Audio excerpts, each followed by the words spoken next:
Welcome to Story Haven. Please relax. Remember to like, subscribe, and enjoy.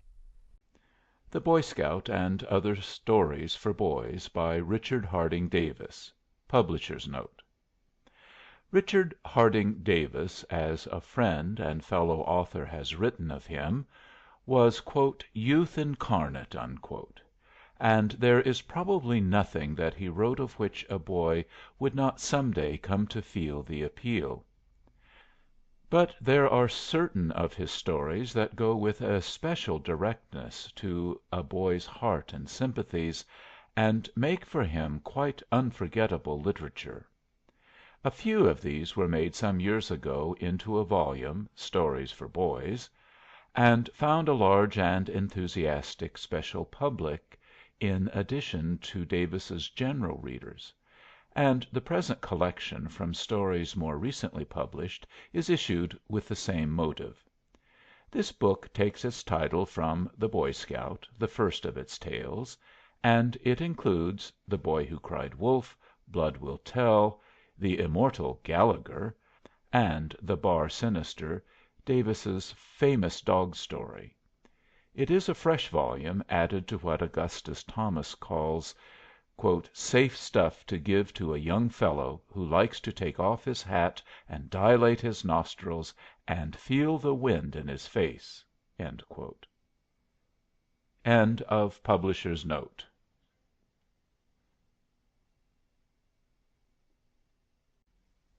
Chapter I.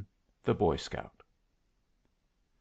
A rule of the Boy Scouts is every day to do some one a good turn; not because the copy books tell you it deserves another, but in spite of that pleasing possibility. If you are a true scout, until you have performed your act of kindness, your day is dark. You are as unhappy as is the grown up who has begun his day without shaving or reading the New York Sun. But as soon as you have proved yourself, you may, with a clear conscience, look the world in the face and untie the knot in your kerchief. Jimmie Reeder untied the accusing knot in his scarf at just 10 minutes past 8 on a hot August morning, after he had given 1 dime to his sister Sadie. With that she could either witness the first run films at the Palace, or, by dividing her fortune, patronize 2 of the nickel shows on Lenox Avenue. The choice Jimmie left to her. He was setting out for the annual encampment of the Boy Scouts at Hunter's Island, and in the excitement of that adventure even the movies ceased to thrill. But Sadie also could be unselfish. With the heroism of a camp fire maiden she made a gesture which might have been interpreted to mean she was returning the money. "I can't, Jimmie," she gasped. "I can't take it off you. You saved it, and you ought to get the fun of it." "I haven't saved it yet," said Jimmie. "I'm going to cut it out of the railroad fare. I'm going to get off at City Island instead of at Pelham Manor, and walk the difference. That's 10 cents cheaper." Sadie exclaimed with admiration, "And you carrying that heavy grip!" "Aw, that's nothin'," said the man of the family. "Good bye, mother. So long, Sadie." To ward off further expressions of gratitude, he hurriedly advised Sadie to take in "The Curse of Cain" rather than "The Mohawk's Last Stand," and fled down the front steps. He wore his khaki uniform. On his shoulders was his knapsack, from his hands swung his suit case, and between his heavy stockings and his shorts his knee caps, unkissed by the sun, as yet unscathed by blackberry vines, showed as white and fragile as the wrists of a girl. As he moved towards the L station at the corner, Sadie and his mother waved to him. In the street, boys too small to be scouts hailed him enviously. Even the policeman, glancing over the newspapers on the news stand, nodded approval. "You a scout, Jimmie?" he asked. "No," retorted Jimmie, for was not he also in uniform? "I'm Santa Claus, out filling Christmas stockings." The patrolman also possessed a ready wit. "Then get yourself a pair," he advised. "If a dog was to see your legs " Jimmie escaped the insult by fleeing up the steps of the Elevated. An hour later, with his valise in one hand and staff in the other, he was tramping up the Boston Post Road, and breathing heavily. The day was cruelly hot. Before his eyes, over an interminable stretch of asphalt, the heat waves danced and flickered. Already the knapsack on his shoulders pressed upon him like an old man of the sea. The linen in the valise had turned to pig iron, his pipe stem legs were wobbling, his eyes smarted with salt sweat, and the fingers supporting the valise belonged to some other boy, and were giving that boy much pain. But as the motor cars flashed past with raucous warnings, or that those who rode might better see the boy with bare knees, passed at half speed, Jimmie stiffened his shoulders and stepped jauntily forward. Even when the joy riders mocked with "Oh, you scout!" he smiled at them. He was willing to admit to those who rode that the laugh was on the one who walked, and he regretted, oh, so bitterly, having left the train. He was indignant that for his one good turn a day he had not selected one less strenuous; that, for instance, he had not assisted a frightened old lady through the traffic. To refuse the dime she might have offered, as all true scouts refuse all tips, would have been easier than to earn it by walking 5 miles, with the sun at 99 degrees, and carrying excess baggage. 20 times James shifted the valise to the other hand, 20 times he let it drop and sat upon it. And then, as again he took up his burden, the Good Samaritan drew near. He drew near in a low gray racing car at the rate of 40 miles an hour, and within 100 feet of Jimmie suddenly stopped and backed toward him. The Good Samaritan was a young man with white hair. He wore a suit of blue, a golf cap. The hands that held the wheel were disguised in large yellow gloves. He brought the car to a halt, and surveyed the dripping figure in the road with tired and uncurious eyes. "You a Boy Scout?" he asked. With alacrity for the 21st time Jimmie dropped the valise, forced his cramped fingers into straight lines, and saluted. The young man in the car nodded toward the seat beside him. "Get in," he commanded. When James sat panting happily at his elbow, the old young man, to Jimmie's disappointment, did not continue to shatter the speed limit. Instead, he seemed inclined for conversation, and the car, growling indignantly, crawled. "I never saw a Boy Scout before," announced the old young man. "Tell me about it. First, tell me what you do when you're not scouting." Jimmie explained volubly. When not in uniform he was an office boy, and from peddlers and beggars guarded the gates of Carroll and Hastings, stockbrokers. He spoke the names of his employers with awe. It was a firm distinguished, conservative, and long established. The white haired young man seemed to nod in assent. "Do you know them?" demanded Jimmie suspiciously. "Are you a customer of ours?" "I know them," said the young man. "They are customers of mine." Jimmie wondered in what way Carroll and Hastings were customers of the white haired young man. Judging him by his outer garments, Jimmie guessed he was a Fifth Avenue tailor. He might be even a haberdasher. Jimmie continued. He lived, he explained, with his mother at 146th Street. Sadie, his sister, attended the public school. He helped support them both, and he now was about to enjoy a well earned vacation camping out on Hunter's Island, where he would cook his own meals, and, if the mosquitoes permitted, sleep in a tent. "And you like that?" demanded the young man. "You call that fun?" "Sure!" protested Jimmie. "Don't you go camping out?"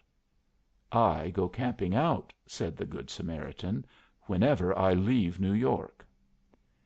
Jimmie had not for 3 years lived in Wall Street not to understand that the young man spoke in metaphor. "You don't look," objected the young man critically, "as though you were built for the strenuous life." Jimmie glanced guiltily at his white knees. "You ought to see me 2 weeks from now," he protested. "I get all sunburnt and hard as anything." The young man was incredulous. "You were near getting sunstroke when I picked you up," he laughed. "If you're going to Hunter Island, why didn't you take the Third Avenue to Pelham Manor?" "That's right," assented Jimmie eagerly. "But I wanted to save the 10 cents so's to send Sadie to the movies. So I walked." The young man looked his embarrassment. "I beg your pardon," he murmured. But Jimmie did not hear him. From the back of the car he was dragging excitedly at the hated suit case. "Stop!" he commanded. "I got ter get out. I got ter walk." The young man showed his surprise. "Walk!" he exclaimed. "What is it? A bet?" Jimmie dropped the valise and followed it into the roadway. It took some time to explain to the young man. First he had to be told about the scout law and the one good turn a day, and that it must involve some personal sacrifice. And, as Jimmie pointed out, changing from a slow suburban train to a racing car could not be listed as sacrifice. He had not earned the money, Jimmie argued; he had only avoided paying it to the railroad. If he did not walk he would be obtaining the gratitude of Sadie by a falsehood. Therefore he must walk. "Not at all," protested the young man. "You've got it wrong. What good will it do your sister to have you sunstruck?" "I think you are sunstruck. You're crazy with the heat. You get in here, and we'll talk it over as we go along." Hastily Jimmie backed away. "I'd rather walk," he said. The young man shifted his legs irritably. "Then how'll this suit you?" he called. "We'll declare that first one good turn a failure, and start afresh. Do me a good turn." Jimmie halted in his tracks and looked back suspiciously. "I'm going to Hunter's Island Inn," called the young man, "and I've lost my way. You get in here and guide me. That'll be doing me a good turn." On either side of the road, blotting out the landscape, giant hands picked out in electric light bulbs pointed the way to Hunter's Island Inn. Jimmie grinned and nodded toward them. "Much obliged," he called. "I got ter walk." Turning his back upon temptation, he wobbled forward into the flickering heat waves. The young man did not attempt to pursue. At the side of the road, under the shade of a giant elm, he had brought the car to a halt, and with his arms crossed upon the wheel, sat motionless, following with frowning eyes the retreating figure of Jimmie. But the narrow chested and knock kneed boy staggering over the sun baked asphalt no longer concerned him. It was not Jimmie, but the code preached by Jimmie, and not only preached, but before his eyes put into practice, that interested him. The young man with white hair had been running away from temptation. At 40 miles an hour he had been running away from the temptation to do a fellow mortal a good turn. That morning, to the appeal of a drowning Caesar to "Help me, Cassius, or I sink," he had answered, Sink. That answer he had no wish to reconsider. That he might not reconsider he had sought to escape. It was his experience that a 60-horsepower racing machine is a jealous mistress. For retrospective, sentimental, or philanthropic thoughts she grants no leave of absence.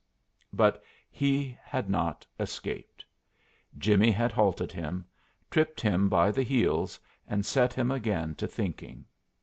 Within the half hour that followed, those who rolled past saw at the side of the road a car with her engine running, and leaning upon the wheel, as unconscious of his surroundings as though he sat at his own fireplace, a young man, who frowned and stared at nothing. The half hour passed, and the young man swung his car back toward the city. But at the first roadhouse that showed a blue and white telephone sign he left it, and into the iron box at the end of the bar dropped a nickel.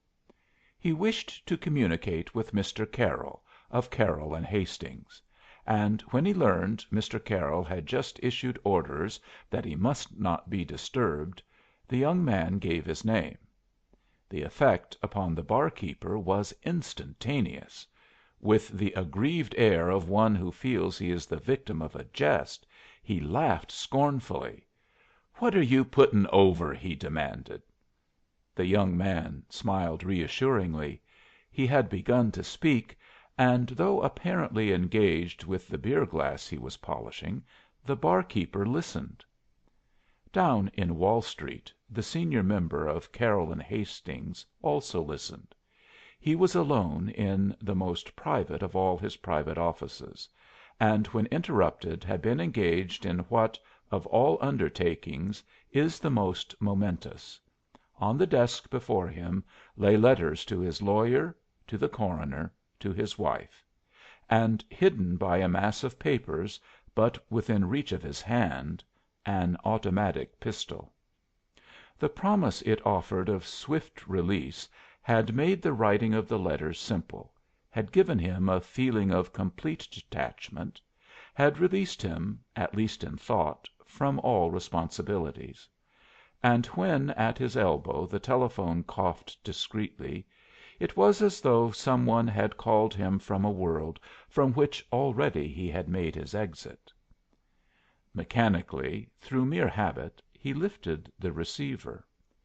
The voice over the telephone came in brisk, staccato sentences. "That letter I sent this morning? Forget it. Tear it up. I've been thinking, and I'm going to take a chance. I've decided to back you boys, and I know you'll make good. I'm speaking from a roadhouse in the Bronx. Going straight from here to the bank. So you can begin to draw against us within an hour. And hello! Will 3 millions see you through?" From Wall Street there came no answer, but from the hands of the barkeeper a glass crashed to the floor. The young man regarded the barkeeper with puzzled eyes. "He doesn't answer," he exclaimed. "He must have hung up." "He must have fainted," said the barkeeper. The white haired one pushed a bill across the counter. "To pay for breakage," he said, and disappeared down Pelham Parkway. Throughout the day, with the bill for evidence pasted against the mirror, the barkeeper told and retold the wondrous tale. "He stood just where you're standing now," he related, "blowing in $1,000,000 bills like you'd blow suds off a beer. If I'd knowed it was him, I'd have hit him once, and hit him in the cellar for the reward. Who'd I think he was? I thought he was a wire tapper working a con game." Mr. Carroll had not hung up; but when in the Bronx the beer glass crashed, in Wall Street the receiver had slipped from the hand of the man who held it, and the man himself had fallen forward. His desk hit him in the face and woke him to the wonderful fact that he still lived; that at 40 he had been born again; that before him stretched many more years in which, as the young man with the white hair had pointed out, he still could make good. The afternoon was far advanced when the staff of Carroll and Hastings were allowed to depart, and, even late as was the hour, two of them were asked to remain. Into the most private of the private offices Carroll invited Gaskell, the head clerk. In the main office Hastings had asked young Thorne, the bond clerk, to be seated. Until the senior partner has finished with Gaskell, young Thorne must remain seated. "Gaskell," said Mr. Carroll, "if we had listened to you, if we'd run this place as it was when father was alive, this never would have happened. It hasn't happened, but we've had our lesson, and after this we're going slow and going straight. And we don't need you to tell us how to do that. We want you to go away on a month's vacation. When I thought we were going under, I planned to send the children on a sea voyage with the governess, so they wouldn't see the newspapers.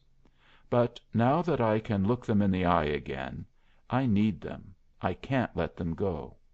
So if you'd like to take your wife on an ocean trip to Nova Scotia and Quebec, here are the cabins I reserved for the kids. They call it the Royal Suite, whatever that is, and the trip lasts a month. The boat sails to morrow morning. Don't sleep too late, or you may miss her." The head clerk was secreting the tickets in the inside pocket of his waistcoat. His fingers trembled, and when he laughed his voice trembled. "Miss the boat!" the head clerk exclaimed. "If she gets away from Millie and me she's got to start now. We'll go on board to night." A half hour later Millie was on her knees packing a trunk, and her husband was telephoning to the drug store for a sponge bag and a cure for seasickness. Owing to the joy in her heart and to the fact that she was on her knees, Millie was alternately weeping into the trunk tray and offering up incoherent prayers of thanksgiving. Suddenly she sank back upon the floor. "John," she cried, "doesn't it seem sinful to sail away in a royal suite and leave this beautiful flat empty?" Over the telephone John was having trouble with the drug clerk. "No," he explained, "I'm not seasick now. The medicine I want is to be taken later. I know I'm speaking from the Pavonia, but the Pavonia isn't a ship. It's an apartment house." He turned to Millie. "We can't be in two places at the same time," he suggested. "But think," insisted Millie, "of all the poor people stifling to night in this heat, trying to sleep on the roofs and the fire escapes, and our flat so cool and big and pretty, and no one in it." John nodded his head proudly. "I know it's big," he said, "but it isn't big enough to hold all the people who are sleeping to night on the roofs and in the parks." "Well, I was thinking of your brother and Grace," said Millie. "They've been married only 2 weeks now, and they're in a stuffy hall bedroom, and eating with all the other boarders. Think what our flat would mean to them to be by themselves, with 8 rooms and their own kitchen and bath, and our new refrigerator and the gramophone. It would be heaven. It would be a real honeymoon." Abandoning the drug clerk, John lifted Millie in his arms and kissed her, for next to his wife, nearest his heart, was the younger brother. The younger brother and Grace were sitting on the stoop of the boarding house. On the upper steps, in their shirt sleeves, were the other boarders. So the bride and bridegroom spoke in whispers. The air of the cross street was stale and stagnant. From it rose exhalations of rotting fruit, the gases of an open subway, the smoke of passing taxicabs. But between the street and the hall bedroom, with its odors of a gas stove and a kitchen, the choice was difficult. "We've got to cool off somehow," the young husband was saying, "or you won't sleep. Shall we treat ourselves to ice cream sodas, or a trip on the Weehawken ferry boat?" "The ferry boat," begged the girl, "where we can get away from all these people." A taxicab with a trunk in front whirled into the street, kicked itself to a stop, and the head clerk and Millie spilled out upon the pavement. They talked so fast, and the younger brother and Grace talked so fast, that the boarders, although they listened intently, could make nothing of it. They distinguished only the concluding sentences. "Why don't you drive down to the wharf with us," they heard the elder brother ask, "and see our royal suite?" But the younger brother laughed him to scorn. "What's your royal suite?" he mocked. "To our royal palace."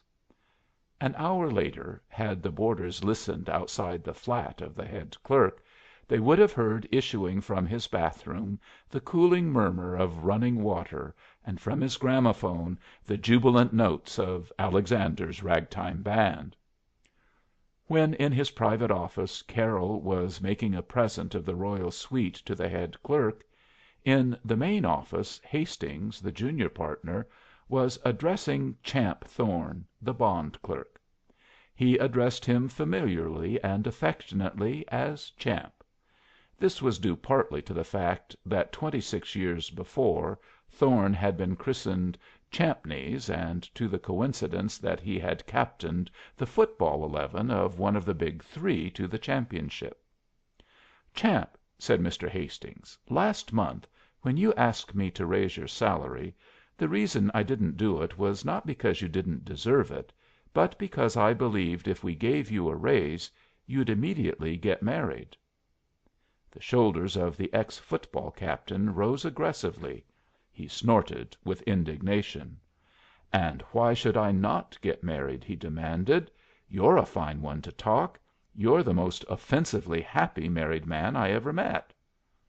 "Perhaps I know I am happy better than you do," reproved the junior partner, "but I know also that it takes money to support a wife."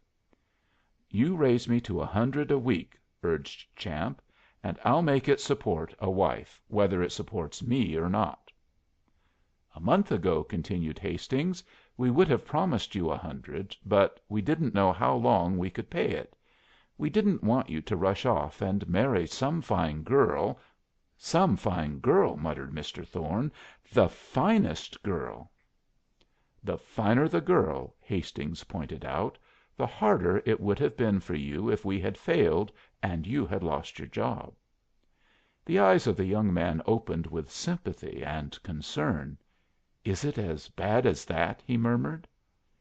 Hastings sighed happily. "It was," he said. "But this morning the young man of Wall Street did us a good turn. Saved us. Saved our creditors, saved our homes, saved our honor. We're going to start fresh and pay our debts, and we agreed the first debt we paid would be the small one we owe you. You've brought us more than we've given, and if you'll stay with us we're going to see your 50 and raise it 100. What do you say?" Young Mr. Thorne leaped to his feet. What he said was, "Where in hell's my hat?" But by the time he had found the hat and the door he mended his manners. "I say thank you 1,000 times," he shouted over his shoulders. "Excuse me, but I've got to go. I've got to break the news to " He did not explain to whom he was going to break the news, but Hastings must have guessed, for again he sighed happily, and then, a little hysterically, laughed aloud. Several months had passed since he had laughed aloud. In his anxiety to break the news Champ Thorne almost broke his neck. In his excitement he could not remember whether the red flash meant the elevator was going down or coming up, and sooner than wait to find out he started to race down 18 flights of stairs, when fortunately the elevator door swung open. "You get $5," he announced to the elevator man, "if you drop to the street without a stop. Beat the speed limit. Act like the building is on fire and you're trying to save me before the roof falls." Senator Barnes and his entire family, which was his daughter Barbara, were at the Ritz Carlton. They were in town in August because there was a meeting of the directors of the Brazil and Cuyaba Rubber Company, of which company Senator Barnes was president. It was a secret meeting. Those directors who were keeping cool at the edge of the ocean had been summoned by telegraph; those who were steaming across the ocean by wireless. Up from the equator had drifted the threat of a scandal, sickening, grim, terrible. As yet it burned beneath the surface, giving out only an odor, but an odor as rank as burning rubber itself. At any moment it might break into flame. For the directors, was it the better wisdom to let the scandal smolder and take a chance, or to be the first to give the alarm, the first to lead the way to the horror and stamp it out? It was to decide this that, in the heat of August, the directors and the president had foregathered. Champ Thorne knew nothing of this. He knew only that by a miracle Barbara Barnes was in town; that at last he was in a position to ask her to marry him; that she would certainly say she would. That was all he cared to know. A year before he had issued his Declaration of Independence. Before he could marry, he told her, he must be able to support a wife on what he earned, without her having to accept money from her father, and until he received a minimum wage of $5,000 they must wait. "What is the matter with my father's money?" Barbara had demanded. Thorne had evaded the direct question. "There is too much of it," he said. "Do you object to the way he makes it?" insisted Barbara. "Because rubber is most useful. You put it in golf balls and auto tires and galoshes. There is nothing so perfectly respectable as galoshes. And what is there tainted about a raincoat?" Thorne shook his head unhappily. "It's not the finished product to which I refer," he stammered. "It's the way they get the raw material." "They get it out of trees," said Barbara. Then she exclaimed with enlightenment. "Oh," she cried, "you are thinking of the Congo. There it is terrible. That is slavery. But there are no slaves on the Amazon. The natives are free, and the work is easy. They just tap the trees the way farmers gather sugar in Vermont. Father has told me about it often." Thorne had made no comment. He could abuse a friend, if the friend were among those present, but denouncing any one he disliked as heartily as he disliked Senator Barnes was a public service he preferred to leave to others. And he knew, besides, that if the father she loved and the man she loved distrusted each other, Barbara would not rest until she learned the reason why. One day, in a newspaper, Barbara read of the Putumayo atrocities, of the Indian slaves in the jungles and backwaters of the Amazon, who are offered up as sacrifices to "red rubber." She carried the paper to her father. What it said, her father told her, was untrue, and if it were true, it was the first he had heard of it. Senator Barnes loved the good things of life, but the thing he loved most was his daughter. The thing he valued the highest was her good opinion. So when for the first time she looked at him in doubt, he assured her he at once would order an investigation. "But of course," he added, "it will be many months before our agents can report. On the Amazon news travels very slowly."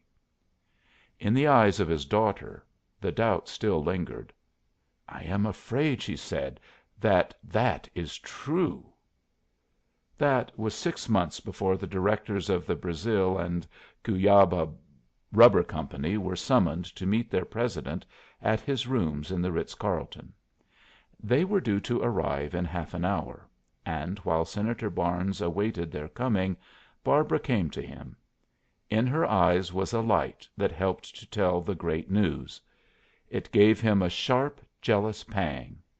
He wanted at once to play a part in her happiness, to make her grateful to him, not alone to this stranger who was taking her away. So fearful was he that she would shut him out of her life, that had she asked for half his kingdom he would have parted with it.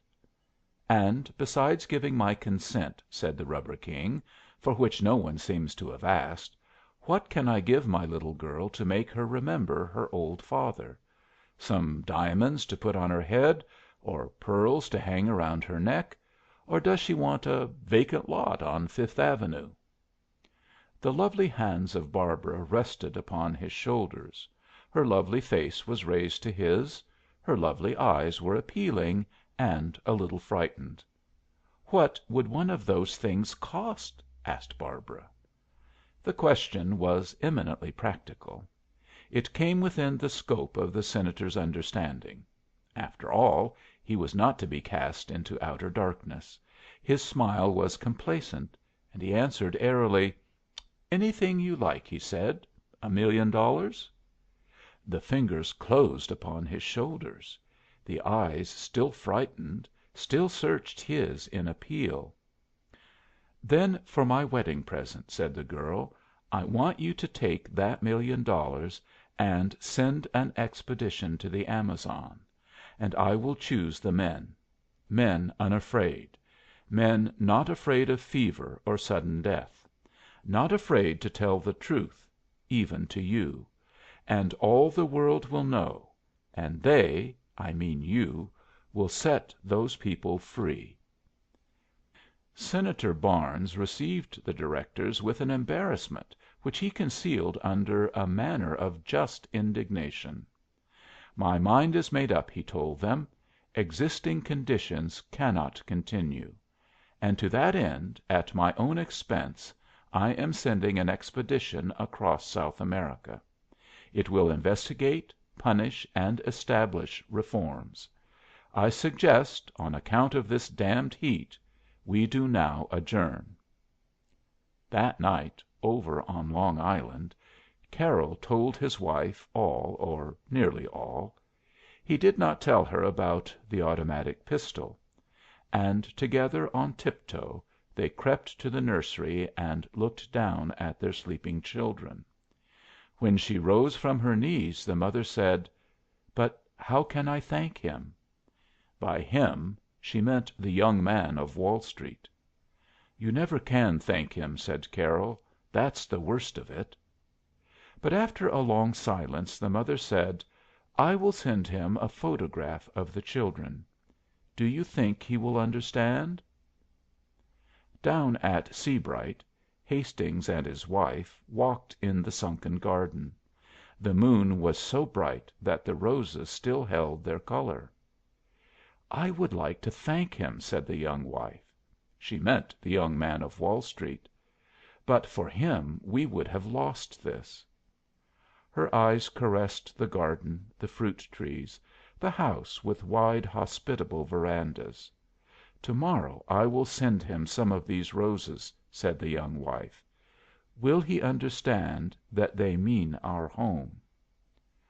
At a scandalously late hour, in a scandalous spirit of independence, Champ Thorne and Barbara were driving around Central Park in a taxicab. "How strangely the Lord moves, his wonders to perform," misquoted Barbara. "Had not the young man of Wall Street saved Mr. Hastings, Mr. Hastings could not have raised your salary, you would not have asked me to marry you, and had you not asked me to marry you, father would not have given me a wedding present, and," said Champ, taking up the tale, "thousands of slaves would still be buried in the jungles, hidden away from their wives and children and the light of the sun and their fellow men. They still would be dying of fever, starvation, tortures." He took her hand in both of his and held her finger tips against his lips. "And they will never know," he whispered, "when their freedom comes, that they owe it all to you." On Hunter's Island Jimmie Reeder and his bunkie, Sam Sturgis, each on his canvas cot, tossed and twisted. The heat, the moonlight, and the mosquitoes would not let them even think of sleep. "That was bully," said Jimmie, "what you did to day about saving that dog. If it hadn't been for you he'd 'a' drownded." "He would not," said Sammy, with punctilious regard for the truth. "It wasn't deep enough." "Well, the scout master ought to know," argued Jimmie. "He said it was the best one good turn of the day." Modestly Sam shifted the limelight so that it fell upon his bunkie. "I'll bet," he declared loyally, "your one good turn was a better one." Jimmie yawned, and then laughed scornfully. "Me?" he scoffed. "I didn't do nothing. I sent my sister to the movies."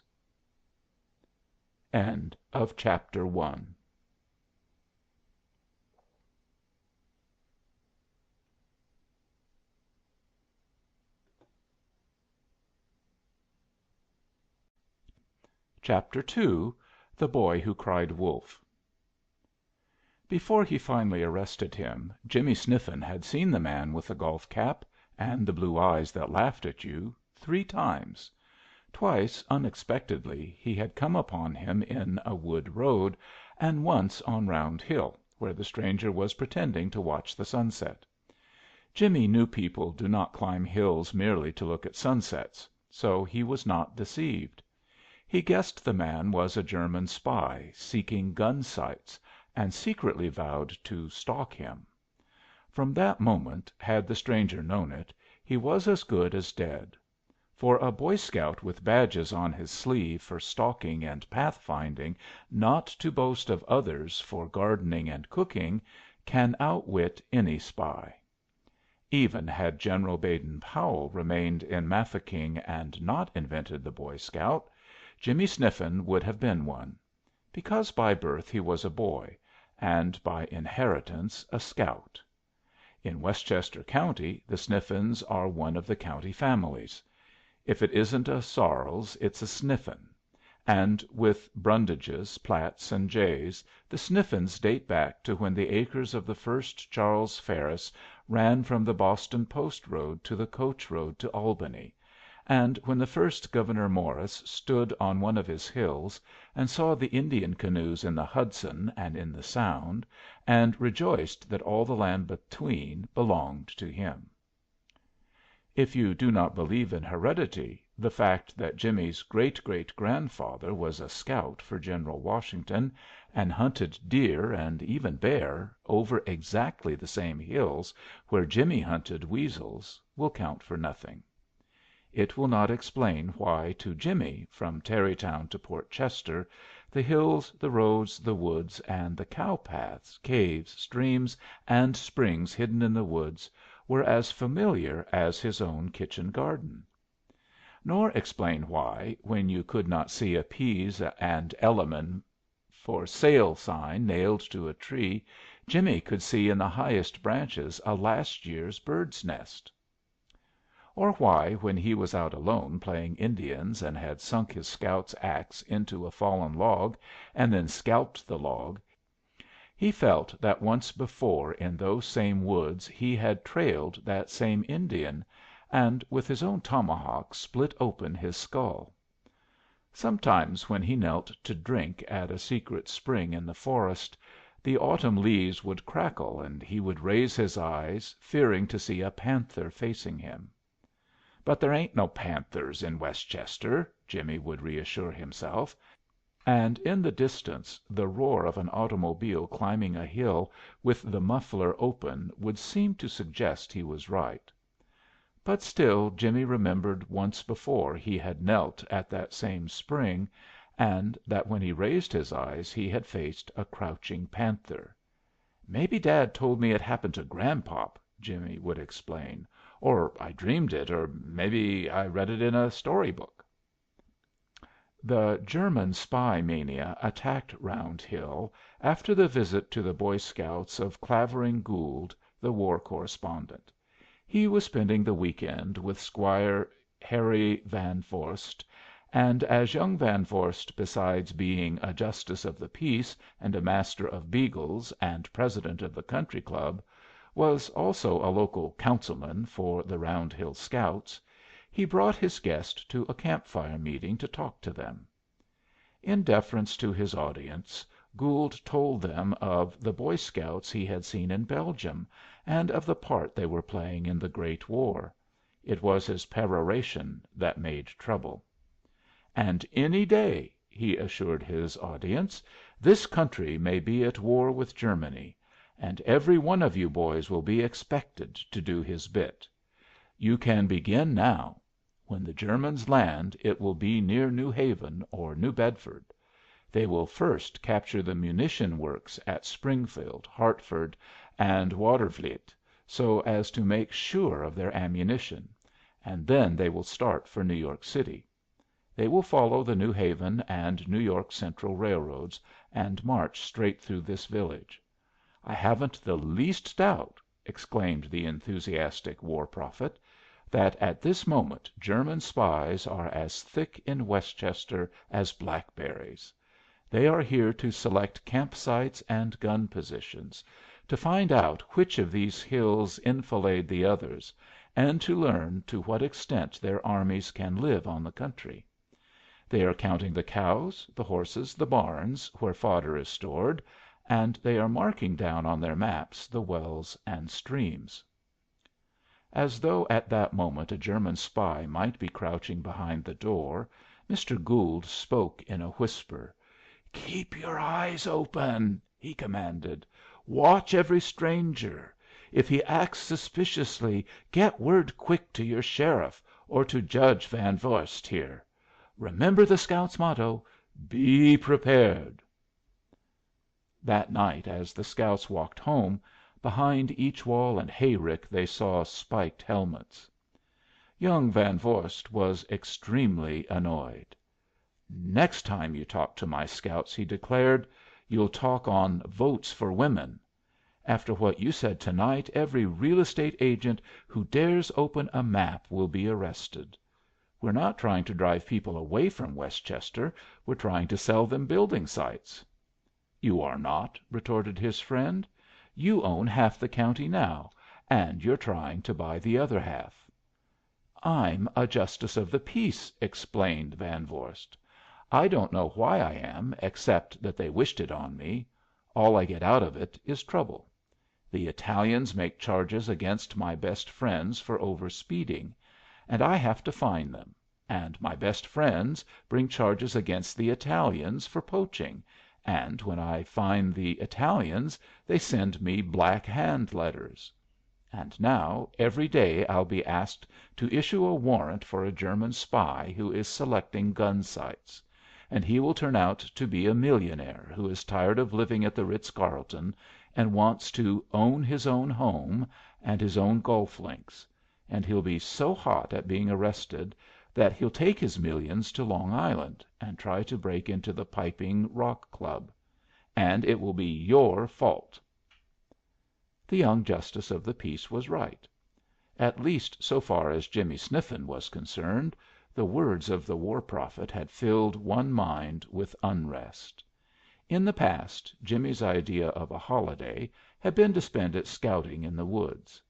In this pleasure he was selfish. He did not want companions who talked and trampled upon the dead leaves so that they frightened the wild animals and gave the Indians warning. Jimmie liked to pretend. He liked to fill the woods with wary and hostile adversaries. It was a game of his own inventing. If he crept to the top of a hill and, on peering over it, surprised a fat woodchuck, he pretended the woodchuck was a bear weighing 200 pounds. If, himself unobserved, he could lie and watch, off its guard, a rabbit, squirrel, or, most difficult of all, a crow, it became a deer, and that night at supper Jimmie made believe he was eating venison. Sometimes he was a scout of the Continental Army, and carried despatches to General Washington. The rules of that game were that if any man plowing in the fields or cutting trees in the woods, or even approaching along the same road, saw Jimmie before Jimmie saw him, Jimmie was taken prisoner, and before sunrise was shot as a spy. He was seldom shot. Or else why on his sleeve was the badge for stalking? But always to have to make believe became monotonous. Even dry shopping along the Rue de la Paix, when you pretend you can have anything you see in any window, leaves one just as rich, but unsatisfied. So the advice of the war correspondent to seek out German spies came to Jimmie like a day at the circus, like a week at the Danbury Fair. It not only was a call to arms, to protect his flag and home, but a chance to play in earnest the game in which he most delighted. No longer need he pretend. No longer need he waste his energies in watching unobserved a greedy rabbit rob a carrot field. The game now was his fellow man and his enemy, not only his enemy, but the enemy of his country. In his first effort Jimmie was not entirely successful. The man looked the part perfectly. He wore an auburn beard, disguising spectacles, and he carried a suspicious knapsack. But he turned out to be a professor from the Museum of Natural History who wanted to dig for Indian arrowheads. And when Jimmie threatened to arrest him, the indignant gentleman arrested Jimmie. Jimmie escaped only by leading the Professor to a secret cave of his own, though on some one else's property, where one not only could dig for arrowheads, but find them. The Professor was delighted, but for Jimmie it was a great disappointment. The week following Jimmie was again disappointed. On the bank of the Kensico Reservoir he came upon a man who was acting in a mysterious and suspicious manner. He was making notes in a book, and his runabout, which he had concealed in a wood road, was stuffed with blue prints. It did not take Jimmie long to guess his purpose. He was planning to blow up the Kensico Dam and cut off the water supply of New York City. 7 millions of people without water! Without firing a shot, New York must surrender. At the thought Jimmie shuddered, and at the risk of his life, by clinging to the tail of a motor truck, he followed the runabout into White Plains. But there it developed the mysterious stranger, so far from wishing to destroy the Kensico Dam, was the State engineer, who had built it, and also a large part of the Panama Canal. Nor in his third effort was Jimmie more successful. From the heights of Pound Ridge he discovered on a hilltop below him a man working along upon a basin of concrete. The man was a German American, and already on Jimmie's list of suspects. That for the use of the German artillery he was preparing a concrete bed for a siege gun was only too evident.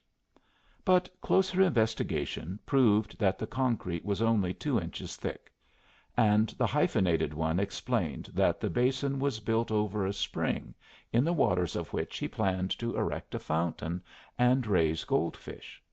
It was a bitter blow. Jimmie became discouraged.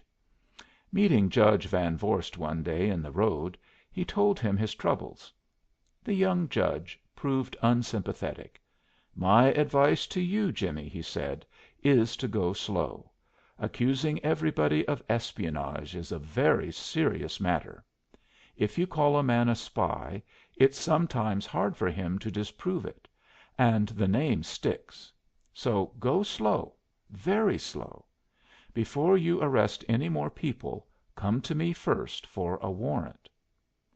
So the next time Jimmie proceeded with caution. Besides being a farmer in a small way, Jimmie's father was a handy man with tools. He had no union card, but in laying shingles along a blue chalk line few were as expert. It was August, there was no school, and Jimmie was carrying a dinner pail to where his father was at work on a new barn. He made a cross cut through the woods and came upon the young man in the golf cap. The stranger nodded, and his eyes, which seemed to be always laughing, smiled pleasantly. But he was deeply tanned, and, from the waist up, held himself like a soldier, so at once Jimmie mistrusted him. Early the next morning Jimmie met him again. It had not been raining, but the clothes of the young man were damp. Jimmie guessed that while the dew was still on the leaves the young man had been forcing his way through underbrush. The stranger must have remembered Jimmie, for he laughed and exclaimed, "Ah, my friend with the dinner pail!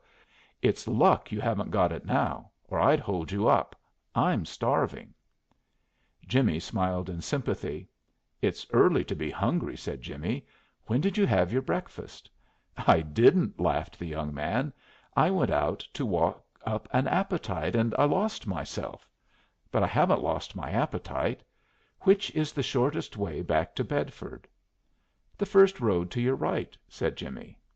"Is it far?" asked the stranger anxiously. That he was very hungry was evident. "It's a half hour's walk," said Jimmie. "If I live that long," corrected the young man, and stepped out briskly. Jimmie knew that within 100 yards a turn in the road would shut him from sight.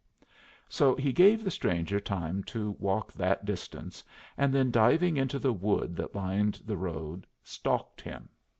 From behind a tree he saw the stranger turn and look back, and seeing no one in the road behind him, also leave it and plunge into the woods. He had not turned toward Bedford. He had turned to the left. Like a runner stealing bases, Jimmie slipped from tree to tree. Ahead of him he heard the stranger trampling upon dead twigs, moving rapidly as one who knew his way. At times through the branches Jimmie could see the broad shoulders of the stranger, and again could follow his progress only by the noise of the crackling twigs. When the noises ceased, Jimmie guessed the stranger had reached the wood road, grass grown and moss covered, that led to Middle Patent. So he ran at right angles until he also reached it, and as now he was close to where it entered the main road, he approached warily. But he was too late. There was a sound like the whir of a rising partridge, and ahead of him, from where it had been hidden, a gray touring car leaped into the highway. The stranger was at the wheel. Throwing behind it a cloud of dust, the car raced towards Greenwich. Jimmie had time to note only that it bore a Connecticut State license; that in the wheel ruts the tires printed little V's like arrowheads. For a week Jimmie saw nothing of the spy, but for many hot and dusty miles he stalked arrowheads. They lured him north, they lured him south, they were stamped in soft asphalt, in mud, dust, and fresh spread tarvia.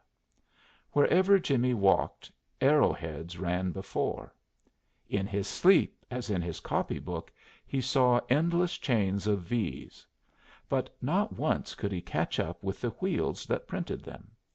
A week later, just at sunset, as he passed below Round Hill, he saw the stranger on top of it. On the sky line, in silhouette against the sinking sun, he was as conspicuous as a flagstaff. But to approach him was impossible. For acres Round Hill offered no other cover than stubble.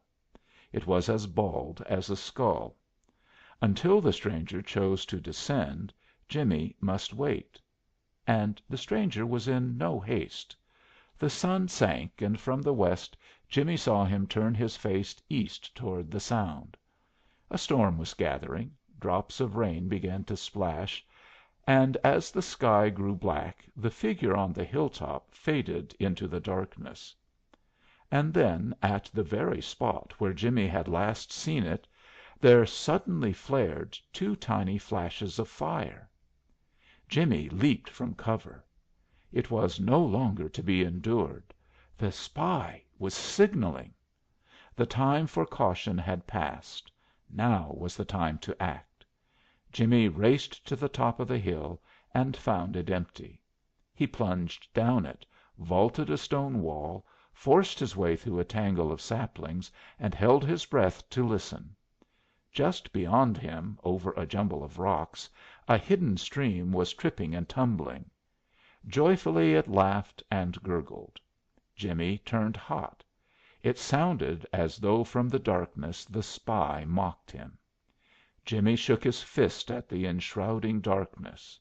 Above the tumult of the coming storm and the tossing tree tops he raised his voice.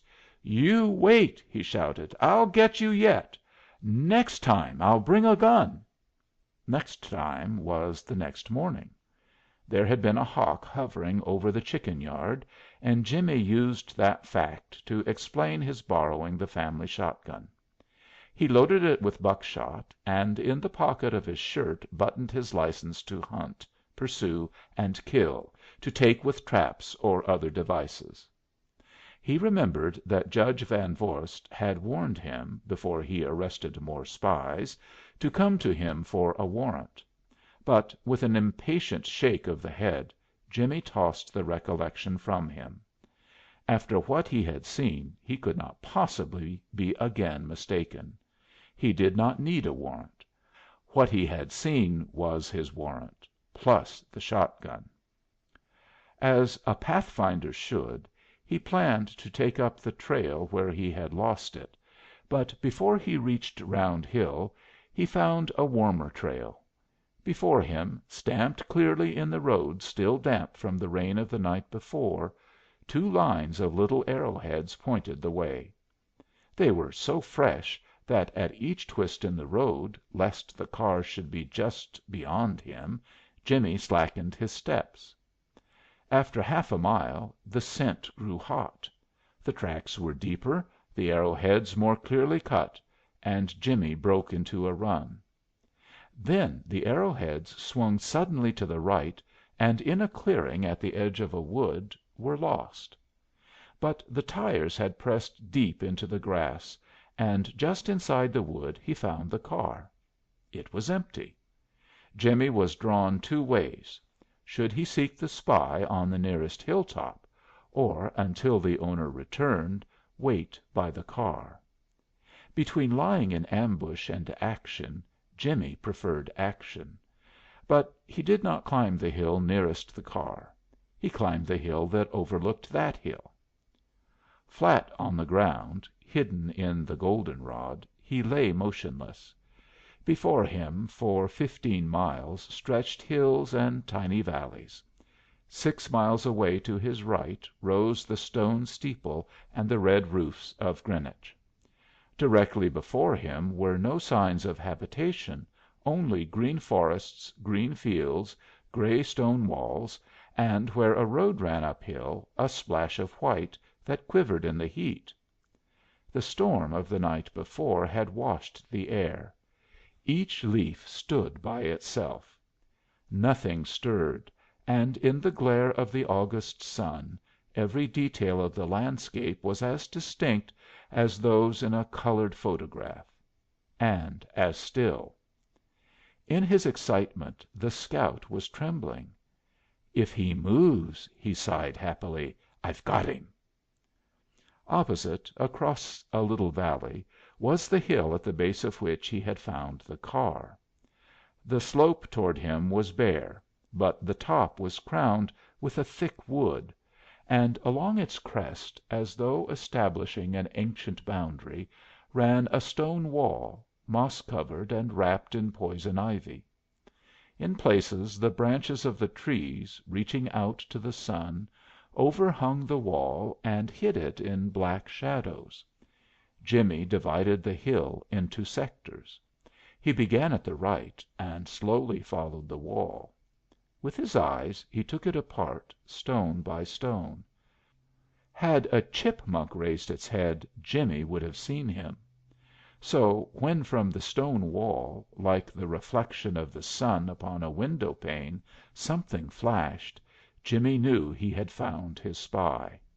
A pair of binoculars had betrayed him. Jimmie now saw him clearly. He sat on the ground at the top of the hill opposite, in the deep shadow of an oak, his back against the stone wall. With the binoculars to his eyes he had leaned too far forward, and upon the glass the sun had flashed a warning. Jimmie appreciated that his attack must be made from the rear.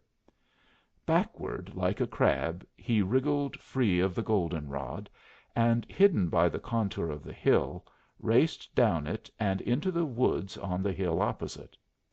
When he came to within 20 feet of the oak beneath which he had seen the stranger, he stood erect, and, as though avoiding a live wire, stepped on tiptoe to the wall. The stranger still sat against it. The binoculars hung from a cord around his neck. Across his knees was spread a map. He was marking it with a pencil, and as he worked he hummed a tune. Jimmie knelt, and, resting the gun on top of the wall, covered him. "Throw up your hands!" he commanded. The stranger did not start. Except that he raised his eyes, he gave no sign that he had heard. His eyes stared across the little sun filled valley. They were half closed as though in study, as though perplexed by some deep and intricate problem. They appeared to see beyond the sun filled valley some place of greater moment, some place far distant.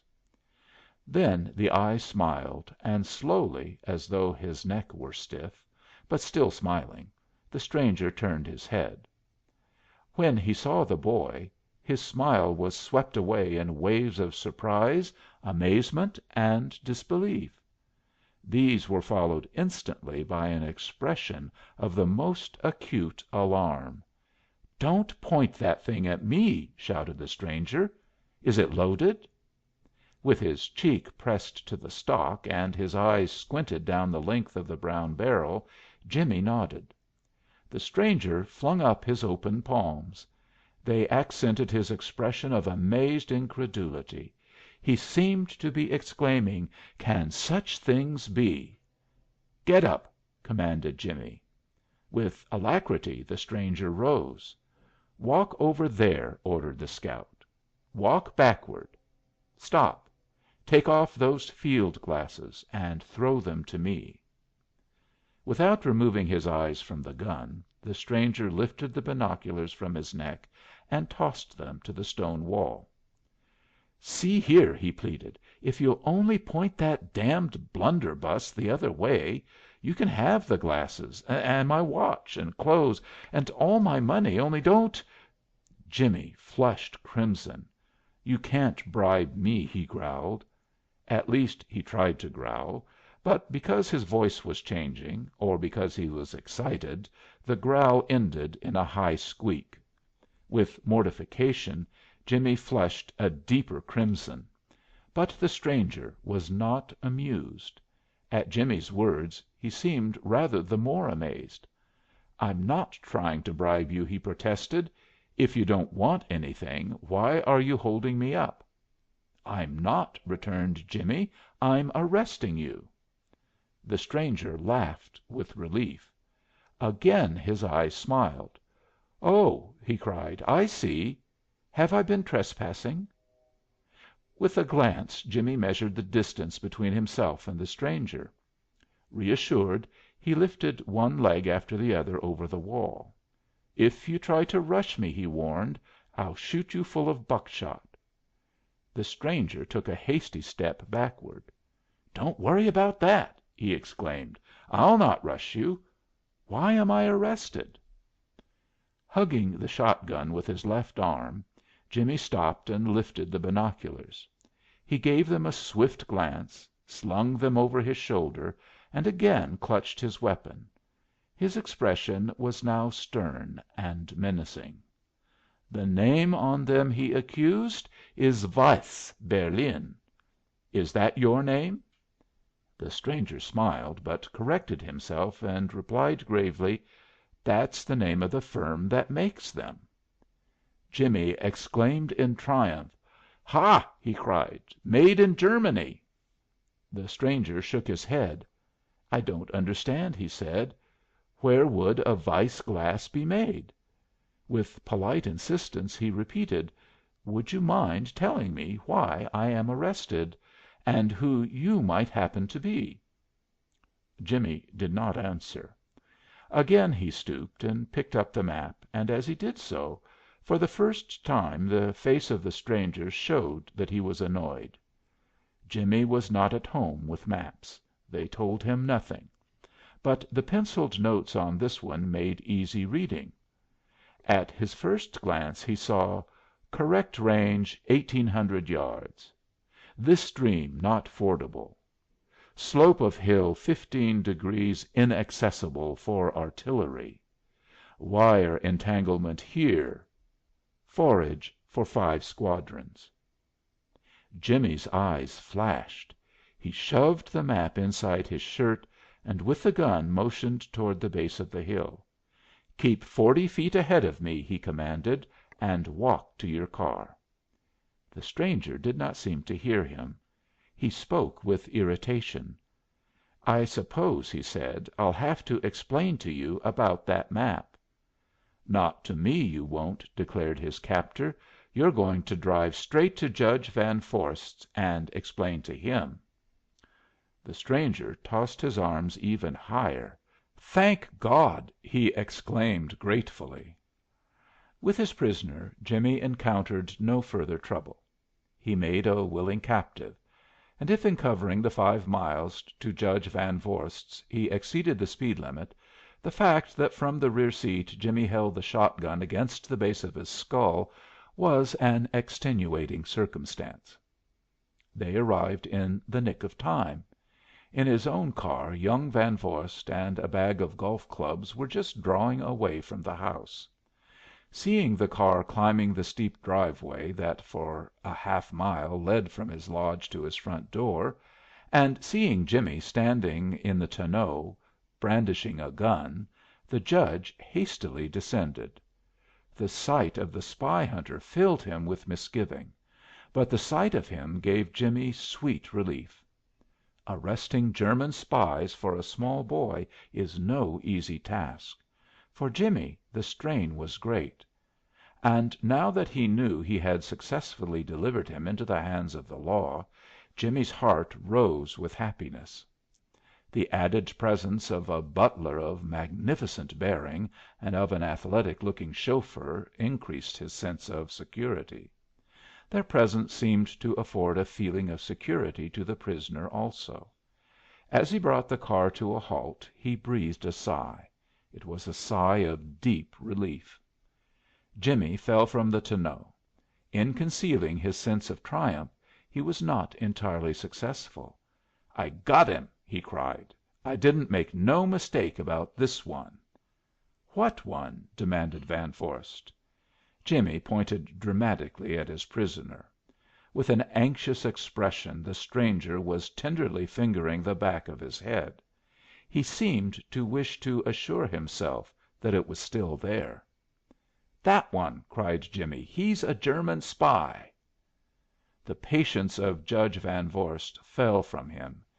In his exclamation was indignation, anger, reproach. "Jimmie!" he cried. Jimmie thrust into his hand the map. It was his Exhibit A. "Look what he's wrote," commanded the scout. "It's all military words. And these are his glasses. I took 'em off him. They're made in Germany. I been stalking him for a week. He's a spy." When Jimmie thrust the map before his face, Van Vorst had glanced at it. Then he regarded it more closely. As he raised his eyes they showed that he was puzzled. But he greeted the prisoner politely. "I'm extremely sorry you've been annoyed," he said. "I'm only glad it's no worse. He might have shot you. He's mad over the idea that every stranger he sees—" The prisoner quickly interrupted. "Please," he begged, "don't blame the boy. He behaved extremely well. Might I speak with you alone?" he asked. Judge Van Vorst led the way across the terrace and to the smoking room, that served also as his office, and closed the door. The stranger walked directly to the mantelpiece and put his finger on a gold cup. "I saw your mare win that at Belmont Park," he said. "She must have been a great loss to you." "She was," said Van Vorst. "The week before she broke her back I refused 3,000 for her. Will you have a cigarette?" The stranger waved aside the cigarettes. "I brought you inside," he said, "because I didn't want your servants to hear, and because I don't want to hurt that boy's feelings. He's a fine boy, and he's a damned clever scout. I knew he was following me, and I threw him off twice, but to day he caught me fair. If I really had been a German spy, I couldn't have got away from him. And I want him to think he has captured a German spy, because he deserves just as much credit as though he had, and because it's best he shouldn't know whom he did capture." Van Vorst pointed to the map.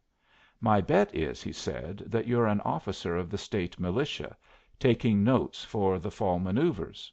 Am I right?" The stranger smiled in approval, but shook his head.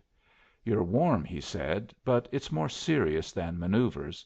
It's the real thing." From his pocketbook he took a visiting card and laid it on the table. "I'm Sherry McCoy," he said, "captain of artillery in the United States Army." He nodded to the hand telephone on the table. "You can call up Governor's Island and get General Wood or his aide, Captain Dorey, on the 'phone. They sent me here. Ask them. I'm not picking out gun sites for the Germans. I'm picking out positions of defense for Americans when the Germans come." Van Vorst laughed derisively. "My word!" he exclaimed. "You're as bad as Jimmie." Captain McCoy regarded him with disfavor. "And you, sir," he retorted, "are as bad as 90 million other Americans. You won't believe. When the Germans are shelling this hill, when they're taking your hunters to pull their cook wagons, maybe you'll believe then." "Are you serious?" demanded Van Vorst. "And you an army officer?" "That's why I am serious," returned McCoy. "We know. But when we try to prepare for what is coming, we must do it secretly, in underhand ways, for fear the newspapers will get hold of it and ridicule us, and accuse us of trying to drag the country into war. That's why we have to prepare under cover. That's why I've had to skulk around these hills like a chicken thief. And," he added sharply, "that's why that boy must not know who I am.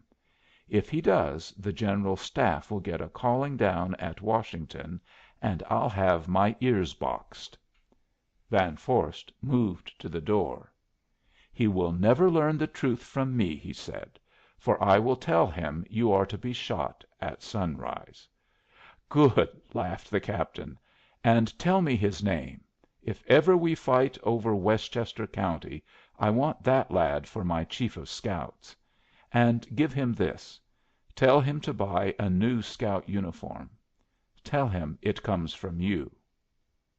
But no money could reconcile Jimmie to the sentence imposed upon his captive. He received the news with a howl of anguish. "You mustn't!" he begged. "I never knowed you'd shoot him. I wouldn't have caught him if I'd knowed that. I couldn't sleep if I thought he was going to be shot at sunrise." At the prospect of unending nightmares, Jimmie's voice shook with terror. "Make it for 20 years," he begged. "Make it for 10," he coaxed. "But please promise you won't shoot him." When Van Vorst returned to Captain McCoy, he was smiling, and the butler who followed, bearing a tray and tinkling glasses, was trying not to smile. "I gave Jimmie your $10," said Van Vorst, "and made it 20, and he has gone home. You will be glad to hear that he begged me to spare your life, and that your sentence has been commuted to 20 years in a fortress. I drink to your good fortune." "No," protested Captain McCoy, "we will drink to Jimmie." When Captain McCoy had driven away, and his own car and the golf clubs had again been brought to the steps, Judge Van Vorst once more attempted to depart. But he was again delayed.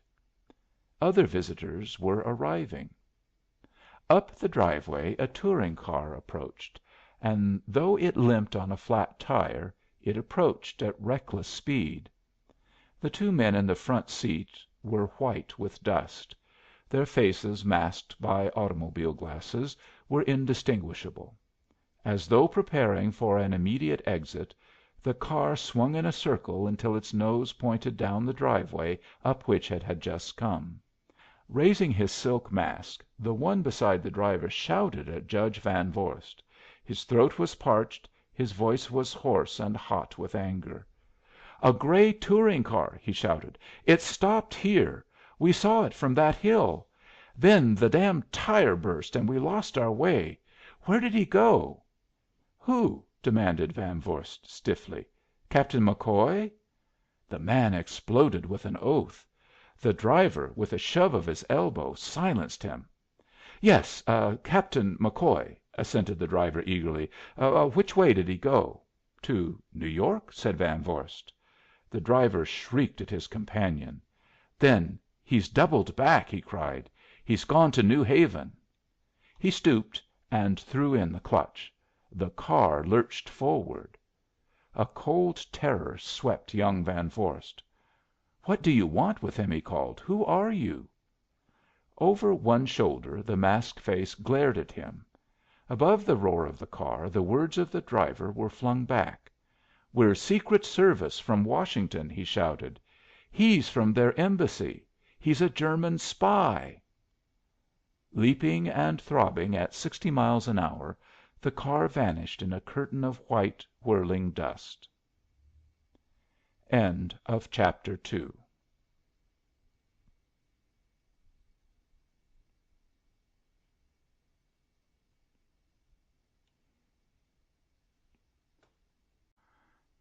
Chapter 3 Gallegher, a Newspaper Story Part I We had had so many office boys before Gallegher came among us that they had begun to lose the characteristics of individuals, and became merged in a composite photograph of small boys, to whom we applied the generic title of "Here, you," or "You boy." We had had sleepy boys, and lazy boys, and bright, smart boys, who became so familiar on so short an acquaintance that we were forced to part with them to save our own self respect. They generally graduated into district messenger boys, and occasionally returned to us in blue coats with nickel plated buttons, and patronized us. But Gallegher was something different from anything we had experienced before. Gallegher was short and broad in build, with a solid, muscular broadness, and not a fat and dumpy shortness. He wore perpetually on his face a happy and knowing smile, as if you and the world in general were not impressing him as seriously as you thought you were, and his eyes, which were very black and very bright, snapped intelligently at you like those of a little black and tan terrier. All Gallegher knew had been learnt on the streets, not a very good school in itself, but one that turns out very knowing scholars; and Gallegher had attended both morning and evening sessions. He could not tell you who the Pilgrim Fathers were, nor could he name the 13 original States, but he knew all the officers of the 22nd Police District by name, and he could distinguish the clang of a fire engine's gong from that of a patrol wagon or an ambulance fully 2 blocks distant. It was Gallegher who rang the alarm when the Woolwich Mills caught fire, while the officer on the beat was asleep, and it was Gallegher who led the Black Diamonds against the wharf rats when they used to stone each other to their hearts' content on the coal wharves of Richmond. I am afraid, now that I see these facts written down, that Gallegher was not a reputable character. But he was so very young, and so very old for his years, that we all liked him very much nevertheless. He lived in the extreme northern part of Philadelphia, where the cotton and woolen mills run down to the river, and how he ever got home after leaving the press building at 2 in the morning was one of the mysteries of the office. Sometimes he caught a night car, and sometimes he walked all the way, arriving at the little house, where his mother and himself lived alone, at 4 in the morning. Occasionally he was given a ride on an early milk cart, or on one of the newspaper delivery wagons, with its high piles of papers still damp and sticky from the press. He knew several drivers of night hawks, those cabs that prowl the streets at night looking for belated passengers, and when it was a very cold morning he would not go home at all, but would crawl into one of these cabs and sleep, curled up on the cushions, until daylight. Besides being quick and cheerful, Gallegher possessed a power of amusing the press's young men to a degree seldom attained by the ordinary mortal.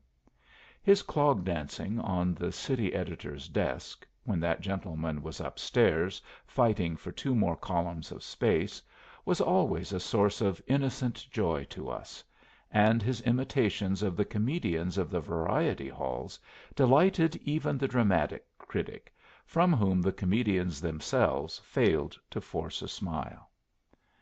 But Gallegher's chief characteristic was his love for that element of news generically classed as crime.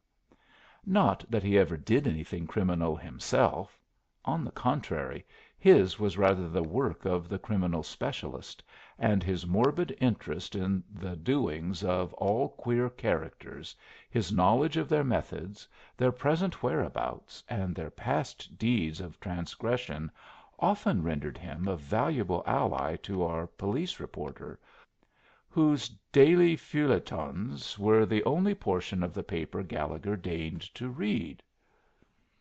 In Gallegher the detective element was abnormally developed. He had shown this on several occasions, and to excellent purpose. Once the paper had sent him into a home for destitute orphans, which was believed to be grievously mismanaged, and Gallegher, while playing the part of a destitute orphan, kept his eyes open to what was going on around him so faithfully that the story he told of the treatment meted out to the real orphans was sufficient to rescue the unhappy little wretches from the individual who had them in charge, and to have the individual himself sent to jail. Gallegher's knowledge of the aliases, terms of imprisonment, and various misdoings of the leading criminals in Philadelphia was almost as thorough as that of the chief of police himself, and he could tell to an hour when "Dutchy Mack" was to be let out of prison, and could identify at a glance Dick Oxford, confidence man, as Gentleman Dan, petty thief. There were at this time only two pieces of news in any of the papers. The least important of the two was the big fight between the champion of the United States and the would be champion, arranged to take place near Philadelphia. The second was the Burrbank murder, which was filling space in newspapers all over the world, from New York to Bombay. Richard F. Burrbank was one of the most prominent of New York's railroad lawyers. He was also, as a matter of course, an owner of much railroad stock and a very wealthy man. He had been spoken of as a political possibility for many high offices, and as the counsel for a great railroad was known even further than the great railroad itself had stretched its system. At 6 o'clock one morning he was found by his butler lying at the foot of the hall stairs with two pistol wounds above his heart. He was quite dead. His safe, to which only he and his secretary had the keys, was found open, and $200,000 in bonds, stocks, and money, which had been placed there only the night before, was found missing. The secretary was missing also. His name was Stephen S. Hade, and his name and his description had been telegraphed and cabled to all parts of the world. There was enough circumstantial evidence to show, beyond any question or possibility of mistake, that he was the murderer. It made an enormous amount of talk, and unhappy individuals were being arrested all over the country and sent on to New York for identification. 3 had been arrested at Liverpool, and one man just as he landed at Sydney, Australia. But so far the murderer had escaped.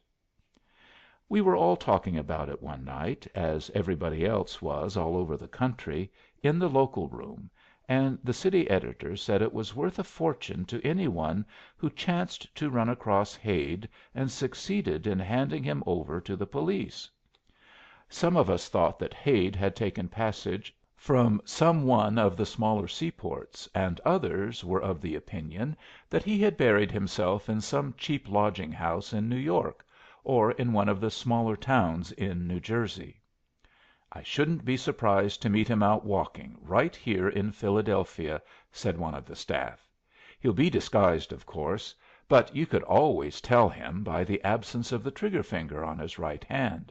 It's missing, you know. Shot off when he was a boy." "You want to look for a man dressed like a tough," said the city editor, "for as this fellow is to all appearances a gentleman, he will try to look as little like a gentleman as possible." "No, he won't," said Gallegher, with that calm impertinence that made him dear to us. "He'll dress just like a gentleman. Toughs don't wear gloves, and you see he's got to wear 'em. The first thing he thought of after doing for Burrbank was of that gone finger, and how he was to hide it. He stuffed the finger of that glove with cotton so's to make it look like a whole finger, and the first time he takes off that glove they've got him. See, and he knows it. So what yus want to do is to look for a man with gloves on. I've been a doing it for 2 weeks now, and I can tell you it's hard work, for everybody wears gloves this kind of weather. But if you look long enough you'll find him, and when you think it's him, go up to him and hold out your hand in a friendly way like a bunco steerer, and shake his hand. And if you feel that his forefinger ain't real flesh, but just wadded cotton, then grip to it with your right and grab his throat with your left, and holler for help." There was an appreciative pause. "I see, gentlemen," said the city editor, dryly, "that Gallegher's reasoning has impressed you. And I also see that before the week is out all of my young men will be under bonds for assaulting innocent pedestrians whose only offense is that they wear gloves in midwinter." It was about a week after this that Detective Hefflinger, of Inspector Byrnes's staff, came over to Philadelphia after a burglar, of whose whereabouts he had been misinformed by telegraph. He brought the warrant, requisition, and other necessary papers with him, but the burglar had flown. One of our reporters had worked on a New York paper, and knew Hefflefinger, and the detective came to the office to see if he could help him in his so far unsuccessful search. He gave Gallegher his card, and after Gallegher had read it and had discovered who the visitor was, he became so demoralized that he was absolutely useless. One of Byrnes's men was a much more awe inspiring individual to Gallegher than a member of the cabinet. He accordingly seized his hat and overcoat, and, leaving his duties to be looked after by others, hastened out after the object of his admiration, who found his suggestions and knowledge of the city so valuable, and his company so entertaining, that they became very intimate, and spent the rest of the day together. In the mean while the managing editor had instructed his subordinates to inform Gallegher, when he condescended to return, that his services were no longer needed. Gallegher had played truant once too often. Unconscious of this, he remained with his new friend until late the same evening, and started the next afternoon toward the Press office.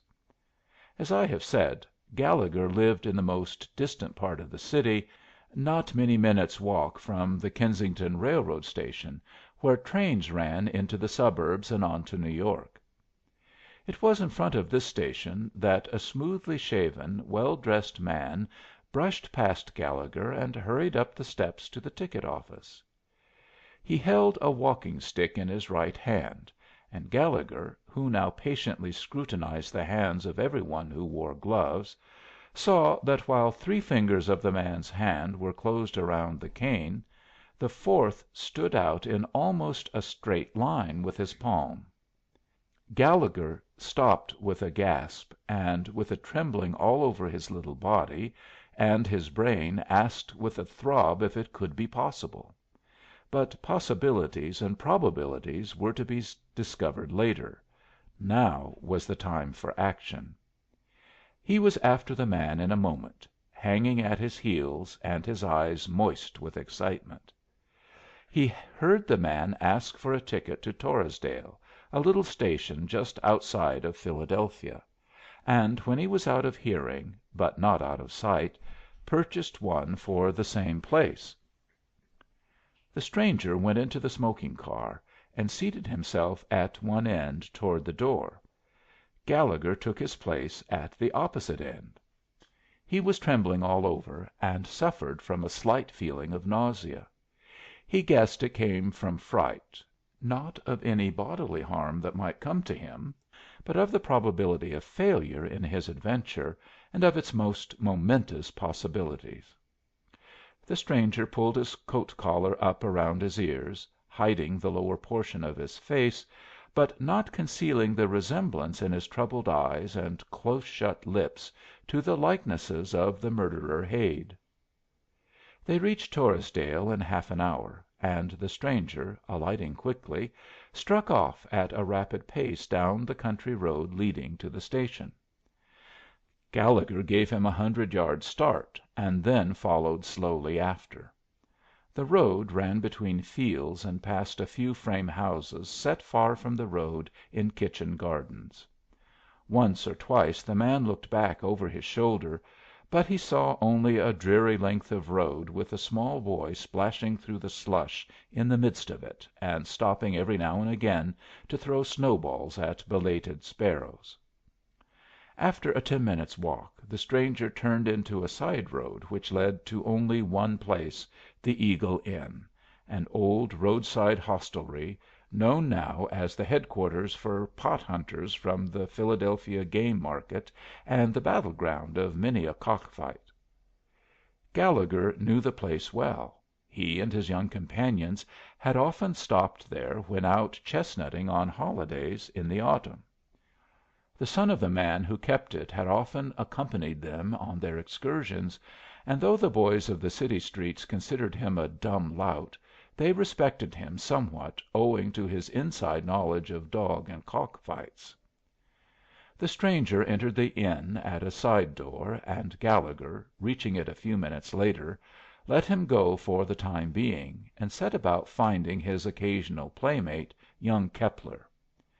Keppler's offspring was found in the woodshed. "'Tain't hard to guess what brings you out here," said the tavern keeper's son, with a grin. "It's the fight." "What fight?" asked Gallegher, unguardedly. "What fight?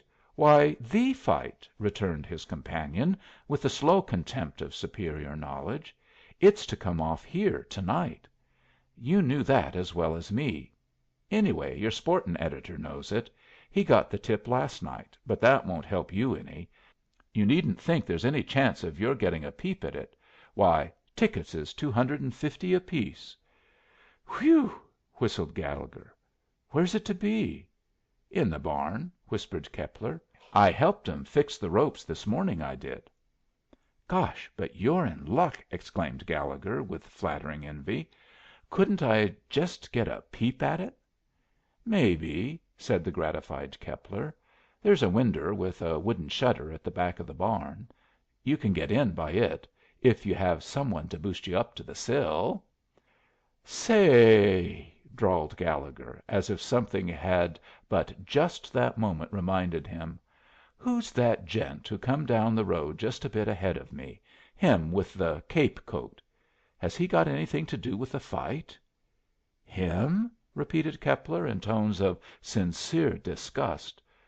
"No, he ain't no sport. He's queer, Dad thinks. He come here one day last week about 10 in the mornin', said his doctor told him to get out in the country for his health. He's stuck up and citified, and wears gloves, and takes his meals private in his room, and all that sort of ruck. They was saying in the saloon last night that they thought he was hiding from something, and Dad, just to try him, asks him last night if he was coming to see the fight. He looked sort of scared, and said he didn't want to see no fight. And then Dad says, 'I guess you mean you don't want no fighters to see you.' Dad didn't mean no harm by it, just passed it as a joke. But Mr. Carleton, as he calls himself, got white as a ghost, and says, 'I'll go to the fight, willing enough,' and begins to laugh and joke. And this morning he went right into the bar room, where all the sports were setting, and said he was going into town to see some friends. And as he starts off he laughs and says, 'This don't look as if I was afraid of seeing people, does it?' But Dad says it was just bluff that made him do it, and Dad thinks that if he hadn't said what he did, this Mr. Carleton wouldn't have left his room at all."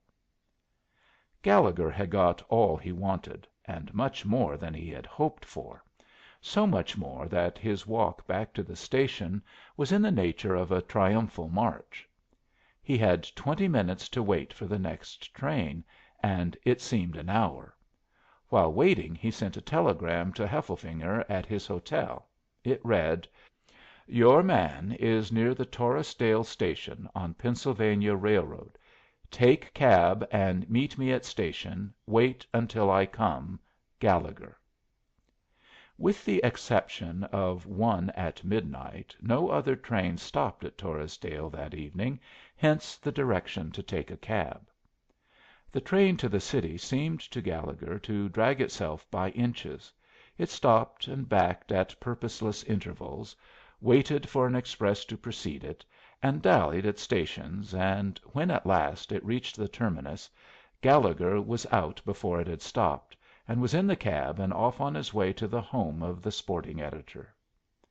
The sporting editor was at dinner, and came out in the hall to see him, with his napkin in his hand.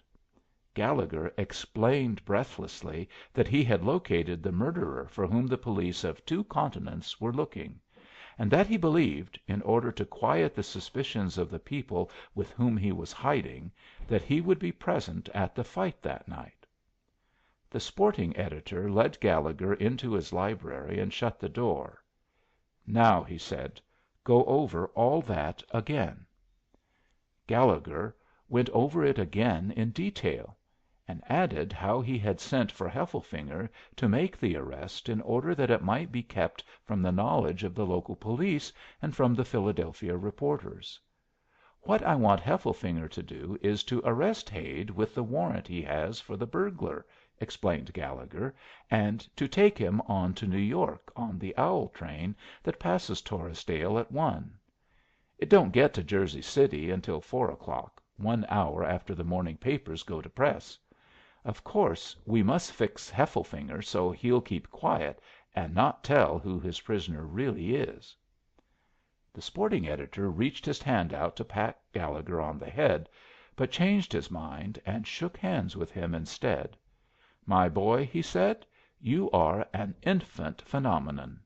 If I can pull the rest of this thing off to night, it will mean the $5,000 reward and fame galore for you and the paper. Now I'm going to write a note to the managing editor, and you can take it round to him and tell him what you've done and what I'm going to do, and he'll take you back on the paper and raise your salary. Perhaps you didn't know you've been discharged?" "Do you think you ain't a going to take me with you?" demanded Gallegher. "Why, certainly not.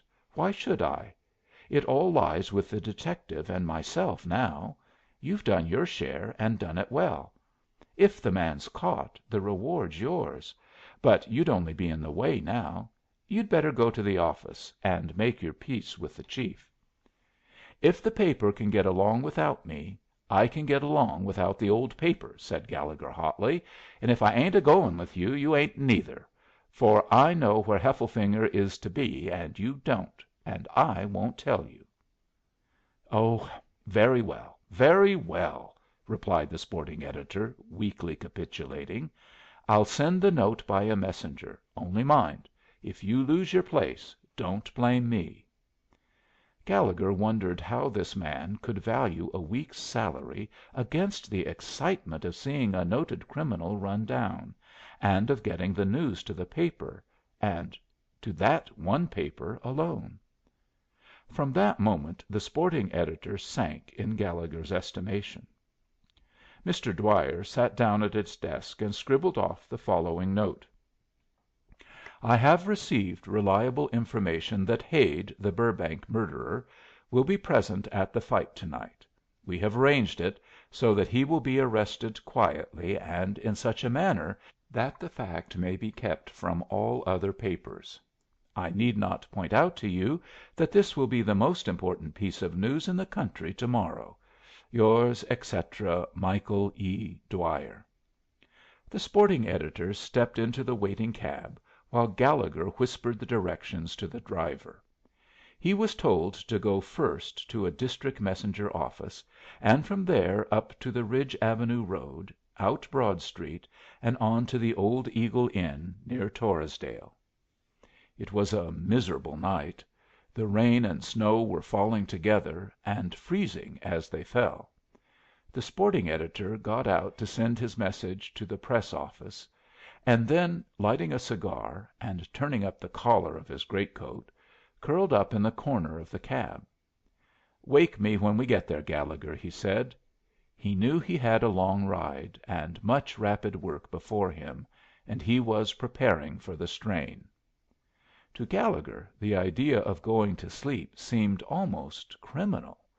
From the dark corner of the cab his eyes shone with excitement and with the awful joy of anticipation. He glanced every now and then to where the sporting editor's cigar shone in the darkness, and watched it as it gradually burnt more dimly and went out. The lights in the shop windows threw a broad glare across the ice on the pavements, and the lights from the lamp posts tossed the distorted shadow of the cab and the horse and the motionless driver, sometimes before and sometimes behind them. After half an hour Gallegher slipped down to the bottom of the cab and dragged out a lap robe, in which he wrapped himself. It was growing colder, and the damp, keen wind swept in through the cracks until the window frames and woodwork were cold to the touch. An hour passed, and the cab was still moving more slowly over the rough surface of partly paved streets, and by single rows of new houses standing at different angles to each other in fields covered with ash heaps and brick kilns. Here and there the gaudy lights of a drug store and the forerunner of suburban civilization shone from the end of a new block of houses, and the rubber cape of an occasional policeman showed in the light of the lamp post that he hugged for comfort. Then even the houses disappeared, and the cab dragged its way between truck farms, with desolate looking glass covered beds, and pools of water, half caked with ice, and bare trees, and interminable fences. Once or twice the cab stopped altogether, and Gallegher could hear the driver swearing to himself, or at the horse, or the roads. At last they drew up before the station at Torresdale. It was quite deserted, and only a single light cut a swath in the darkness, and showed a portion of the platform, the ties and the rails glistening in the rain. They walked twice past the light before a figure stepped out of the shadow and greeted them cautiously. "I am Mr. Dwyer, of the Press," said the sporting editor, briskly. "You've heard of me, perhaps. Well, there shouldn't be any difficulty in our making a deal, should there? This boy here has found Hade, and we have reason to believe he will be among the spectators at the fight to night. We want you to arrest him quietly, and as secretly as possible. You can do it with your papers and your badge easily enough. We want you to pretend that you believe he is this burglar you came over after. If you will do this, and take him away without any one so much as suspecting who he really is, and on the train that passes here at 1:20 for New York, we will give you $500 out of the 5,000 reward. If, however, one other paper, either in New York or Philadelphia or anywhere else, knows of the arrest, you won't get a cent. Now, what do you say?" The detective had a great deal to say. He wasn't at all sure the man Gallegher suspected was Hade. He feared he might get himself into trouble by making a false arrest, and if it should be the man, he was afraid the local police would interfere. "We've no time to argue or debate this matter," said Dwyer, warmly. "We agree to point Hade out to you in the crowd. After the fight is over you arrest him as we have directed, and you get the money and the credit of the arrest. If you don't like this, I will arrest the man myself and have him driven to town with a pistol for a warrant." Hefflefinger considered in silence and then agreed unconditionally. "As you say, Mr. Dwyer," he returned. "I've heard of you for a thoroughbred sport. I know you'll do what you say you'll do. And as for me, I'll do what you say, and just as you say, and it's a very pretty piece of work as it stands." They all stepped back into the cab, and then it was that they were met by a fresh difficulty how to get the detective into the barn, where the fight was to take place, for neither of the two men had $250 to pay for his admittance. But this was overcome when Gallegher remembered the window of which young Keppler had told him. In the event of Hade's losing courage and not daring to show himself in the crowd around the ring, it was agreed that Dwyer should come to the barn and warn Hefflefinger. But if he should come, Dwyer was merely to keep near him and to signify by a prearranged gesture which one of the crowd he was. They drew up before a great black shadow of a house, dark, forbidding, and apparently deserted. But at the sound of the wheels on the gravel the door opened, letting out a stream of warm, cheerful light, and a man's voice said, "Put out those lights. Don't yus know no better than that?" This was Keppler, and he welcomed Mr. Dwyer with effusive courtesy. The two men showed in the stream of light, and the door closed on them, leaving the house as it was at first, black and silent, save for the dripping of the rain and snow from the eaves. The detective and Gallegher put out the cab's lamps and led the horse toward a long, low shed in the rear of the yard, which they now noticed was almost filled with teams of many different makes, from the Hobson's choice of a livery stable to the brougham of the man about town. "No," said Gallegher, as the cabman stopped to hitch the horse beside the others. "We want it nearest that lower gate. When we newspaper men leave this place we'll leave it in a hurry, and the man who is nearest town is likely to get there first. You won't be a followin' of no hearse when you make your return trip." Gallegher tied the horse to the very gate post itself, leaving the gate open and allowing a clear road and a flying start for the prospective race to Newspaper Row. The driver disappeared under the shelter of the porch, and Gallegher and the detective moved off cautiously to the rear of the barn. "This must be the window," said Hefflefinger, pointing to a broad wooden shutter some feet from the ground. "Just you give me a boost once, and I'll get that open in a jiffy," said Gallegher. The detective placed his hands on his knees, and Gallegher stood upon his shoulders, and with the blade of his knife lifted the wooden button that fastened the window on the inside and pulled the shutter open. Then he put one leg inside over the sill, and leaning down helped to draw his fellow conspirator up to a level with the window. "I feel just like I was burglarizing a house," chuckled Gallegher, as he dropped noiselessly to the floor below and refastened the shutter. The barn was a large one, with a row of stalls on either side, in which horses and cows were dozing. There was a haymow over each row of stalls, and at one end of the barn a number of fence rails had been thrown across from one mow to the other. These rails were covered with hay. In the middle of the floor was the ring. It was not really a ring, but a square, with wooden posts at its four corners, through which ran a heavy rope. The space enclosed by the rope was covered with sawdust.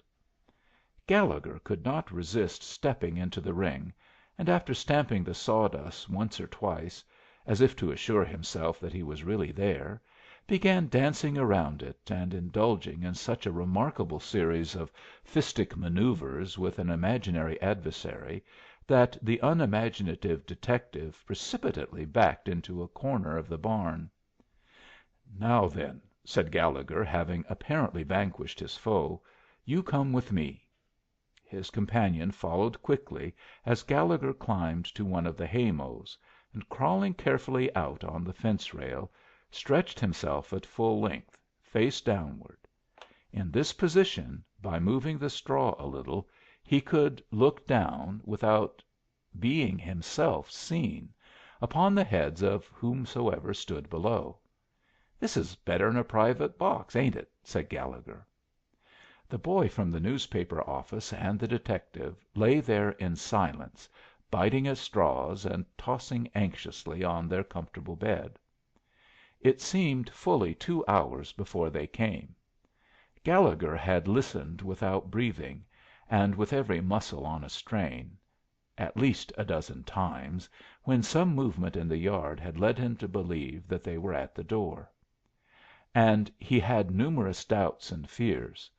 Sometimes it was that the police had learnt of the fight, and had raided Keppler's in his absence; and again it was that the fight had been postponed, or, worst of all, that it would be put off until so late that Mr. Dwyer could not get back in time for the last edition of the paper.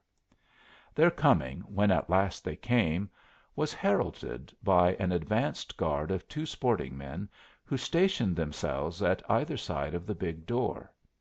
"Hurry up now, gents," one of the men said with a shiver. "Don't keep this door open no longer'n needful."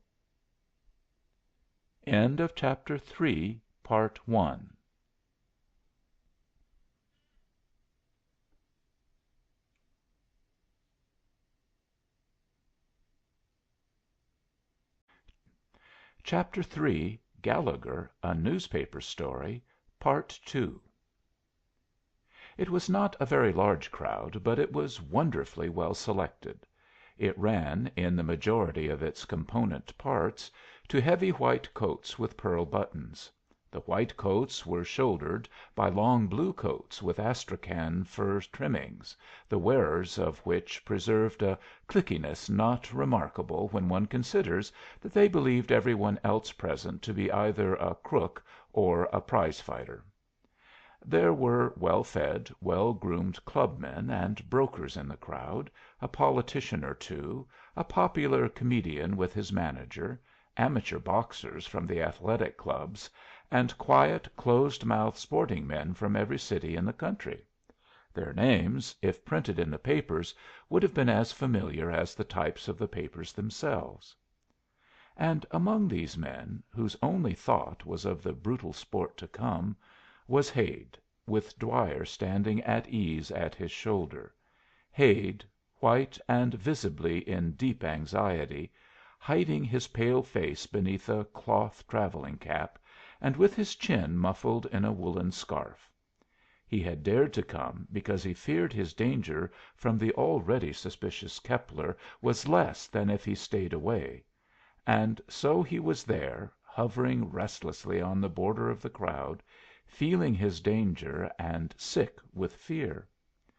When Hefflefinger first saw him he started up on his hands and elbows, and made a movement forward as if he would leap down then and there and carry off his prisoner single handed. "Lie down," growled Gallegher. "An officer of any sort wouldn't live 3 minutes in that crowd." The detective drew back slowly and buried himself again in the straw, but never once through the long fight which followed did his eyes leave the person of the murderer. The newspaper men took their places in the foremost row close around the ring, and kept looking at their watches and begging the master of ceremonies to "shake it up, do." There was a great deal of betting, and all of the men handled the great rolls of bills they wagered with a flippant recklessness which could only be accounted for in Gallegher's mind by temporary mental derangement.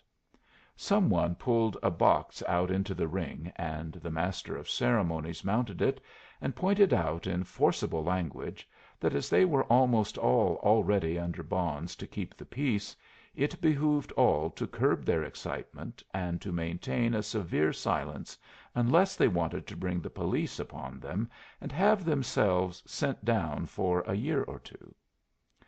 Then two very disreputable looking persons tossed their respective principals' high hats into the ring, and the crowd, recognizing in this relic of the days when brave knights threw down their gauntlets in the lists as only a sign that the fight was about to begin, cheered tumultuously. This was followed by a sudden surging forward, and a mutter of admiration much more flattering than the cheers had been, when the principals followed their hats and, slipping out of their great coats, stood forth in all the physical beauty of the perfect brute. Their pink skin was as soft and healthy looking as a baby's, and glowed in the lights of the lanterns like tinted ivory, and underneath this silken covering the great biceps and muscles moved in and out and looked like the coils of a snake around the branch of a tree. Gentleman and blackguard shouldered each other for a nearer view. The coachmen, whose metal buttons were unpleasantly suggestive of police, put their hands, in the excitement of the moment, on the shoulders of their masters. The perspiration stood out in great drops on the foreheads of the backers, and the newspaper men bit somewhat nervously at the ends of their pencils. And in the stalls the cows munched contentedly at their cuds and gazed with gentle curiosity at their two fellow brutes, who stood waiting the signal to fall upon and kill each other, if need be, for the delectation of their brothers. "Take your places," commanded the master of ceremonies. In the moment in which the two men faced each other the crowd became so still that, save for the beating of the rain upon the shingled roof and the stamping of a horse in one of the stalls, the place was as silent as a church. "Time!" shouted the master of ceremonies. The two men sprang into a posture of defense, which was lost as quickly as it was taken, one great arm shot out like a piston rod. There was the sound of bare fists beating on naked flesh. There was an exultant indrawn gasp of savage pleasure and relief from the crowd, and the great fight had begun. How the fortunes of war rose and fell, and changed and rechanged that night, is an old story to those who listen to such stories, and those who do not will be glad to be spared the telling of it. It was, they say, one of the bitterest fights between two men that this country has ever known. But all that is of interest here is that after an hour of this desperate, brutal business the champion ceased to be the favorite. The man whom he had taunted and bullied, and for whom the public had but little sympathy, was proving himself a likely winner, and under his cruel blows, as sharp and clean as those from a cutlass, his opponent was rapidly giving way. The men about the ropes were past all control now. They drowned Keppler's petitions for silence with oaths and in inarticulate shouts of anger, as if the blows had fallen upon them, and in mad rejoicings. They swept from one end of the ring to the other, with every muscle leaping in unison with those of the men they favored; and when a New York correspondent muttered over his shoulder that this would be the biggest sporting surprise since the Heenan Sayers fight, Mr. Dwyer nodded his head sympathetically in assent. In the excitement and tumult it is doubtful if any heard the three quickly repeated blows that fell heavily from the outside upon the big doors of the barn. If they did, it was already too late to mend matters, for the door fell, torn from its hinges, and as it fell a captain of police sprang into the light from out of the storm, with his lieutenants and their men crowding close at his shoulder. In the panic and stampede that followed, several of the men stood as helplessly immovable as though they had seen a ghost. Others made a mad rush into the arms of the officers and were beaten back against the ropes of the ring. Others dived headlong into the stalls among the horses and cattle, and still others shoved the rolls of money they held into the hands of the police and begged like children to be allowed to escape. The instant the door fell and the raid was declared, Hefflefinger slipped over the cross rails on which he had been lying, hung for an instant by his hands, and then dropped into the centre of the fighting mob on the floor. He was out of it in an instant with the agility of a pickpocket, was across the room and at Hade's throat like a dog. The murderer, for the moment, was the calmer man of the two. "Here," he panted. "Hands off, now. There's no need for all this violence. There's no great harm in looking at a fight, is there? There's $100 bill in my right hand. Take it, and let me slip out of this. No one is looking. Here!" But the detective only held him the closer. "I want you for burglary," he whispered under his breath. "You've got to come with me now, and quick. The less fuss you make, the better for both of us. If you don't know who I am, you can feel my badge under my coat here. I've got the authority. It's all regular, and when we're out of this damned row I'll show you the papers." He took one hand from Hade's throat and pulled a pair of handcuffs from his pocket. "It's a mistake! This is an outrage!" gasped the murderer, white and trembling, but dreadfully alive and desperate for his liberty. "Let me go, I tell you! Take your hands off of me! Do I look like a burglar, you fool?" "I know who you look like," whispered the detective, with his face close to the face of his prisoner. "Now will you go easy as a burglar, or shall I tell these men who you are and what I do want you for? Shall I call out your real name or not? Shall I tell 'em? Quick, speak up. Shall I?" There was something so exultant, something so unnecessarily savage in the officer's face that the man he held saw that the detective knew him for what he really was, and the hands that had held his throat slipped down around his shoulders, or he would have fallen.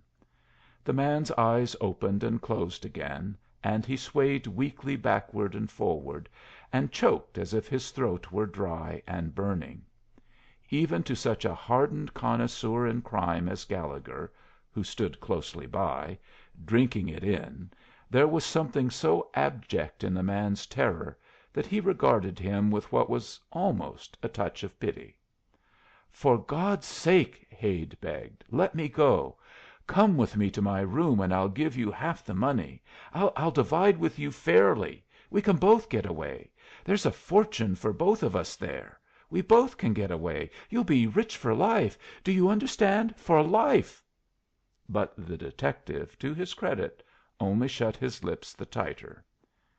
"That's enough," he whispered in return. "That's more than I expected. You've sentenced yourself already. Come." Two officers in uniform barred their exit at the door, but Hefflefinger smiled easily and showed his badge. "One of Byrnes's men," he said in explanation. "Came over expressly to take this chap. He's a burglar. Arlie Lane, alias Carleton. I've shown the papers to the captain. It's all regular. I'm just going to get his traps at the hotel and walk him over to the station. I guess we'll push right on to New York to night." The officers nodded and smiled their admiration for the representative of what is, perhaps, the best detective force in the world, and let him pass.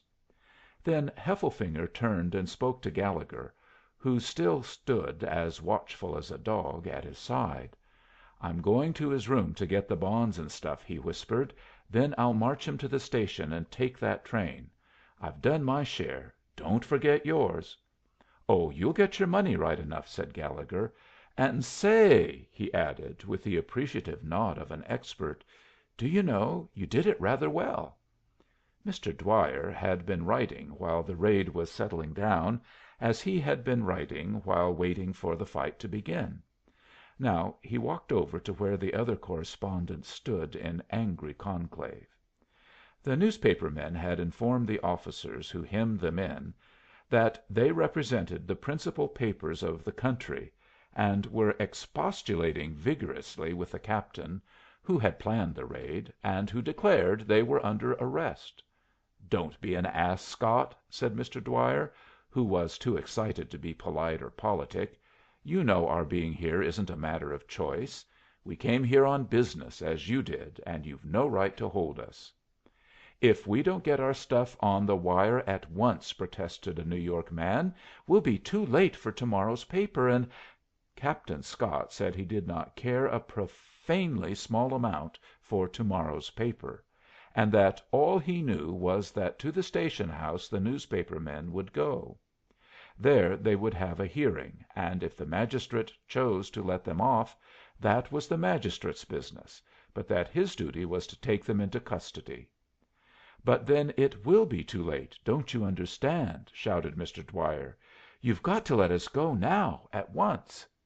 "I can't do it, Mr. Dwyer," said the captain, "and that's all there is to it. Why, haven't I just sent the president of the Junior Republican Club to the patrol wagon, the man that put this coat on me, and do you think I can let you fellows go after that? You were all put under bonds to keep the peace not 3 days ago, and here you're at it, fighting like badgers. It's worth my place to let one of you off." What Mr. Dwyer said next was so uncomplimentary to the gallant Captain Scott that overwrought individual seized the sporting editor by the shoulder and shoved him into the hands of 2 of his men. This was more than the distinguished Mr. Dwyer could brook, and he excitedly raised his hand in resistance. But before he had time to do anything foolish his wrist was gripped by one strong little hand, and he was conscious that another was picking the pocket of his greatcoat. He slapped his hands to his sides, and, looking down, saw Gallegher standing close behind him and holding him by the wrist. Mr. Dwyer had forgotten the boy's existence, and would have spoken sharply if something in Gallegher's innocent eyes had not stopped him. Gallegher's hand was still in that pocket in which Mr. Dwyer had shoved his notebook filled with what he had written of Gallegher's work and Hade's final capture, and with a running descriptive account of the fight. With his eyes fixed on Mr. Dwyer, Gallegher drew it out and with a quick movement shoved it inside his waistcoat. Mr. Dwyer gave a nod of comprehension. Then, glancing at his 2 guardsmen and finding that they were still interested in the wordy battle of the correspondents with their chief, and had seen nothing, he stooped and whispered to Gallegher, "The forms are locked at 20 minutes to 3. If you don't get there by that time it will be of no use, but if you're on time you'll beat the town and the country too." Gallegher's eyes flashed significantly, and, nodding his head to show he understood, started boldly on a run toward the door. But the officers who guarded it brought him to an abrupt halt, and, much to Mr. Dwyer's astonishment, drew from him what was apparently a torrent of tears. "Let me go to me father! I want me father!" the boy shrieked hysterically. "They've 'rested father! Oh, daddy, daddy, they're going to take you to prison!" "Who is your father, sonny?" asked one of the guardians of the gate. "Keppler's me father," sobbed Gallegher. "They're going to lock him up, and I'll never see him no more." "Oh, yes, you will," said the officer, good naturedly. "He's there in that first patrol wagon. You can run over and say good night to him, and then you'd better get to bed. This ain't no place for kids of your age." "Thank you, sir," sniffed Gallegher, tearfully, as the 2 officers raised their clubs and let him pass out into the darkness. The yard outside was in a tumult. Horses were stamping and plunging and backing the carriages into one another. Lights were flashing from every window of what had been apparently an uninhabited house, and the voices of the prisoners were still raised in angry expostulation. 3 police patrol wagons were moving about the yard, filled with unwilling passengers who sat or stood, packed together like sheep, and with no protection from the sleet and rain. Gallegher stole off into a dark corner and watched the scene until his eyesight became familiar with the position of the land. Then, with his eyes fixed fearfully on the swinging light of a lantern with which an officer was searching among the carriages, he groped his way between horses' hoofs and behind the wheels of carriages to the cab which he had himself placed at the furthermost gate. It was still there, and the horse, as he had left it, with its head turned toward the city. Gallegher opened the big gate noiselessly and worked nervously at the hitching strap. The knot was covered with a thin coating of ice, and it was several minutes before he could loosen it; but his teeth finally pulled it apart, and with the reins in his hands he sprang upon the wheel; and as he stood so, a shock of fear ran down his back like an electric current, his breath left him, and he stood immovable, gazing with wide eyes into the darkness. The officer with the lantern had suddenly loomed up from behind a carriage not 50 feet distant, and was standing perfectly still, with his lantern held over his head, peering so directly toward Gallegher that the boy felt that he must see him. Gallegher stood with one foot on the hub of the wheel and with the other on the box, waiting to spring. It seemed a minute before either of them moved, and then the officer took a step forward and demanded sternly, "Who is that?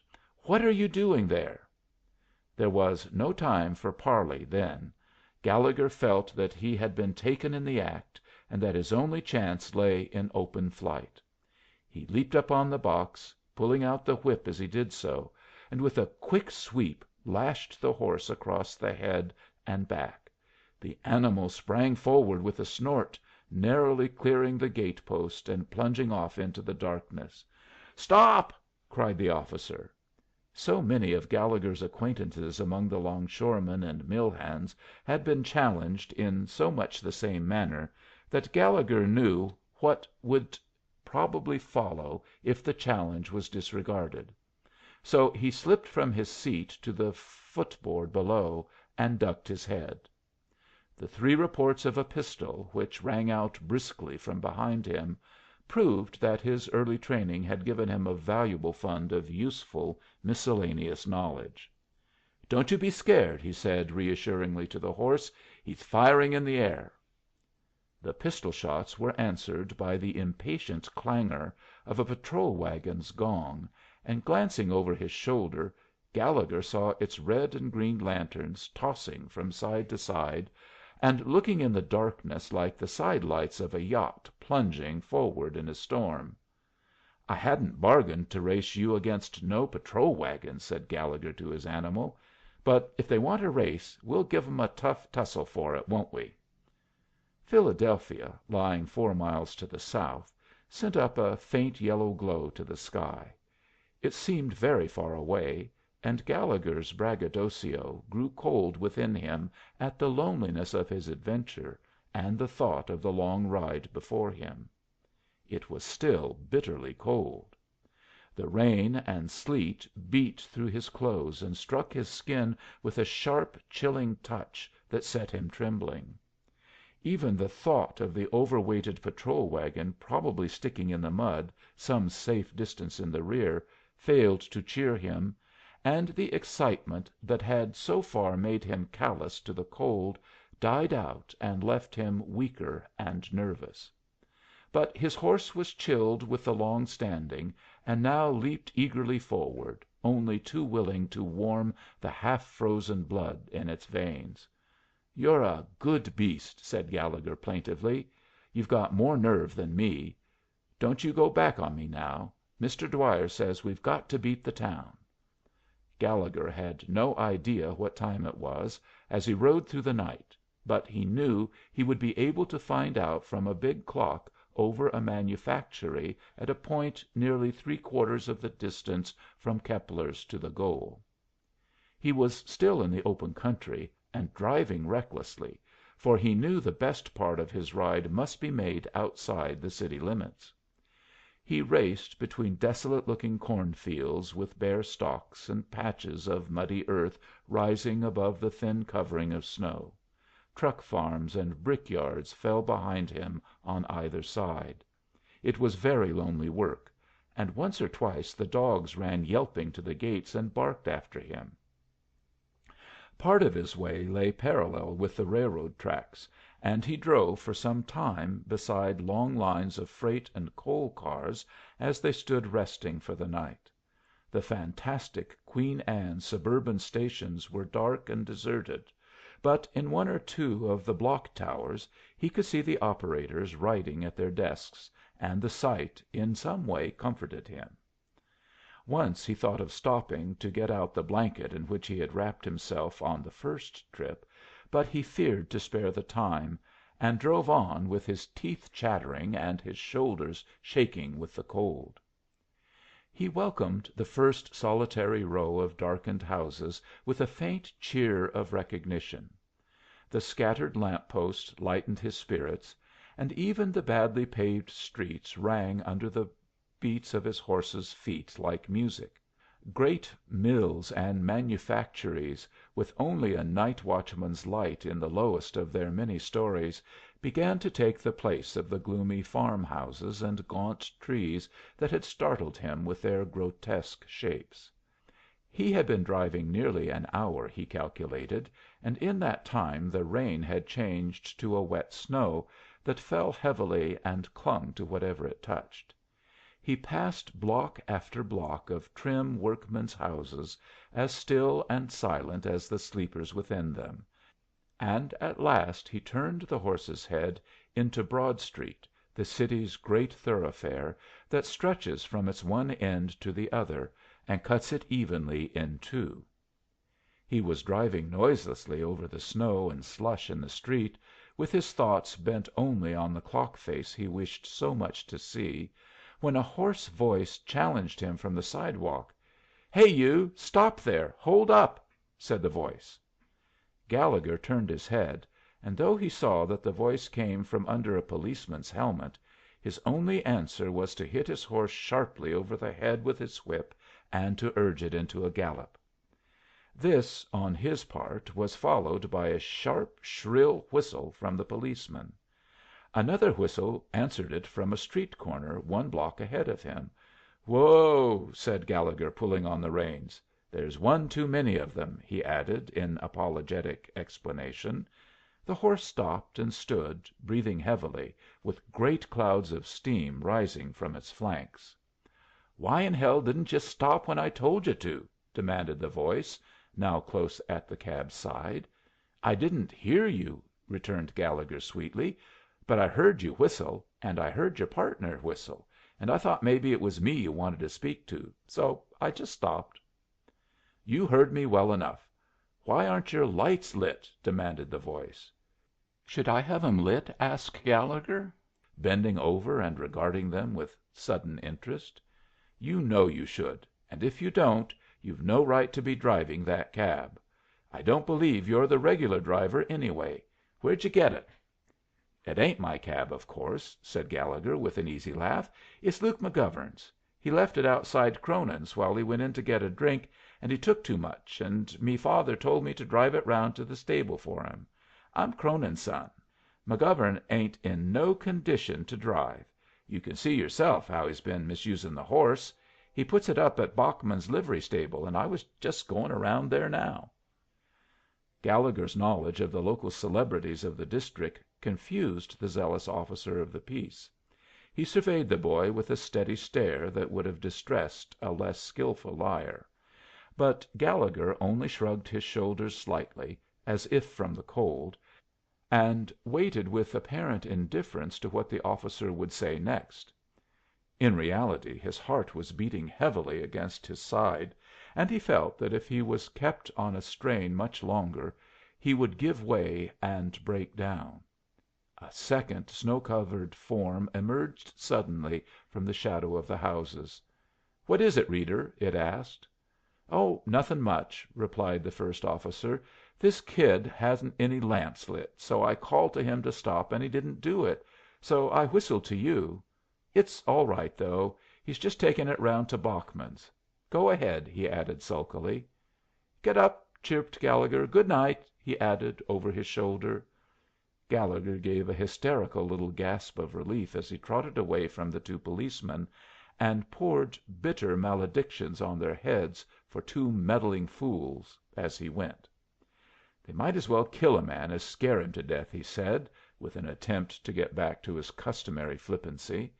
But the effort was somewhat pitiful, and he felt guiltily conscious that a salt, warm tear was creeping slowly down his face, and that a lump that would not keep down was rising in his throat. "'Tain't no fair thing for the whole police force to keep worrying at a little boy like me," he said, in shamefaced apology. "I'm not doing nothing wrong, and I'm half froze to death, and yet they keep a nagging at me." It was so cold that when the boy stamped his feet against the footboard to keep them warm, sharp pains shot up through his body, and when he beat his arms about his shoulders, as he had seen real cabmen do, the blood in his finger tips tingled so acutely that he cried aloud with the pain. He had often been up that late before, but he had never felt so sleepy. It was as if some one was pressing a sponge heavy with chloroform near his face, and he could not fight off the drowsiness that lay hold of him. He saw, dimly hanging above his head, a round disk of light that seemed like a great moon, and which he finally guessed to be the clock face for which he had been on the lookout. He had passed it before he realized this, but the fact stirred him into wakefulness again, and when his cab's wheels slipped round the City Hall corner he remembered to look up at the other big clock face that keeps awake over the railroad station and measures out the night. He gave a gasp of consternation when he saw that it was 2:30, and that there was but 10 minutes left to him. This and the many electric lights and the sight of the familiar pile of buildings startled him into a semi consciousness of where he was and how great was the necessity for haste. He rose in his seat and called on the horse and urged it into a reckless gallop over the slippery asphalt. He considered nothing else but speed, and looking neither to the left nor right, dashed off down Broad Street into Chestnut, where his course lay straight away to the office, now only 7 blocks distant. Gallegher never knew how it began, but he was suddenly assaulted by shouts on either side, his horse was thrown back on his haunches, and he found 2 men in cabman's livery hanging at its head and patting its sides and calling it by name. And the other cabmen, who have their stand at the corner, were swarming about the carriage, all of them talking and swearing at once, and gesticulating wildly with their whips. They said they knew the cab was McGovern's, and they wanted to know where he was and why he wasn't on it. They wanted to know where Gallegher had stolen it, and why he had been such a fool as to drive it into the arms of its owner's friends. They said that it was about time that a cab driver could get off his box to take a drink without having his cab run away with, and some of them called loudly for a policeman to take the young thief in charge.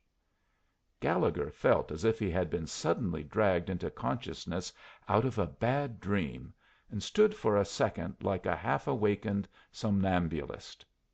They had stopped the cab under an electric light, and its glare shone coldly down upon the trampled snow and the faces of the men around him. Gallegher bent forward and lashed savagely at the horse with his whip. "Let me go!" he shouted, as he tugged impotently at the reins. "Let me go, I tell you! I haven't stole no cab, and you've got no right to stop me. I only want to take it to the press office," he begged. "They'll send it back to you all right. They'll pay you for the trip. I'm not running away with it. The driver's got the collar. He's 'rested. And I'm only a going to the press office. Do you hear me?" he cried, his voice rising and breaking in a shriek of passion and disappointment. "I tell you to let go those reins. Let me go, or I'll kill you. Do you hear me? I'll kill you." And leaning forward, the boy struck savagely with his long whip at the faces of the men about the horse's head. Some one in the crowd reached up and caught him by the ankles, and with a quick jerk pulled him off the box and threw him onto the street. but he was up on his knees in a moment and caught at the man's hand. "Don't let them stop me, mister!" he cried. "Please let me go. I didn't steal the cab, sir. S'help me, I didn't. I'm telling you the truth. Take me to the Press office, and they'll prove it to you. They'll pay you anything you ask them. It's only such a little ways now, and I've come so far, sir. Please don't let them stop me," he sobbed, clasping the man about the knees. "For heaven's sake, mister, let me go." The managing editor of the Press took up the india rubber speaking tube at his side and answered "Not yet" to an inquiry the night editor had already put to him 5 times within the last 20 minutes. Then he snapped the metal top of the tube impatiently and went up stairs. As he passed the door of the local room he noticed that the reporters had not gone home, but were sitting about on the tables and chairs, waiting. They looked up inquiringly as he passed, and the city editor asked, "Any news yet?" and the managing editor shook his head. The compositors were standing idle in the composing room, and their foreman was talking with the night editor. "Well?" said that gentleman tentatively. "Well," returned the managing editor, "I don't think we can wait. Do you?" "It's a half hour after time now," said the night editor, "and we'll miss the suburban trains if we hold the paper back any longer. We can't afford to wait for a purely hypothetical story. The chances are all against the fight's having taken place or this Hades having been arrested." "But if we're beaten on it?" suggested the chief. "But I don't think that is possible. If there were any story to print, Dwyer would have had it here before now." The managing editor looked steadily down at the floor. "Very well," he said slowly. "We won't wait any longer. Go ahead," he added, turning to the foreman with a sigh of reluctance. The foreman whirled himself about and began to give his orders, but the 2 editors still looked at each other doubtfully. As they stood so, there came a sudden shout, and the sound of people running to and fro in the reportorial rooms below. There was the tramp of many footsteps on the stairs, and above the confusion they heard the voice of the city editor telling some one to run to Madden and get some brandy, quick. No one in the composing room said anything, but those compositors who had started to go home began slipping off their overcoats, and every one stood with his eyes fixed on the door. It was kicked open from the outside, and in the doorway stood a cab driver and the city editor, supporting between them a pitiful little figure of a boy, wet and miserable, and with the snow melting on his clothes and running in little pools to the floor. "Why, it's Gallegher!" said the night editor, in a tone of the keenest disappointment. Gallegher shook himself free from his supporters and took an unsteady step forward, his fingers fumbling stiffly with the buttons of his waistcoat. "Mr. Dwyer, sir," he began faintly, with his eyes fixed fearfully on the managing editor. "He got arrested, and I couldn't get here no sooner, 'cause they kept a stopping me, and they took me cab from under me, but" he pulled the note book from his breast and held it out with its covers damp and limp from the rain "but we got Hade, and here's Mr. Dwyer's copy." And then he asked, with a queer note in his voice, partly of dread and partly of hope, "Am I in time, sir?"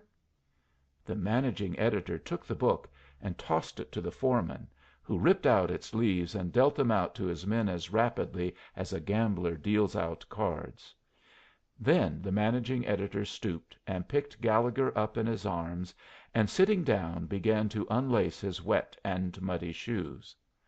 Gallegher made a faint effort to resist this degradation of the managerial dignity, but his protest was a very feeble one, and his head fell back heavily on the managing editor's shoulder. To Gallegher the incandescent lights began to whirl about in circles and to burn in different colors. The faces of the reporters kneeling before him and chafing his hands and feet grew dim and unfamiliar, and the roar and rumble of the great presses in the basement sounded far away like the murmur of the sea. And then the place and the circumstances of it came back to him again sharply and with sudden vividness. Gallegher looked up, with a faint smile, into the managing editor's face. "You won't turn me off for running away, will you?" he whispered. The managing editor did not answer immediately. His head was bent, and he was thinking, for some reason or other, of a little boy of his own, at home in bed. And then he said, quietly, "Not this time, Gallegher." Gallegher's head sank back comfortably on the older man's shoulder, and he smiled comprehensively at the faces of the young men crowded around him. "You hadn't ought to," he said, with a touch of his old impudence, "'cause I beat the town."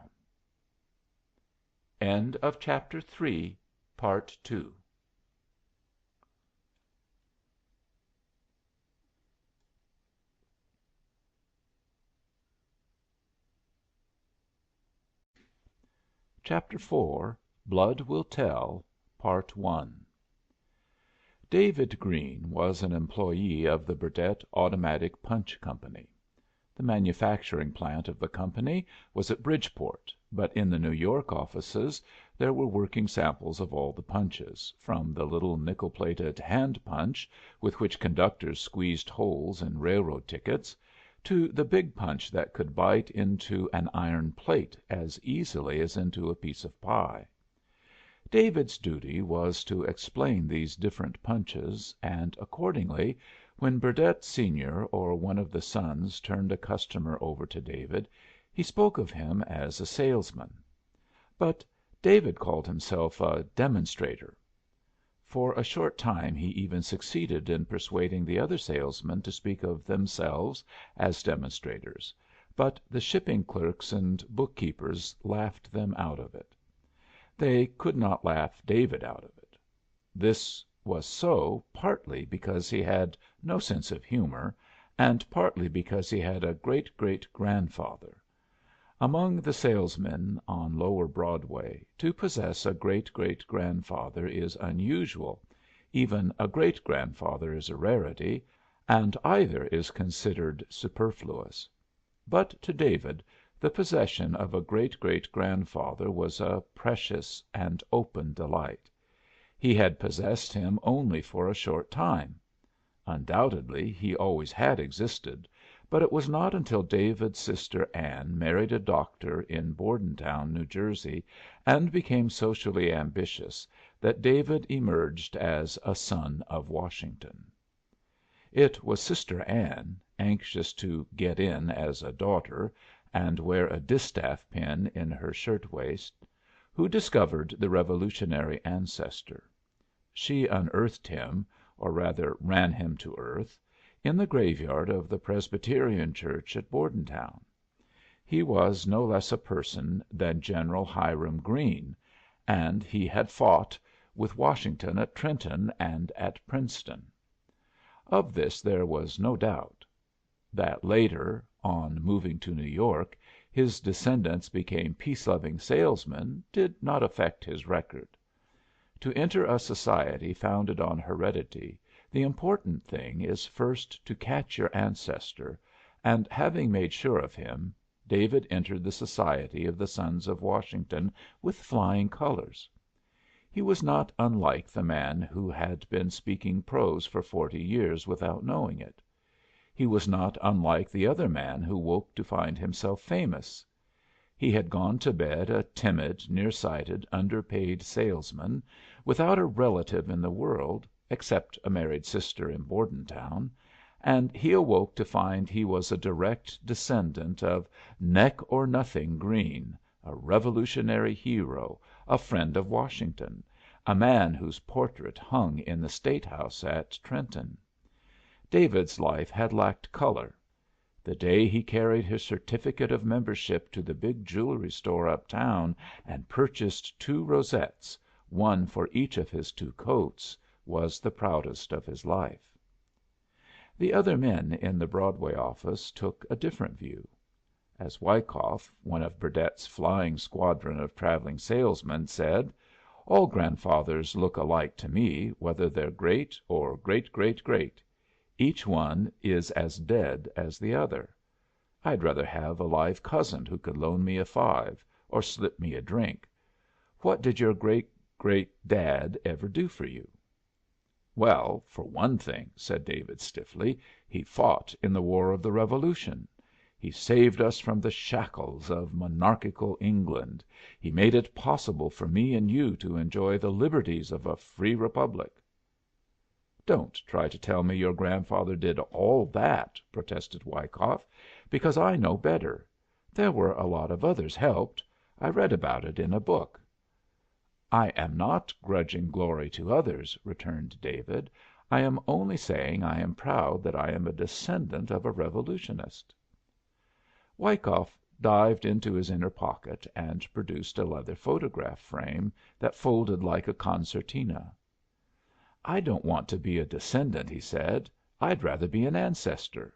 Look at those." Proudly he exhibited photographs of Mrs. Wyckoff with the baby, and of three other little Wyckoffs. David looked with envy at the children. "When I'm married," he stammered, and at the words he blushed, "I hope to be an ancestor." "If you're thinking of getting married," said Wyckoff, "you'd better hope for a raise in salary." The other clerks were as unsympathetic as Wyckoff. At first, when David showed them his parchment certificate and his silver gilt insignia, with on one side a portrait of Washington and on the other a Continental soldier, they admitted it was dead swell. They even envied him, not the grandfather, but the fact that owing to that distinguished relative David was constantly receiving beautifully engraved invitations to attend the monthly meetings of the society; to subscribe to a fund to erect monuments on battle fields to mark neglected graves; to join in joyous excursions to the tomb of Washington or of John Paul Jones; to inspect West Point, Annapolis, and Bunker Hill; to be among those present at the annual "banquet" at Delmonico's. In order that when he opened these letters he might have an audience, he had given the society his office address. In these communications he was always addressed as "Dear Compatriot," and never did the words fail to give him a thrill. They seemed to lift him out of Burdett's salesrooms and Broadway, and place him next to things uncommercial, untainted, high, and noble. He did not quite know what an aristocrat was, but he believed being a compatriot made him an aristocrat. When customers were rude, when Mr. John or Mr. Robert was overbearing, this idea enabled David to rise above their ill temper, and he would smile and say to himself, "If they knew the meaning of the blue rosette in my buttonhole, how differently they would treat me, how easily with a word could I crush them." But few of the customers recognized the significance of the button. They thought it meant that David belonged to the Y.M.C.A. or was a teetotaler. David, with his gentle manners and pale, ascetic face, was liable to give that impression. When Wyckoff mentioned marriage, the reason David blushed was because, although no one in the office suspected it, he wished to marry the person in whom the office took the greatest pride. This was Miss Emily Anthony, one of Burdett and Sons' youngest, most efficient, and prettiest stenographers; and although David did not cut as dashing a figure as did some of the firm's travelling men, Miss Anthony had found something in him so greatly to admire that she had, out of office hours, accepted his devotion, his theatre tickets, and an engagement ring. Indeed, so far had matters progressed that it had been almost decided when in a few months they would go upon their vacations they also would go upon their honeymoon. And then a cloud had come between them, and from a quarter from which David had expected only sunshine. The trouble befell when David discovered he had a great great grandfather. With that fact itself Miss Anthony was almost as pleased as was David himself; but while he was content to bask in another's glory, Miss Anthony saw in his inheritance only an incentive to achieve glory for himself. From a hard‐working salesman she had asked but little, but from a descendant of a national hero she expected other things. She was a determined young person, and for David she was an ambitious young person. She found she was dissatisfied.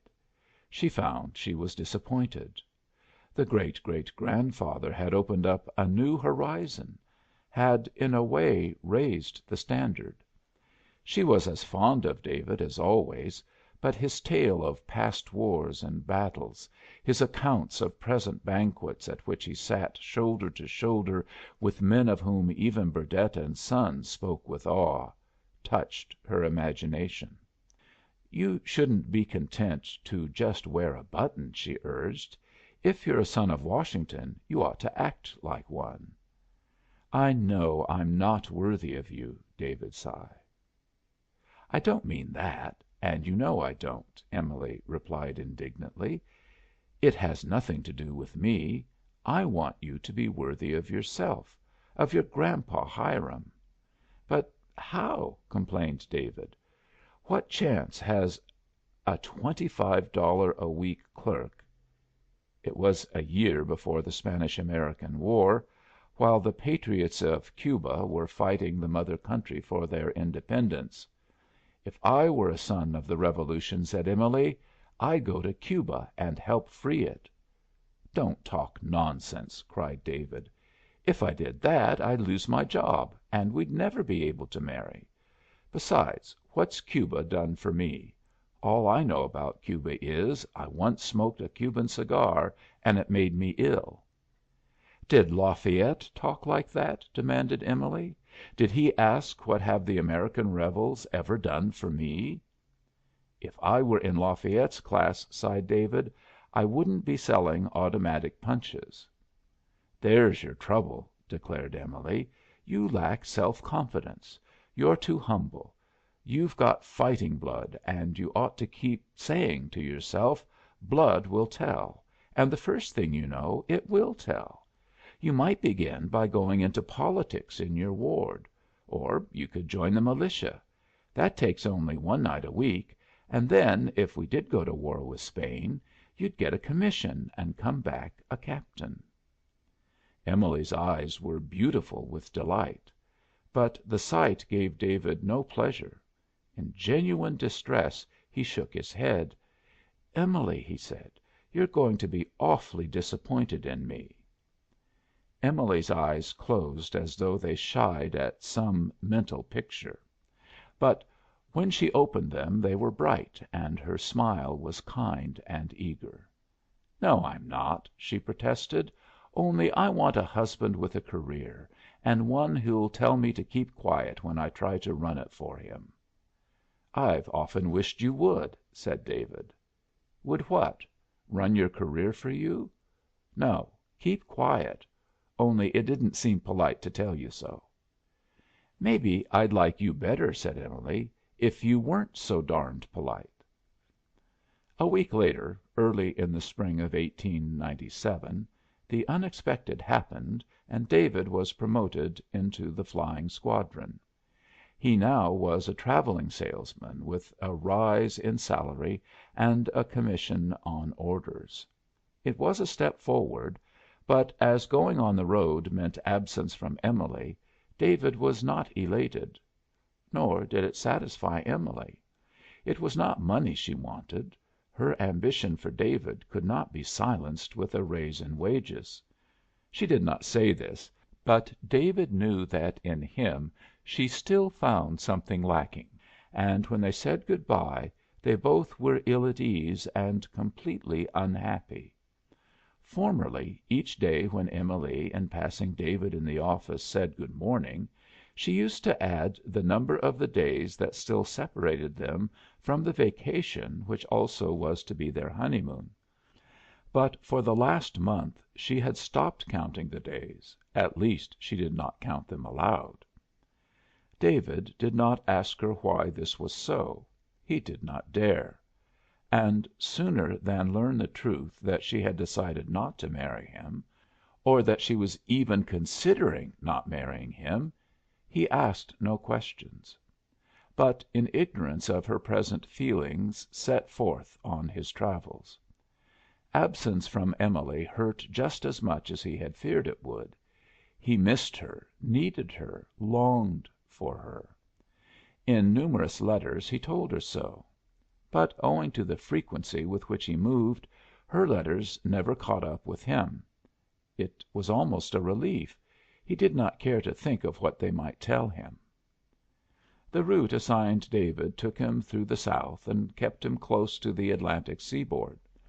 In obtaining orders he was not unsuccessful, and at the end of the first month received from the firm a telegram of congratulation. This was of importance chiefly because it might please Emily; but he knew that in her eyes the great great grandson of Hiram Greene could not rest content with a telegram from Burdett and Sons. A year before she would have considered it a high honor, a cause for celebration. Now he could see her press her pretty lips together and shake her pretty head. It was not enough.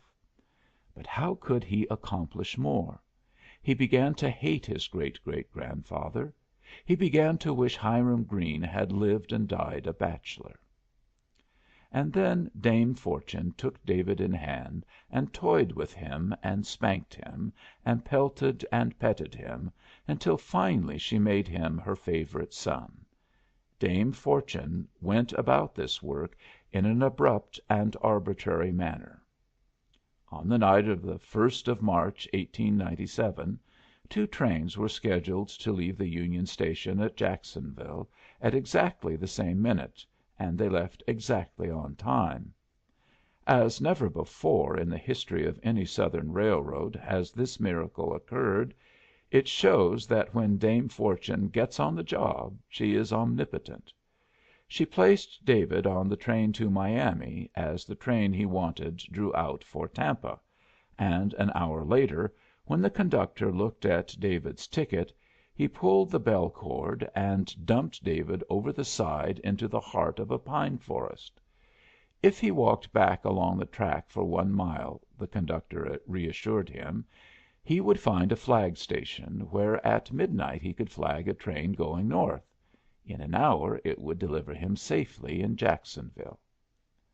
There was a moon, but for the greater part of the time it was hidden by fitful, hurrying clouds; and as David stumbled forward, at one moment he would see the rails like streaks of silver, and the next would be encompassed in a complete and bewildering darkness. He made his way from tie to tie only by feeling with his foot. After an hour he came to a shed. Whether it was or was not the flag station that the conductor had in mind, he did not know and he never did know. He was too tired, too hot, and too disgusted to proceed, and dropping his suit case he sat down under the open roof of the shed, prepared to wait either for the train or daylight. So far as he could see, on every side of him stretched a swamp, silent, dismal, interminable. From its black water rose dead trees, naked of bark, and hung with streamers of funereal moss. There was not a sound or sign of human habitation. The silence was the silence of the ocean at night.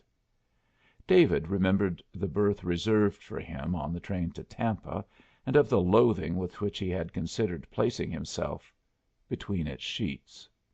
But now how gladly would he welcome it! For in the sleeping car, ill smelling, close and stuffy, he at least would have been surrounded by fellow sufferers of his own species. Here his companions were owls, water snakes, and sleeping buzzards. "I am alone," he told himself, "on a railroad embankment entirely surrounded by alligators." And then he found he was not alone. In the darkness, illuminated by a match, not 100 yards from him, there flashed suddenly the face of a man. Then the match went out and the face with it. David noted that it had appeared at some height above the level of the swamp, at an elevation higher even than that of the embankment.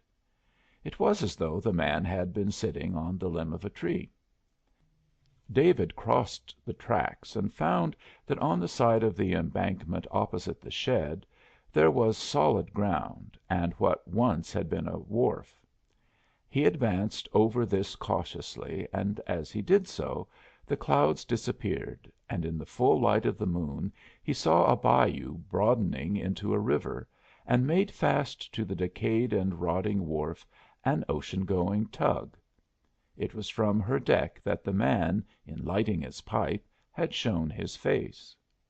At the thought of a warm engine room and the company of his fellow creatures, David's heart leaped with pleasure. He advanced quickly. And then something in the appearance of the tug, something mysterious, secretive, threatening, caused him to halt. No lights showed from her engine room, cabin, or pilot house. Her decks were empty. But as was evidenced by the black smoke that rose from her funnel, she was awake, and awake to some purpose. David stood uncertainly, questioning whether to make his presence known or return to the loneliness of the shed. The question was decided for him. He had not considered that standing in the moonlight he was a conspicuous figure. The planks of the wharf creaked and a man came toward him. As one who means to attack, or who fears attack, he approached warily. He wore high boots, riding breeches, and a sombrero. He was a little man, but his movements were alert and active. To David he seemed unnecessarily excited. He thrust himself close against David. "Who the devil are you?" demanded the man from the tug. "How'd you get here?" "I walked," said David.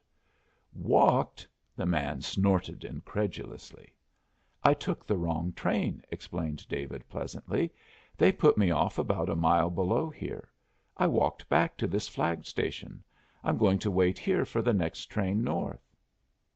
The little man laughed mockingly. "Oh no, you're not," he said. "If you walked here you can just walk away again." With a sweep of his arm he made a vigorous and peremptory gesture. "You walk," he commanded. "I'll do just as I please about that," said David. As though to bring assistance, the little man started hastily toward the tug. "I'll find some one who'll make you walk," he called. "You wait. That's all. You wait." David decided not to wait. It was possible the wharf was private property, and he had been trespassing. In any case, at the flag station the right of all men were equal, and if he were in for a fight he judged it best to choose his own battleground. He recrossed the tracks and sat down on his suit case in a dark corner of the shed. Himself hidden in the shadows, he could see in the moonlight the approach of any other person. "They're river pirates," said David to himself, "or smugglers. They're certainly up to some mischief. Or why should they object to the presence of a perfectly harmless stranger?" Partly with cold, partly with nervousness, David shivered.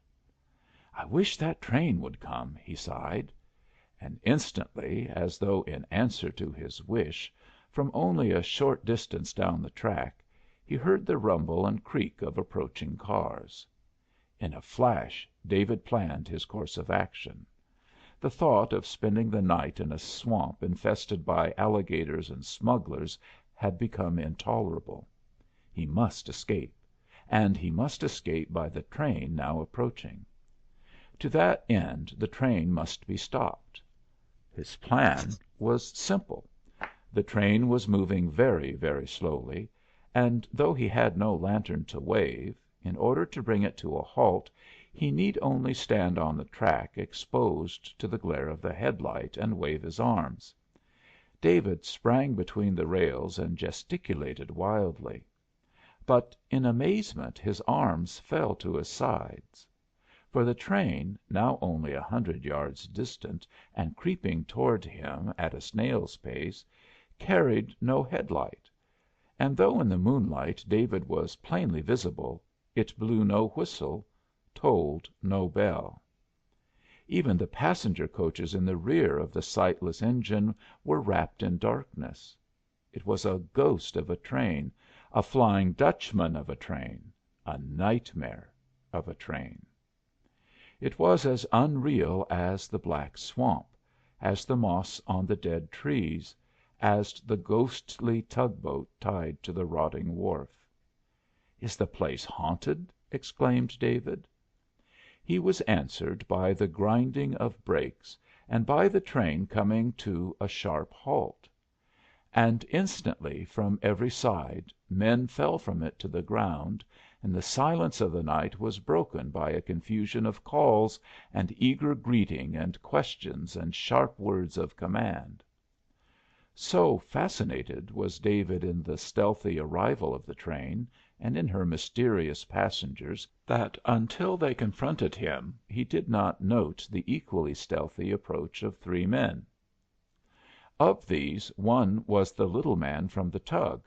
With him was a fat, red-faced Irish American. He wore no coat, and his shirt sleeves were drawn away from his hands by garters of pink elastic. His derby hat was balanced behind his ears. Upon his right hand flashed an enormous diamond. He looked as though but at that moment he had stopped sliding glasses across a Bowery bar. The third man carried the outward marks of a sailor. David believed he was the tallest man he had ever beheld, but equally remarkable with his height was his beard and hair, which were of a fierce brick dust red.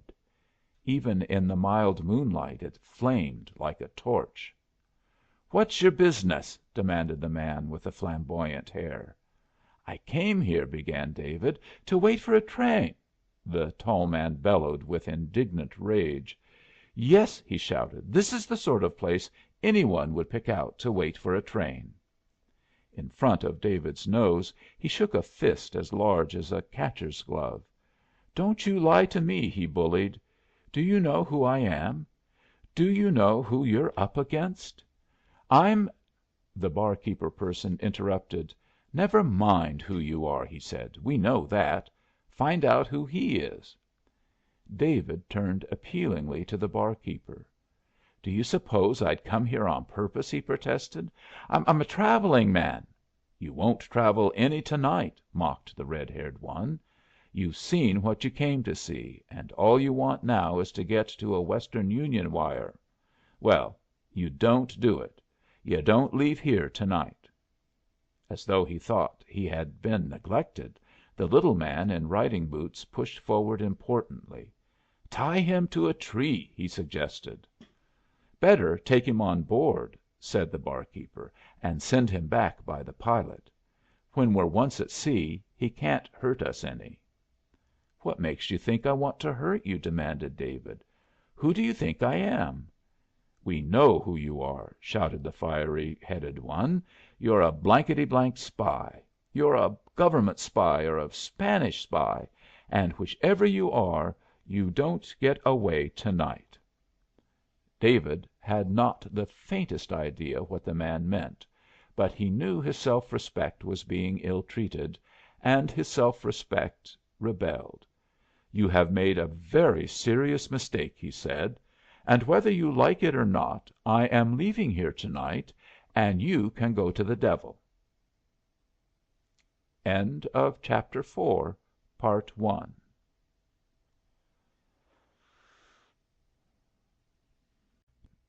Chapter 4, Blood Will Tell, Part 2. Reader's Note: According to the Oxford English Dictionary, filibuster as used in this story means "a member of an American band of adventurers who incited revolution in various Latin American states in the mid-19th century. Generally, a person who engages in unauthorized warfare against a foreign state." Turning his back, David started with great dignity to walk away. It was a short walk. Something hit him below the ear, and he found himself curling up comfortably on the ties. He had a strong desire to sleep, but was conscious that a bed on a railroad track, on account of trains wanting to pass, was unsafe. This doubt did not long disturb him. His head rolled against the steel rail, his limbs relaxed. From a great distance, and in a strange sing song, he heard the voice of the barkeeper saying, "9, 10, and out." When David came to his senses, his head was resting on a coil of rope. In his ears was the steady throb of an engine, and in his eyes the glare of a lantern. The lantern was held by a pleasant faced youth in a golf cap, who was smiling sympathetically. David rose on his elbow and gazed wildly about him. He was in the bow of the ocean going tug, and he saw that from where he lay in the bow to her stern her decks were packed with men. She was steaming swiftly down a broad river. On either side the gray light that comes before the dawn showed low banks studded with stunted palmettos. Close ahead David heard the roar of the surf. "Sorry to disturb you," said the youth in the golf cap, "but we drop the pilot in a few minutes, and you're going with him." David moved his aching head gingerly, and was conscious of a bump as large as a tennis ball behind his right ear. "What happened to me?" he demanded. "You were sort of kidnapped, I guess," laughed the young man. "It was a raw deal, but they couldn't take any chances. The pilot will land you at Okra Point. You can hire a rig there to take you to the railroad." "But why?" demanded David indignantly. "Why was I kidnapped? What had I done? Who were those men who—" From the pilot house there was a sharp jangle of bells to the engine room, and the speed of the tug slackened. "Come on," commanded the young man briskly. "The pilot's going ashore. Here's your grip, here's your hat.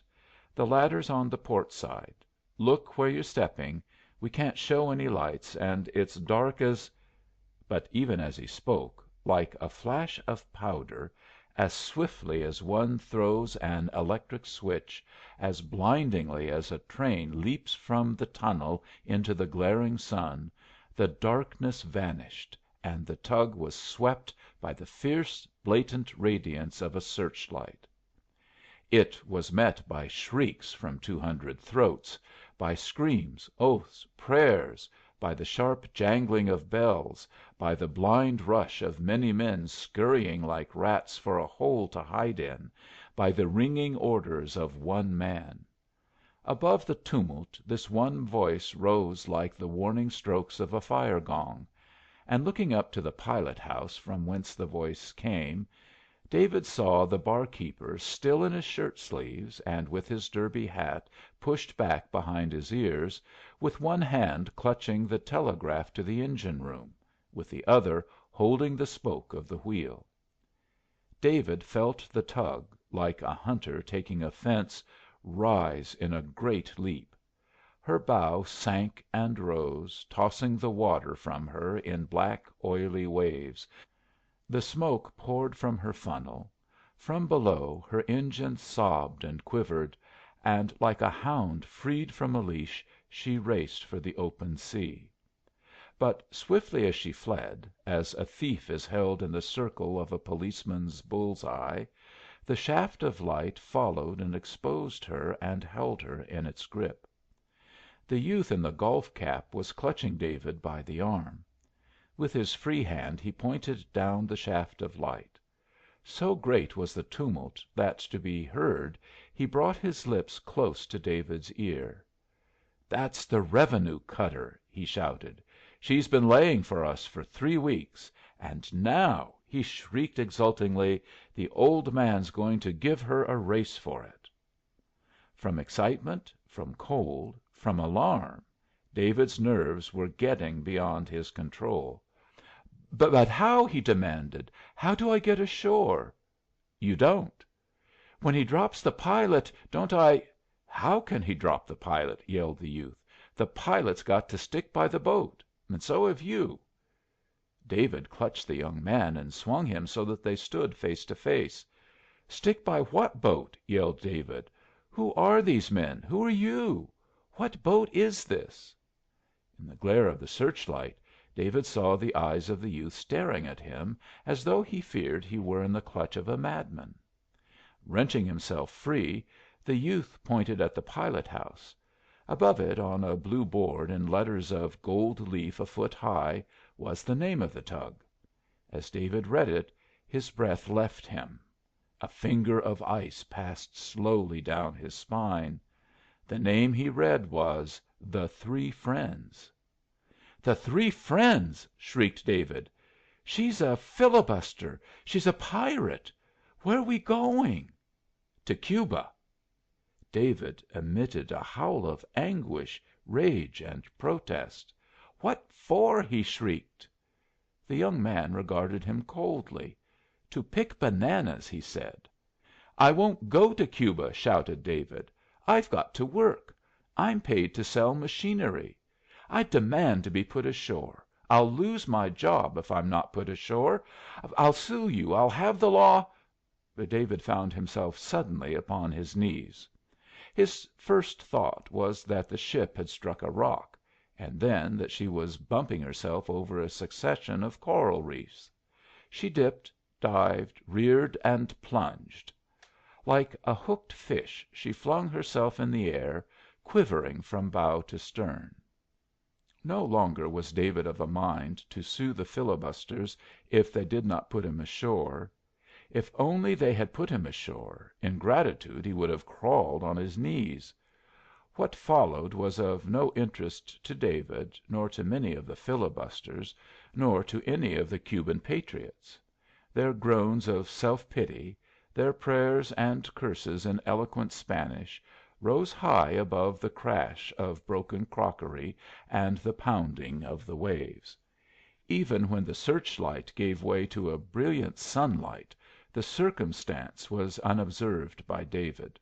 Nor was he concerned in the tidings brought forward by the youth in the golf cap, who raced the slippery decks and vaulted the prostrate forms as sure-footedly as a hurdler on a cinder track. To David, in whom he seemed to think he had found a congenial spirit, he shouted joyfully. "She's fired 2 blanks at us!" he cried. "And now she's firing cannon balls." "Thank God!" whispered David. "Perhaps she'll sink us." But the Three Friends showed her heels to the revenue cutter, and so far as David knew hours passed into days and days into weeks. It was like those nightmares in which in a minute one is whirled through centuries of fear and torment. Sometimes, regardless of nausea, of his aching head, of the hard deck, of the waves that splashed and smothered him, David fell into broken slumber. Sometimes he woke to a dull consciousness of his position. At such moments he added to his misery by speculating upon the other misfortunes that might have befallen him on shore. Emily, he decided, had given him up for lost and married, probably a navy officer in command of a battle ship. Burdett & Sons had cast him off forever. Possibly his disappearance had caused them to suspect him. Even now they might be regarding him as a defaulter, as a fugitive from justice. His accounts, no doubt, were being carefully overhauled. In actual time 2 days and 2 nights had passed. To David it seemed many ages. On the 3rd day he crawled to the stern, where there seemed less motion, and finding a boat's cushion, threw it in the lee scupper and fell upon it. From time to time the youth in the golf cap had brought him food and drink, and he now appeared from the cook's galley bearing a bowl of smoking soup. David considered it a doubtful attention. But he said, "You're very kind. How did a fellow like you come to mix up with these pirates?" The youth laughed good naturedly. "They're not pirates. They're patriots," he said, and I'm not mixed up with them. My name is Henry Carr, and I'm a guest of Jimmy Doyle, the captain." "The barkeeper with the derby hat?" said David. "He's not a barkeeper. He's a teetotaler," Carr corrected. "And he's the greatest filibuster alive. He knows these waters as you know Broadway, and he's the salt of the earth. I did him a favor once sort of mouse helping the lion idea. Just through dumb luck I found out about this expedition. The government agents in New York found out I'd found out and sent for me to tell. But I didn't, and I didn't write the story either. Doyle heard about that, so he asked me to come as his guest, and he's promised that after he's landed the expedition and the arms I can write as much about it as I darn please." "Then you're a reporter?" said David. "I'm what we call a cub reporter," laughed Carr. "You see, I've always dreamed of being a war correspondent. The men in the office say I dream too much. They're always guying me about it. But haven't you noticed it's the ones who dream who find their dreams come true? Now this isn't real war, but it's a near war, and when the real thing breaks loose I can tell the managing editor I served as a war correspondent in the Cuban Spanish campaign, and he may give me a real job." "And you like this?" groaned David. "I wouldn't if I were as sick as you are," said Carr, "but I've a stomach like a Harlem goat." He stooped and lowered his voice. "Now here are two fake filibusters," he whispered. "The men you read about in the newspapers. If a man's a real filibuster, nobody knows it." Coming toward them was the tall man who had knocked David out, and the little one who had wanted to tie him to a tree. "All they ask," whispered Carr, "is money and advertisement. If they knew I was a reporter, they'd eat out of my hand. The tall man calls himself Lighthouse Harry. He once kept a lighthouse on the Florida coast, and that's as near to the sea as he ever got. The other one is a daredevil, calling himself Colonel Beamish. He says he's an English officer and a soldier of fortune, and that he's been in 18 battles. Jimmie says he's never been near enough to a battle to see the Red Cross flags on the base hospital. But they've fooled these Cubans. The Junta thinks they're great fighters, and it sent them down here to work the machine guns. But I'm afraid the only fighting they will do will be in the sporting columns and not in the ring." A half dozen seasick Cubans were carrying a heavy oblong box. They dropped it not 2 yards from where David lay, and with a screw driver Lighthouse Harry proceeded to open the lid. Carr explained to David that the Three Friends was approaching that part of the coast of Cuba on which she had arranged to land her expedition, and that in case she was surprised by one of the Spanish patrol boats she was preparing to defend herself. "They've got an automatic gun in that crate," said Carr, "and they're going to assemble it. You'd better move. They'll be tramping all over you." David shook his head feebly. "I can't move," he protested. "I wouldn't move if it would free Cuba." For several hours, with very languid interest, David watched Lighthouse Harry and Colonel Beamish screw a heavy tripod to the deck and balance above it a quick firing 1-pounder. They worked very slowly, and to David, watching them from the lee scupper, they appeared extremely unintelligent. "I don't believe either of those thugs put an automatic gun together in his life," he whispered to Carr. "I never did either, but I've put hundreds of automatic punches together, and I bet that gun won't work." "What's wrong with it?" said Carr. Before David could summon sufficient energy to answer, the attention of all on board was diverted, and by a single word. Whether the word is whispered apologetically by the smoking room steward to those deep in bridge, or shrieked from the tops of a sinking ship, it never quite fails of its effect. A sweating stoker from the engine room saw it first. "Land!" he hailed. The seasick Cubans raised themselves and swung their hats. Their voices rose in a fierce chorus. "Cuba libre!" they yelled. The sun, piercing the morning mists, had uncovered a coast line broken with bays and inlets. Above it towered green hills, the peak of each topped by a squat blockhouse. In the valleys and watercourses, like columns of marble, rose the royal palms. "You must look," Carr entreated David. "It's just as it is in the pictures." "Then I don't have to look," groaned David. The Three Friends was making for a point of land that curved like a sickle. On the inside of the sickle was Nipe Bay. On the opposite shore of that broad harbor, at the place of rendezvous, a little band of Cubans waited to receive the filibusters. The goal was in sight. The dreadful voyage was done. Joy and excitement thrilled the ship's company. Cuban patriots appeared in uniforms with Cuban flags pinned in the brims of their straw sombreros. From the hold came boxes of small arm ammunition, of Mausers, rifles, machetes, and saddles. To protect the landing, a box of shells was placed in readiness beside the 1-pounder. "In 2 hours, if we have smooth water," shouted Lighthouse Harry, "we ought to get all of this on shore. And then all I ask," he cried mightily, "is for some one to kindly show me a Spaniard." His heart's desire was instantly granted. He was shown not only one Spaniard, but several Spaniards. They were on the deck of one of the fastest gunboats of the Spanish navy. Not a mile from the Three Friends she sprang from the cover of a narrow inlet. She did not signal questions or extend courtesies. For her the name of the ocean going tug was sufficient introduction.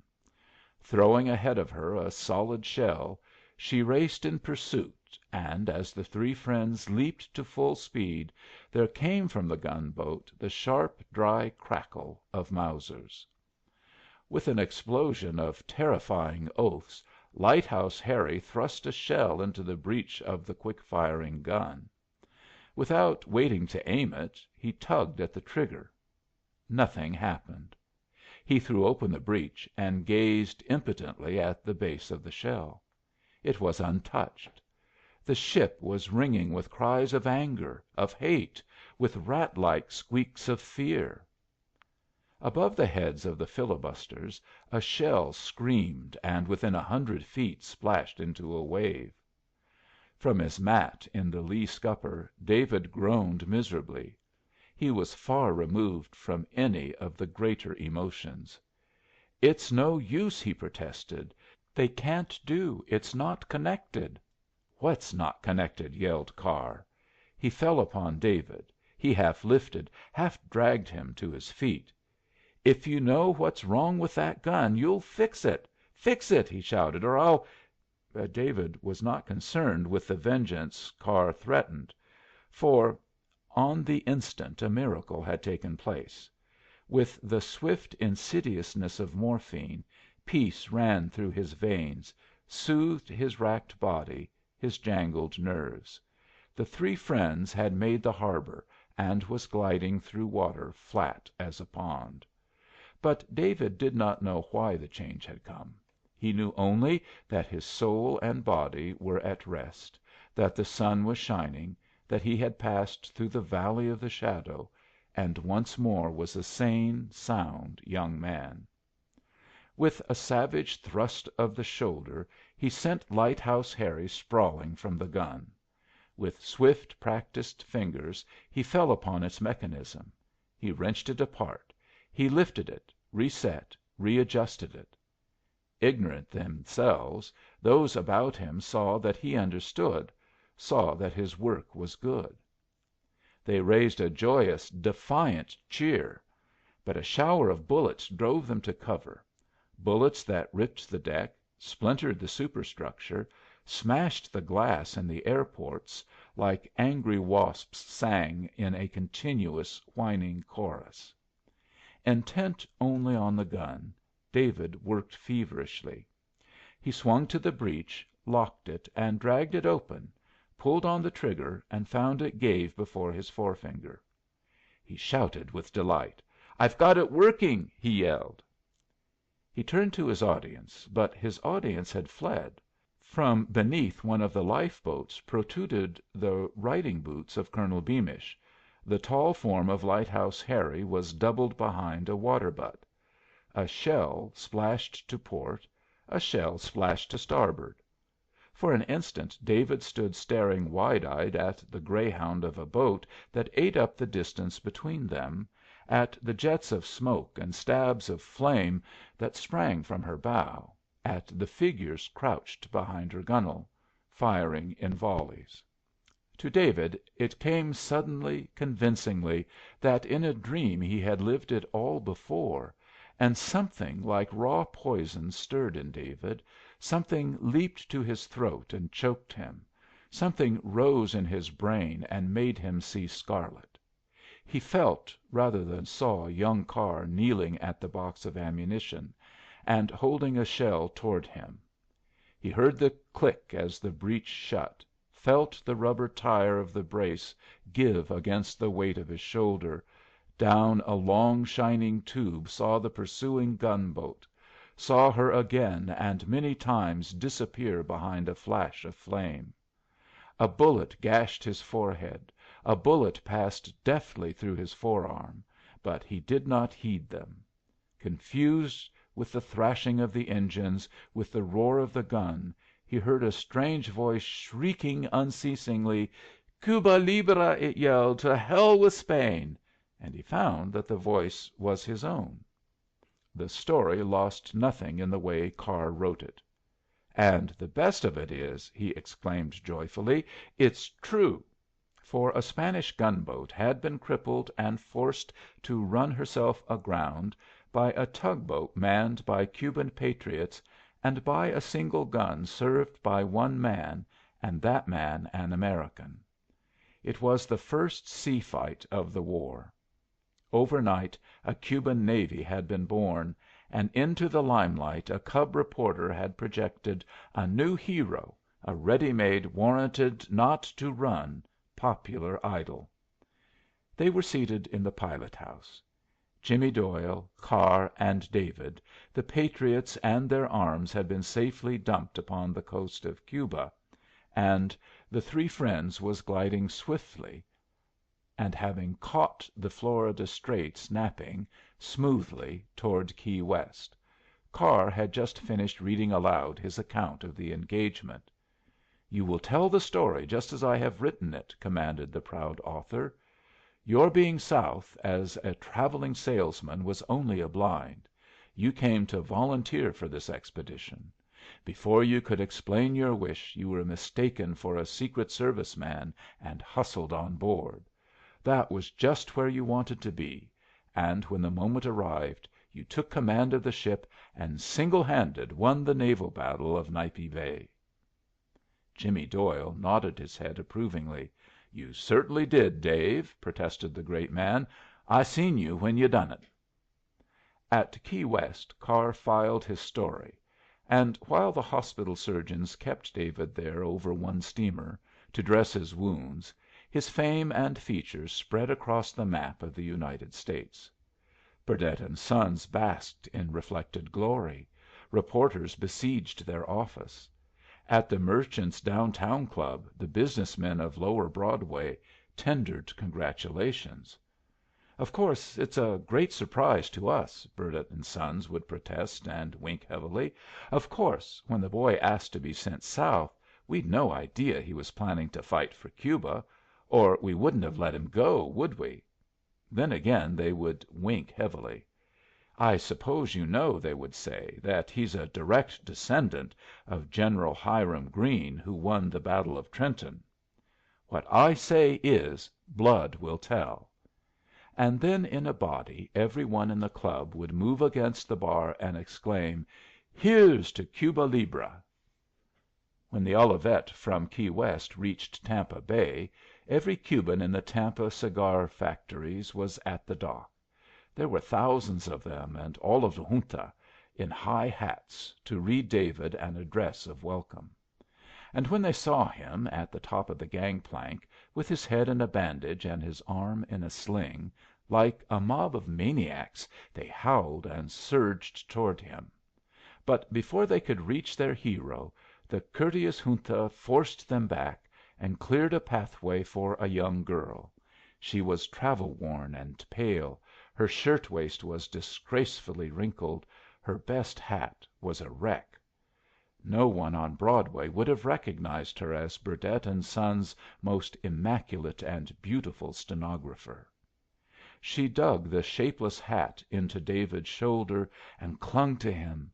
"David," she sobbed, "promise me you'll never, never do it again." End of Chapter 4, Part 2.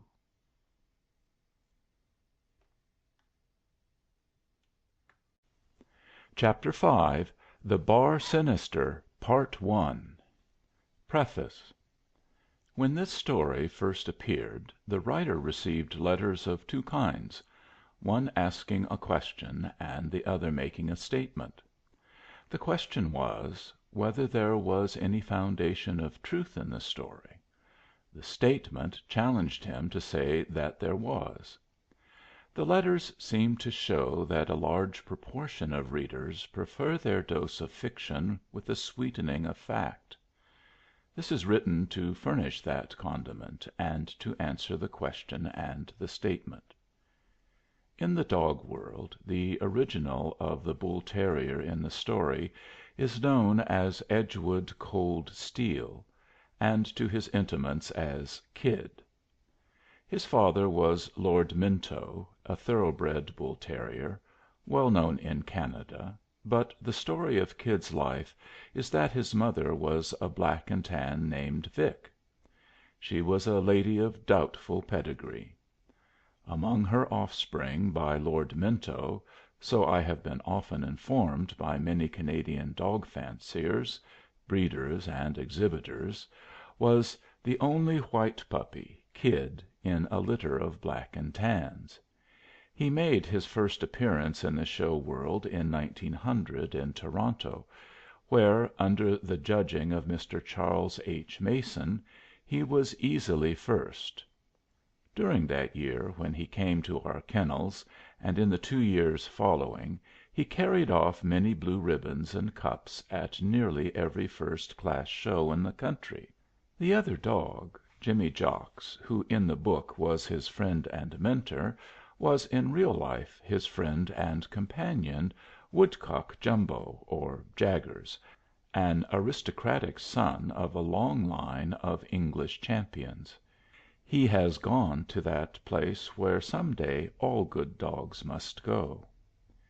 In this autobiography I have tried to describe Kid as he really is, and this year, when he again strives for blue ribbons, I trust should the gentle reader see him at any of the bench shows, he will give him a friendly pat and make his acquaintance. He will find his advances met with a polite and gentle courtesy. The Author.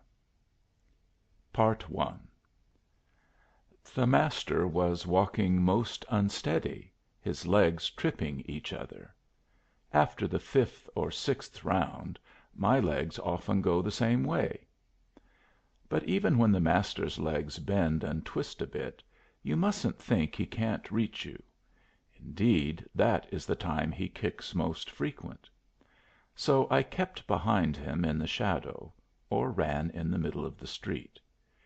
He stopped at many public houses with swinging doors, those doors that are cut so high from the sidewalk that you can look in under them and see if the Master is inside.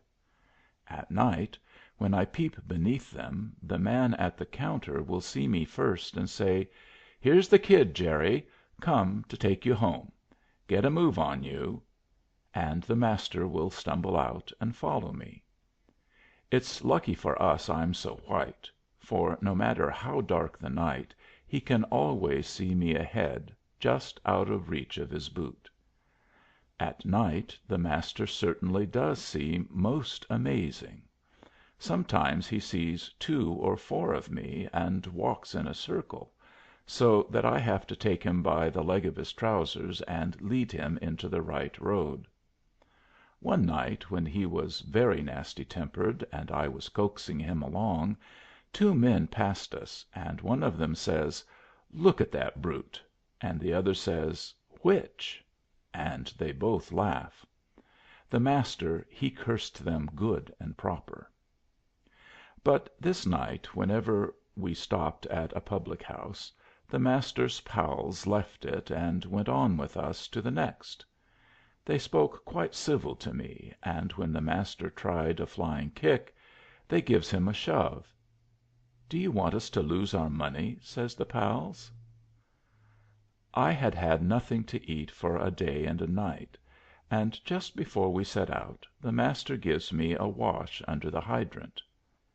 Whenever I am locked up until all the slop pans in our alley are empty, and made to take a bath, and the Master's pals speak civil and feel my ribs, I know something is going to happen.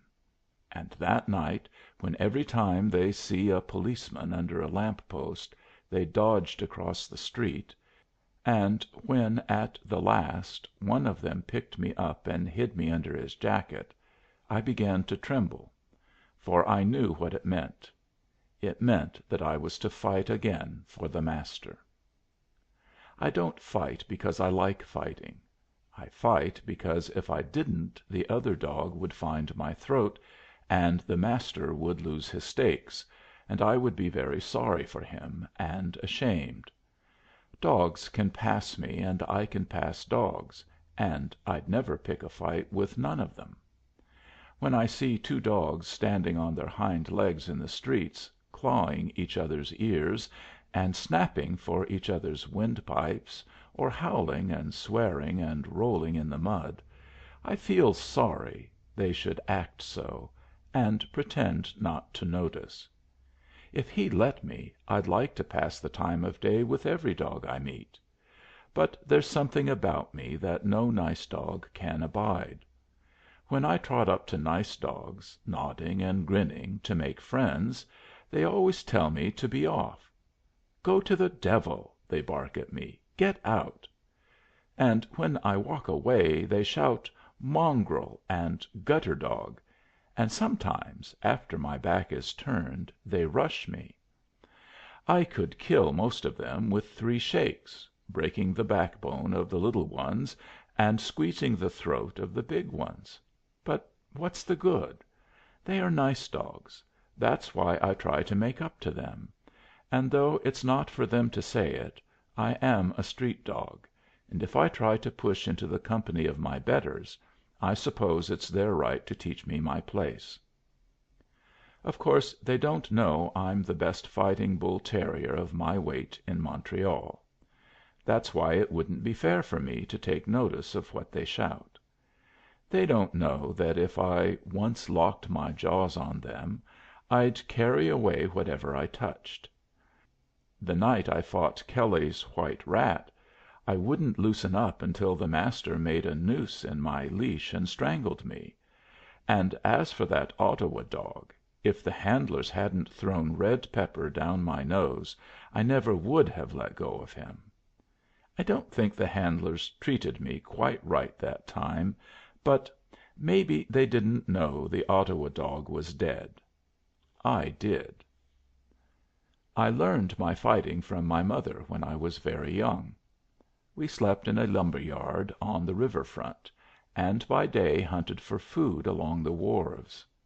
When we got it, the other tramp dogs would try to take it off us, and then it was wonderful to see mother fly at them and drive them away. All I know of fighting I learned from mother, watching her picking the ash heaps for me when I was too little to fight for myself. No one ever was so good to me as mother. When it snowed and the ice was in the St. Lawrence, she used to hunt alone and bring me back new bones, and she'd sit and laugh to see me trying to swallow 'em whole. I was just a puppy then; my teeth was falling out.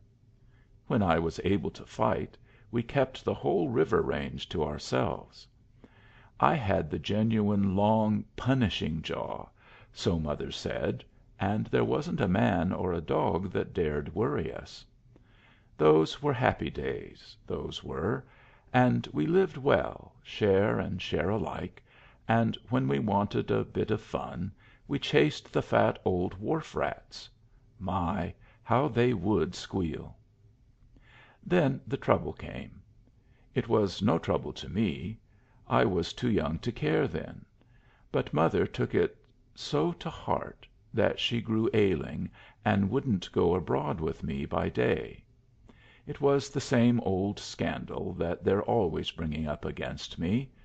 I was so young then that I didn't know. I couldn't see any difference between mother and other mothers. But one day a pack of curs we drove off snarled back some new names at her, and mother dropped her head and ran, just as though they had whipped us. After that she wouldn't go out with me except in the dark, and one day she went away and never came back, and though I hunted for her in every court and alley and back street of Montreal, I never found her.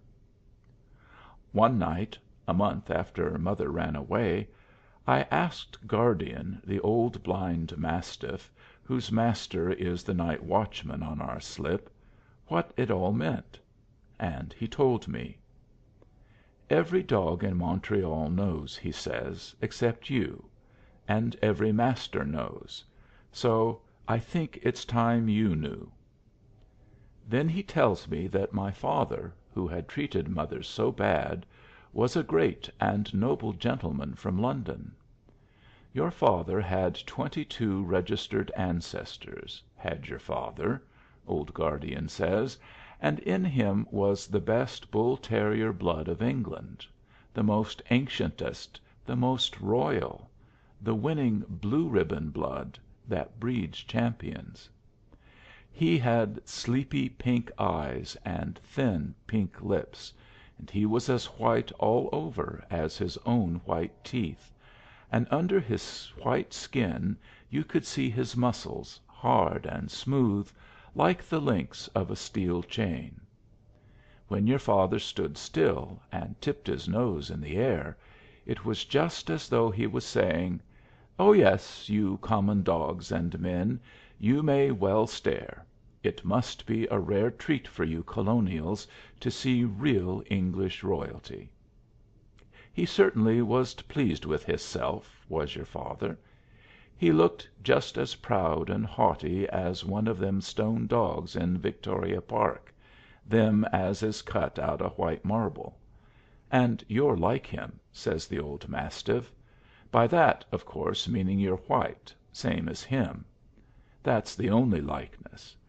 But you see, the trouble is, kid, well, you see, kid, the trouble is, your mother " "That will do," I said, for then I understood without his telling me, and I got up and walked away, holding my head and tail high in the air.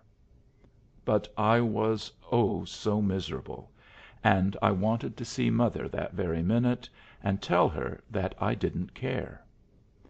Mother is what I am, a street dog. There's no royal blood in mother's veins, nor is she like that father of mine. Nor, and that's the worst, she's not even like me. For while I, when I'm washed for a fight, am as white as clean snow, she, and this is our trouble, she, my mother, is a black and tan. When mother hid herself from me, I was 12 months old and able to take care of myself, and as, after mother left me, the wharves were never the same, I moved up town and met the Master. Before he came, lots of other men folks had tried to make up to me, and to whistle me home. But they either tried patting me or coaxing me with a piece of meat. so I didn't take to 'em. But one day the Master pulled me out of a street fight by the hind legs and kicked me good. "You want to fight, do you?" says he. "I'll give you all the fighting you want," he says, and kicks me again. So I knew he was my Master, and I followed him home. Since that day I've pulled off many fights for him, and they've brought dogs from all over the province to have a go at me. But up to that night none under 30 pounds had ever downed me. But that night, so soon as they carried me into the ring, I saw the dog was overweight, and that I was no match for him. It was asking too much of a puppy. The Master should have known I couldn't do it. Not that I mean to blame the Master, for when sober, which he sometimes was, though not, as you may say, his habit, he was most kind to me, and let me out to find food, if I could get it, and only kicked me when I didn't pick him up at night and lead him home. But kicks will stiffen the muscles, and starving a dog so as to get him ugly tempered for a fight may make him nasty, but it's weakening to his insides, and it causes the legs to wobble. The ring was in a hall back of a public house. There was a red hot, whitewashed stove in one corner, and the ring in the other. I lay in the Master's lap, wrapped in my blanket, and, spite of the stove, shivering awful. But I always shiver before a fight. I can't help getting excited. While the men folks were a flashing their money and taking their last drink at the bar, a little Irish groom in gaiters came up to me and give me the back of his hand to smell, and scratched me behind the ears. "You poor little pup," says he. "You haven't no show," he says. "That brute in the tap room, he'll eat your heart out." "That's what you think," says the Master, snarling. "I'll lay you a quid the kid chews him up." The groom he shook his head, but kept looking at me so sorry like that I begun to get a bit sad myself. He seemed like he couldn't bear to leave off a patting of me, and he says, speaking low, just like he would to a man folk, "Well, good luck to you, little pup," which I thought so civil of him that I reached up and licked his hand. I don't do that to many men, and the Master he knew I didn't, and took it dreadful. "What have you got on the back of your hand?" he says, jumping up. "Soap," says the groom, quick as a rat. "That's more than you've got on yours. Do you want to smell of it?" And he sticks his fist under the Master's nose. But the pals pushed in between 'em. "He tried to poison the kid!" shouts the Master. "Oh, one fight at a time," says the referee. "Get into the ring, Jerry. We're waiting." So we went into the ring. I never could just remember what did happen in that ring. He give me no time to spring. He fell on me like a horse. I couldn't keep my feet against him, and though, as I saw, he could get his hold when he liked, he wanted to chew me over a bit first. I was wondering if they'd be able to pry him off me, when in the third round he took his hold, and I begun to drown, just as I did when I fell into the river off the Red Sea slip. He closed deeper and deeper on my throat, and everything went black and red and bursting. And then, when I was sure I were dead, the handlers pulled him off, and the Master give me a kick that brought me to, but I couldn't move none, or even wink, both eyes being shut with lumps. "He's a cur!" yells the Master. "A sneaking, cowardly cur! He lost the fight for me," says he, "because he's a cowardly cur." And he kicks me again in the lower ribs, so that I go sliding across the sawdust. "That's gratitude for you!" yells the Master. "I fed that dog, and nussed that dog, and housed him like a prince, and now he puts his tail between his legs and sells me out, he does. He's a coward. I've done with him, I am. I'd sell him for a pipeful of tobacco." He picked me up by the tail and swung me for the men folks to see. "Does any gentleman here want to buy a dog," he says, "to make into sausage meat?" he says. "That's all he's good for." Then I heard the little Irish groom say, "I'll give you 10 bob for the dog." And another voice says, "Ah, don't you do it. The dog's same as dead. Maybe he is dead." "10 shillings," says the Master, and his voice sobers a bit. "Make it £2 and he's yours." But the pals rushed in again. "Don't you be a fool, Jerry," they say.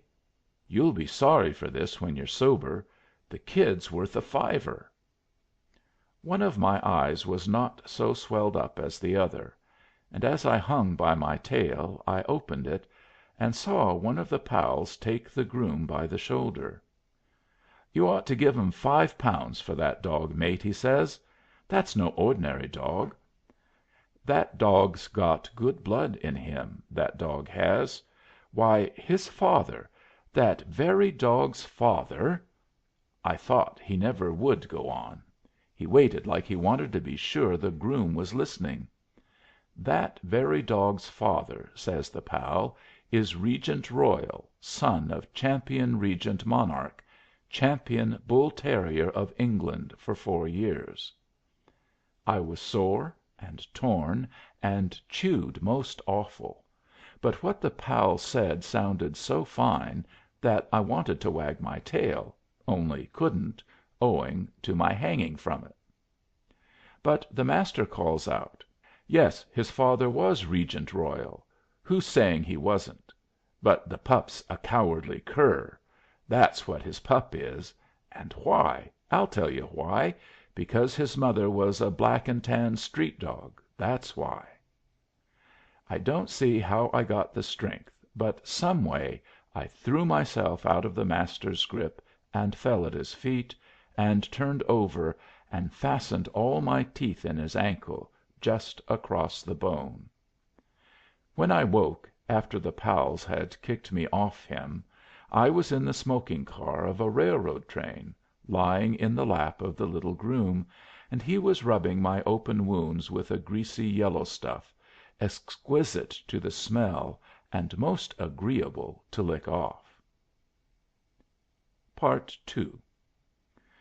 "Well, what's your name? Nolan?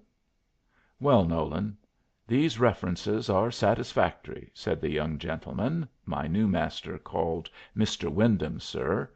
"I'll take you on as second man. You can begin to day." My new Master shuffled his feet and put his finger to his forehead.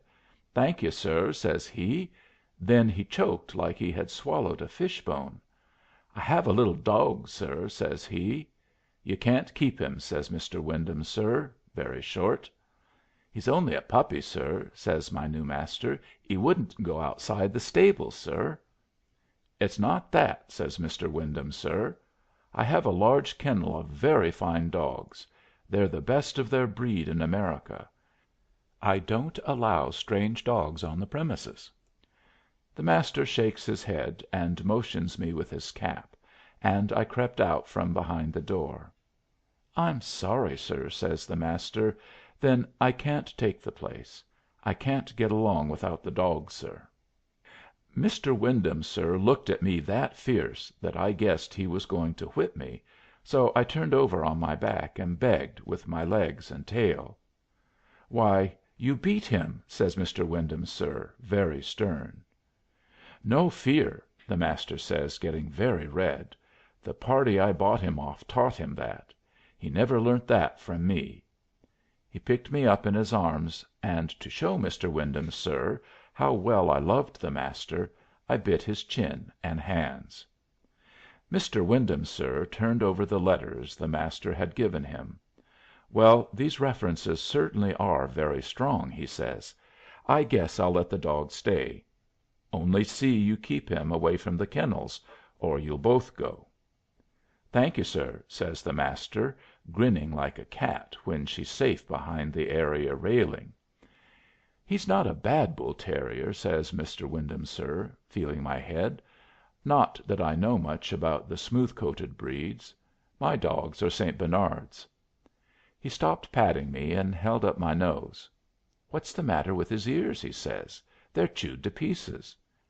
"Is this a fighting dog?" he asks, quick and rough like. I could have laughed. If he hadn't been holding my nose, I certainly would have had a good grin at him. Me, the best under 30 pounds in the province of Quebec, and him asking if I was a fighting dog.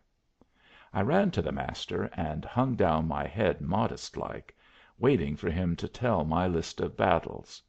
But the Master he coughs in his cap most painful. "Fightin' dog, sir!" he cries. "Lor' bless you, sir, the kid don't know the word. He's just a puppy, sir, same as you see. A pet dog, so to speak. He's a regular old lady's lap dog, the kid is." "Well, you keep him away from my St. Bernards," says Mr. Wyndham, sir, "or they might make a mouthful of him." "Yes, sir, that they might," says the Master. But when we gets outside he slaps his knee and laughs inside hisself, and winks at me most sociable. The Master's new home was in the country, in a province they called Long Island. There was a high stone wall about his home, with big iron gates to it, same as Godfrey's brewery. And there was a house with 5 red roofs, and the stables where I lived was cleaner than the aerated bakery shop. And then there was the kennels. But they was like nothing else in this world that I ever see. For the first days I couldn't sleep of nights for fear some one would catch me lyin' in such a cleaned up place, and would chase me out of it; and when I did fall to sleep I'd dream I was back in the old Master's attic, shivering under the rusty stove, which never had no coals in it, with the Master flat on his back on the cold floor, with his clothes on. And I'd wake up scared and whimpering, and find myself on the new Master's cot, with his hand on the quilt beside me, and I'd see the glow of the big stove, and hear the high quality horses below stairs stamping in their straw lined boxes, and I'd snoop the sweet smell of hay and harness soap, and go to sleep again. The stables was my jail, so the Master said, but I don't ask no better home than that jail. "Now, kid," says he, sitting on the top of a bucket upside down, "you've got to understand this. When I whistle it means you're not to go out of this here yard. These stables is your jail. If you leave 'em, I'll have to leave 'em too, and over the seas, in the County Mayo, an old mother will have to leave her bit of a cottage.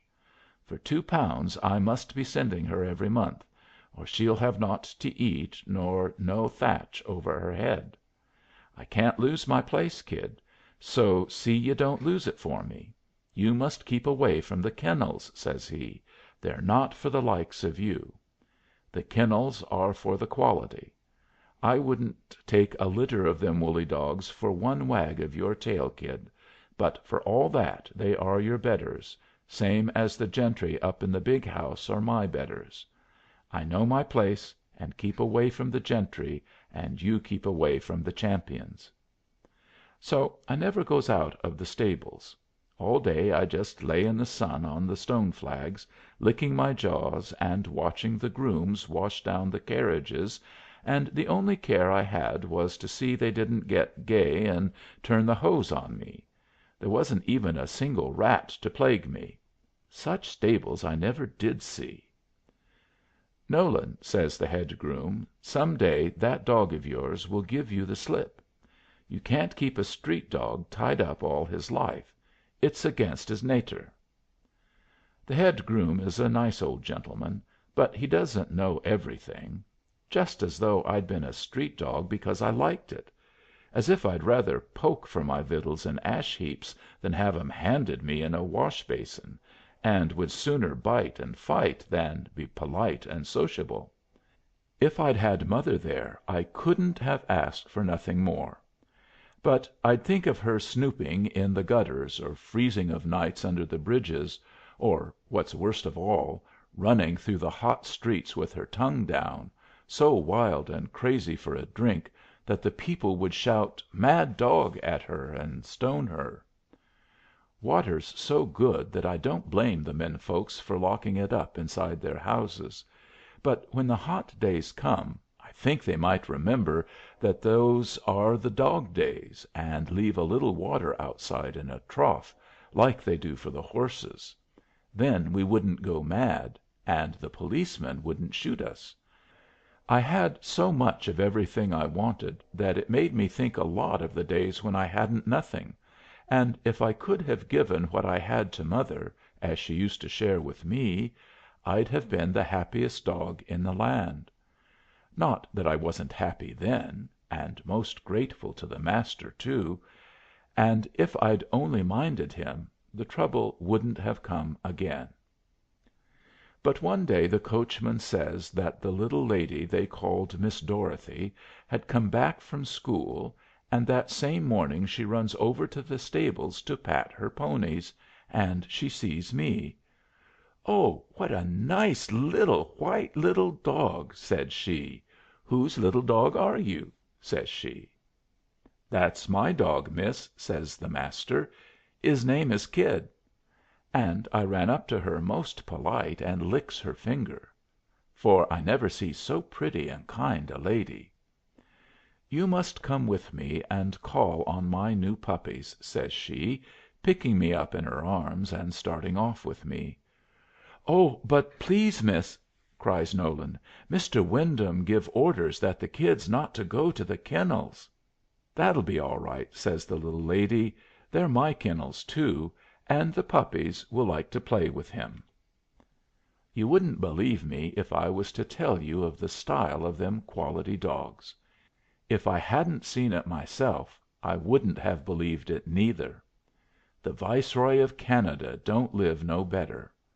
There was 40 of them, but each one had his own house and a yard, most exclusive, and a cot and a drinking basin all to hisself. They had servants standing round waiting to feed them when they was hungry, and valets to wash 'em, and they had their hair combed and brushed like the grooms must when they go out on the box. Even the puppies had overcoats with their names on 'em in blue letters, and the name of each of those they called champions was painted up fine over his front door, just like it was a public house or a veterinary's. They were the biggest St. Bernards I ever did see. I could have walked under them if they'd have let me. But they were very proud and haughty dogs, and looked only once at me and then sniffed in the air.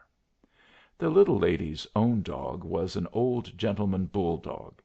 He'd come along with us, and when he notices how taken aback I was with all I see, he turned quite kind and affable, and showed me about.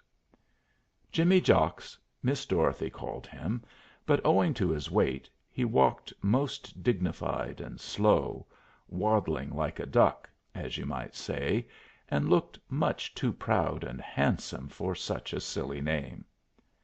"That's the runway, and that's the trophy house," says he to me, "and that over there is the hospital, where you have to go if you get distemper, and the vet gives you beastly medicine." "And which of these is your house, sir?" asks I, wishing to be respectful. But he looked that hurt and haughty. "I don't live in the kennels," says he, most contemptuous. "I am a house dog. I sleep in Miss Dorothy's room. And at lunch I'm let in with the family, if the visitors don't mind. They most always do, but they're too polite to say so. Besides," says he, smiling most condescending, "visitors are always afraid of me. It's because I'm so ugly," says he. "I suppose," says he, screwing up his wrinkles and speaking very slow and impressive, "I suppose I'm the ugliest bulldog in America." And as he seemed to be so pleased to think hisself so, I said, "Yes, sir. You certainly are the ugliest ever I see," at which he nodded his head most approving. "But I couldn't hurt 'em, as you say," he goes on, though I hadn't said nothing like that, being too polite. "I'm too old," he says. "I haven't any teeth. The last time one of those grizzly bears," said he, glaring at the big St. Bernards, "took a hold of me, he nearly was my death," says he. I thought his eyes would pop out of his head, he seemed so wrought up about it. "He rolled me around in the dirt, he did," says Jimmy Jocks, "and I couldn't get up. It was low," says Jimmy Jocks, making a face like he had a bad taste in his mouth. "Low, that's what I call it. Bad form, you understand, young man. Not done in my set. And low." He growled way down in his stomach, and puffed hisself out, panting and blowing like he had been on a run. "I'm not a street fighter," he says, scowling at a St. Bernard marked "Champion," "and when my rheumatism is not troubling me," he says, "I endeavor to be civil to all dogs, so long as they are gentlemen." "Yes, sir," said I, for even to me he had been most affable. At this we had come to a little house off by itself, and Jimmy Jocks invites me in. "This is their trophy room," he says, "where they keep their prizes. Mine," he says, rather grand like, "are on the sideboard." Not knowing what a sideboard might be, I said, "Indeed, sir, that must be very gratifying." But he only wrinkled up his chops as much as to say, "It is my right." The trophy room was as wonderful as any public house I ever see. On the walls was pictures of nothing but beautiful St. Bernard dogs, and rows of blue and red and yellow ribbons. And when I asked Jimmy Jocks why there was so many more of blue than of the others, he laughs and says, "Because these kennels always win." And there was many shining cups on the shelves, which Jimmy Jocks told me were prizes won by the champions. "Now, sir, might I ask you, sir," says I, "what is a champion?" At that he panted and breathed so hard I thought he would bust hisself. "My dear young friend," says he, "wherever have you been educated? A champion is a champion," he says. "He must win 9 blue ribbons in the open class. You follow me? That is, against all comers. Then he has the title before his name, and they put his photograph in the sporting papers. You know, of course, that I am a champion," says he. "I am Champion Woodstock Wizard III, and the 2 other Woodstock wizards, my father and uncle, were both champions." "But I thought your name was Jimmy Jocks," I said. He laughs right out at that. "That's my kennel name, not my registered name," he says. "Why, certainly you know that every dog has 2 names. Now, for instance, what's your registered name and number?" says he. "I've got only one name," I says. "Just Kid." Woodstock Wizard puffs at that, and wrinkles up his forehead and pops out his eyes. "Who are your people?" says he. "Where is your home?" "At the stable, sir," I said. "My master is the second groom." At that Woodstock Wizard III looks at me for quite a bit without winking, and stares all around the room over my head. "Oh, well," says he at last, "you're a very civil young dog," says he, "and I blame no one for what he can't help," which I thought was most fair and liberal. "And I have known many bull terriers that were champions," says he, "though as a rule they mostly run with fire engines and to fighting. For me, I wouldn't care to run through the streets after a hose cart, nor to fight," says he, "but each to his taste." I couldn't not help thinking that if Woodstock Wizard III tried to follow a fire engine he would die of apoplexy, and seeing he'd lost his teeth, it was lucky he had no taste for fighting. But after his being so condescending, I didn't say nothing. "Anyway," says he, "every smooth coated dog is better than any hairy old camel like those St. Bernards. And if ever you're hungry down at the stables, young man, come up to the house and I'll give you a bone. I can't eat them myself, but I bury them around the garden from force of habit, and in case a friend should drop in. Ah, I see my mistress coming," he says, "and I bid you good day. I regret," he says, "that our different social position prevents our meeting frequent, for you're a worthy young dog with a proper respect for your betters, and in this country there's precious few of them have that." Then he waddles off, leaving me alone and very sad, for he was the first dog in many days that had spoken to me. But since he showed, seeing that I was a stable dog, he didn't want my company, I waited for him to get well away. It was not a cheerful place to wait, the trophy house. The pictures of the champions seemed to scowl at me and ask what right such as I had even to admire them, and the blue and gold ribbons and the silver cups made me very miserable.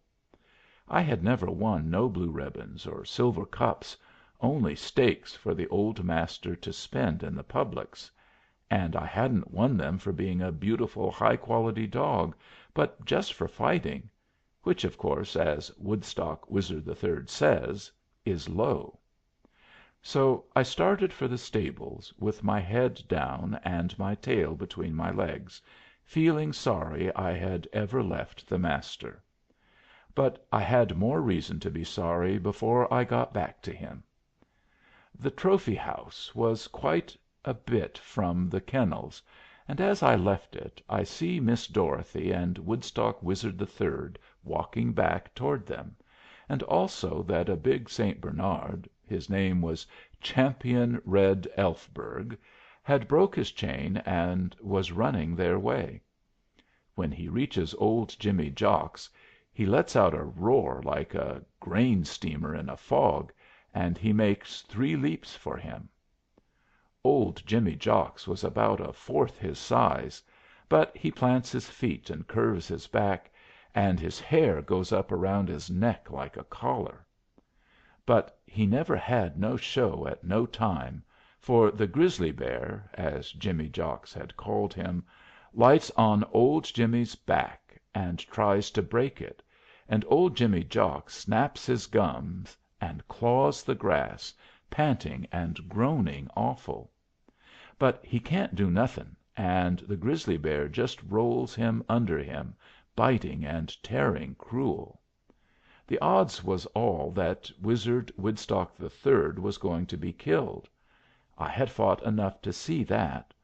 But not knowing the rules of the game among champions, I didn't like to interfere between 2 gentlemen who might be settling a private affair, and, as it were, take it as presuming of me. So I stood by, though I was shaking terrible, and holding myself in like I was on a leash. But at that Woodstock Wizard III, who was underneath, sees me through the dust, and calls very faint, "Help you!" he says. "Take him in the hind leg," he says. "He's murdering me," he says. And then the little Miss Dorothy, who was crying and calling to the kennel men, catches at the Red Elfberg's hind legs to pull him off, and the brute, keeping his front pats well in Jimmy's stomach, turns his big head and snaps at her. So that was all I asked for, thank you. I went up under him. It was really nothing. He stood so high that I had only to take off about 3 feet from him and come in from the side, and my long "punishing jaw," as mother was always talking about, locked on his woolly throat, and my back teeth met. I couldn't shake him, but I shook myself, and every time I shook myself there was 30 pounds of weight tore at his windpipes. I couldn't see nothing for his long hair, but I heard Jimmy Jocks puffing and blowing on one side and munching the brute's leg with his old gums. Jimmy was an old sport that day, was Jimmy, or Woodstock Wizard III, as I should say. When the red Elfberg was out and down, I had to run, or those kennel men would have had my life.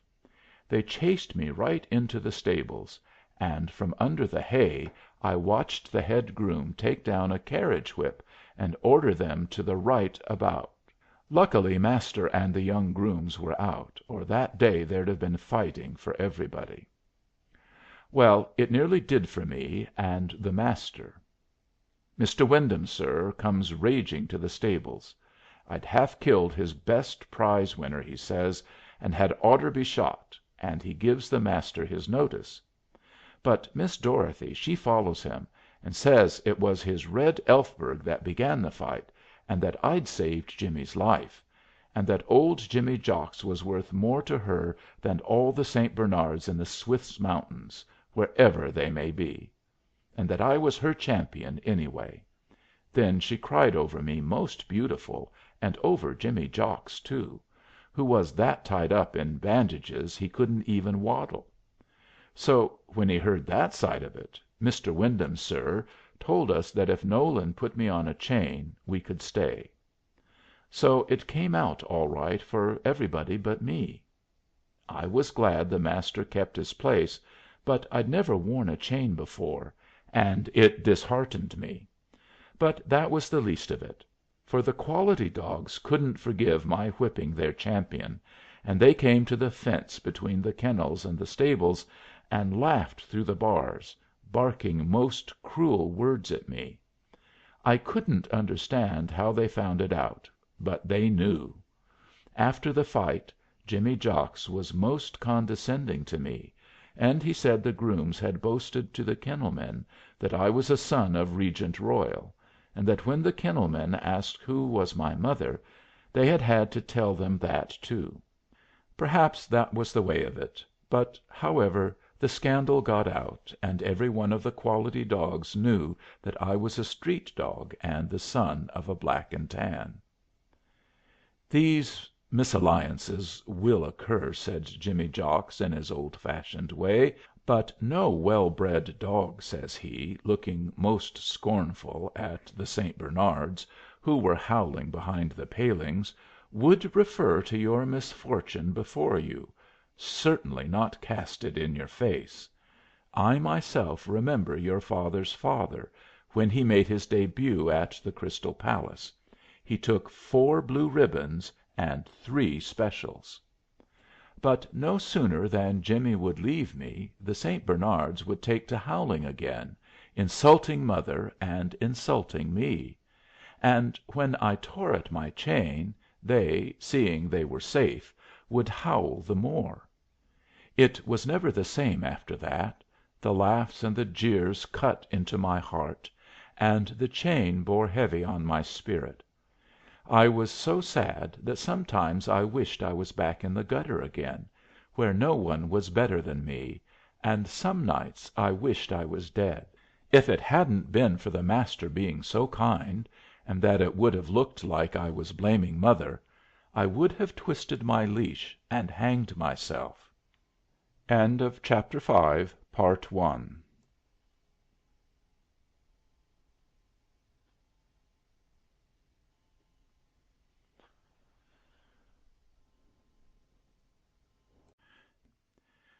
6 The Bar Sinister, Part 2. About a month after my fight, the word was passed through the kennels that the New York show was coming, and such goings on as followed I never did see. If each of them had been matched to fight for £1,000 and the gate, they couldn't have trained more conscientious. But perhaps that's just my envy. The kennel men rubs 'em and scrubs 'em, and trims their hair, and curls and combs it, and some dogs they fatted, and some they starved. No one talked of nothing but the show, and the chances our kennels had against the other kennels, and if this one of our champions would win over that one, and whether them as hoped to be champions had better show in the Open or the Limit class, and whether this dog would beat his own dad, or whether his little puppy sister couldn't beat the two of 'em. Even the grooms had their money up, and day or night you heard nothing but praises of "our dogs," until I, being so far out of it, couldn't have felt meaner if I had been running the streets with a can to my tail. I knew shows were not for such as me, and so all day I lay stretched at the end of my chain, pretending I was asleep, and only too glad that they had something so important to think of that they could leave me alone.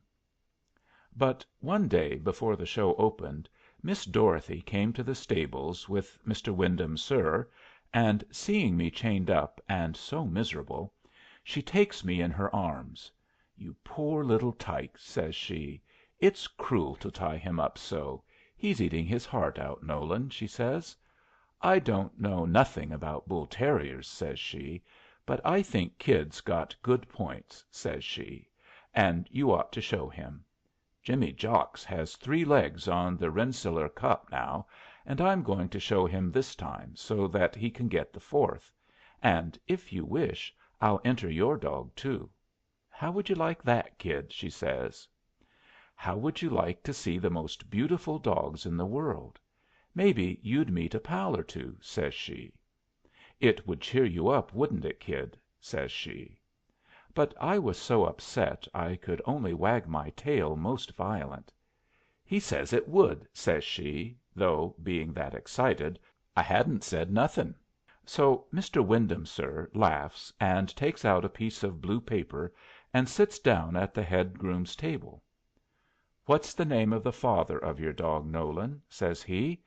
And Nolan says, "The man I got him off of told me he was the son of Champion Regent Royal, sir, but it don't seem likely, does it?" says Nolan. "It does not," says Mr. Wyndham, sir, short like.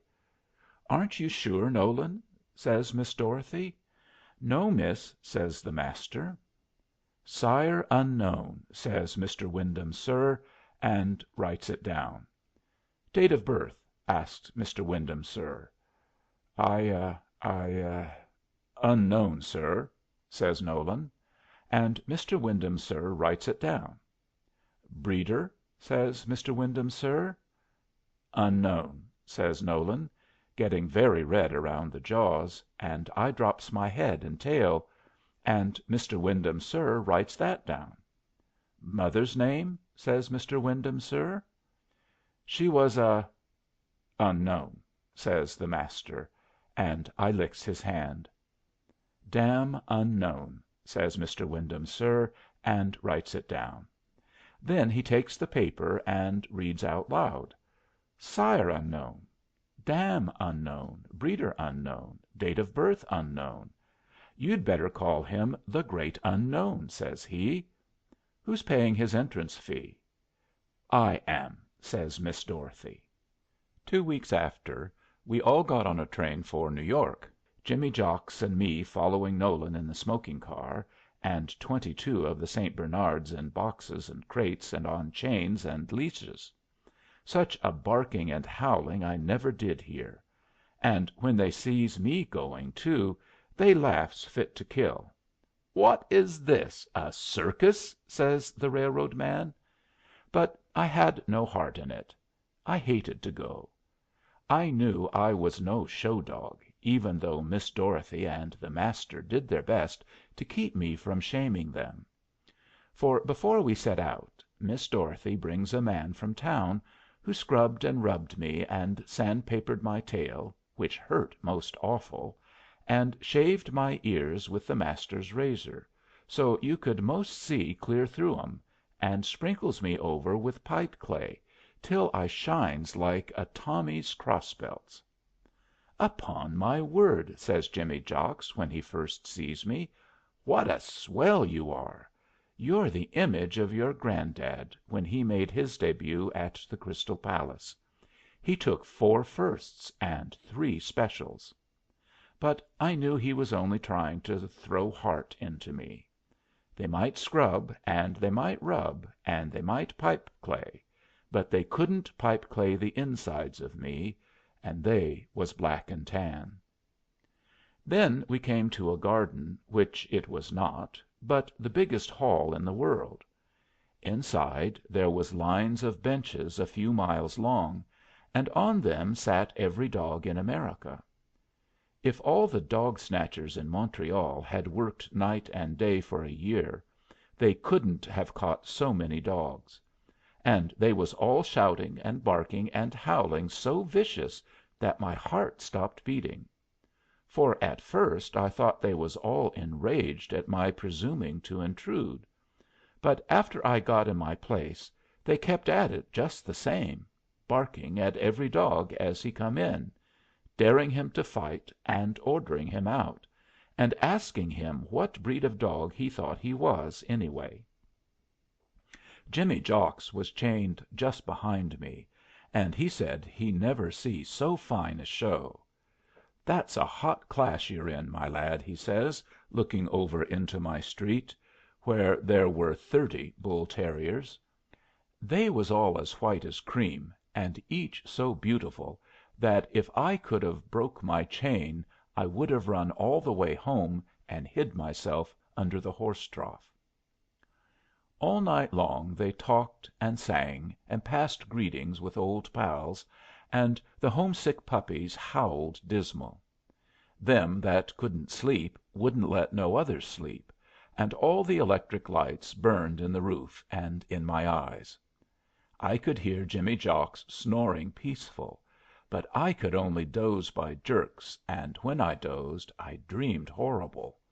All the dogs in the hall seemed coming at me for daring to intrude, with their jaws red and open, and their eyes blazing like the lights in the roof.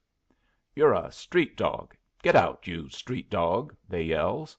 And as they drives me out, the pipe clay drops off me, and they laugh and shriek, and when I looks down I see that I have turned into a black and tan.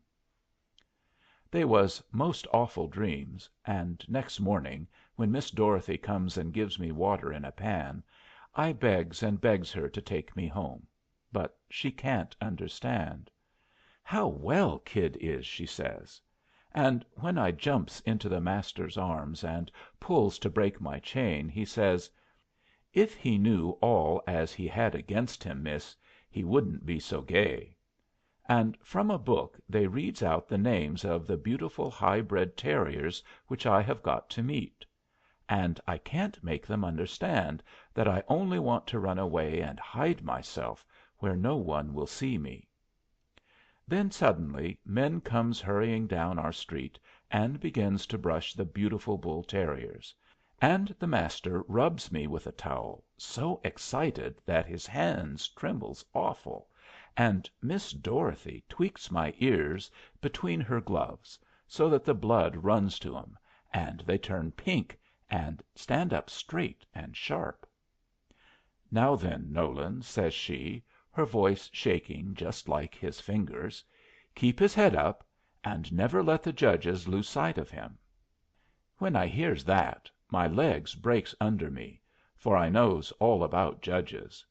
Twice the old Master goes up before the judge for fighting me with other dogs, and the judge promises him if he ever does it again he'll chain him up in jail.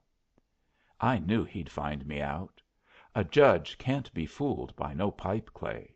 He can see right through you, and he reads your insides. The judging ring, which is where the judge holds out, was so like a fighting pit that when I come in it, and find 6 other dogs there, I springs into position, so that when they lets us go I can defend myself. But the Master smooths down my hair and whispers, "Hold hard, Kid, hold hard. This ain't a fight," says he. "Look your prettiest," he whispers. "Please, Kid, look your prettiest." And he pulls my leash so tight that I can't touch my pats to the sawdust, and my nose goes up in the air.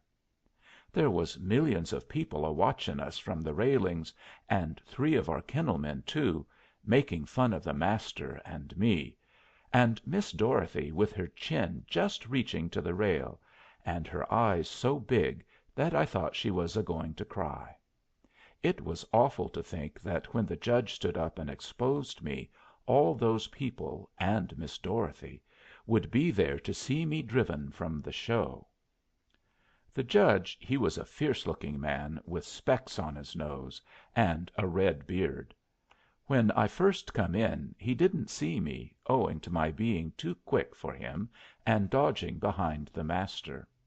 But when the Master drags me round and I pulls at the sawdust to keep back, the judge looks at us careless like, and then stops and glares through his specs, and I knew it was all up with me. "Are there any more?" asked the judge to the gentleman at the gate, but never taking his specs from me. The man at the gate looks in his book. "7 in the novice class," says he. "They're all here. You can go ahead." And he shuts the gate. The judge he doesn't hesitate a moment. He just waves his hand toward the corner of the ring. "Take him away," he says to the Master, "over there, and keep him away." And he turns and looks most solemn at the 6 beautiful bull terriers. I don't know how I crawled to that corner. I wanted to scratch under the sawdust and dig myself a grave. The kennel men they slapped the rail with their hands and laughed at the Master like they would fall over. They pointed at me in the corner, and their sides just shaked. But little Miss Dorothy she presses her lips tight against the rail, and I see tears rolling from her eyes. The Master he hangs his head like he had been whipped. I felt most sorry for him than all. He was so red, and he was letting on not to see the kennel men, and blinking his eyes. If the judge had ordered me right out it wouldn't have disgraced us so, but it was keeping me there while he was judging the high-bred dogs that hurt so hard. With all those people staring, too. And his doing it so quick, without no doubt nor questions. You can't fool the judges. They see inside you. But he couldn't make up his mind about them high-bred dogs. He scowls at 'em, and he glares at 'em, first with his head on the one side, and then on the other. And he feels of 'em, and orders 'em to run about. And Nolan leans against the rails, with his head hung down, and pats me. And Miss Dorothy comes over beside me, but don't say nothing, only wipes her eyes with her finger. A man on the other side of the rail he says to the Master, "The judge don't like your dog?" "No," says the Master. "Have you ever shown him before?" says the man. "No," says the Master, "and I'll never show him again." "He's my dog," says the Master, "and he suits me.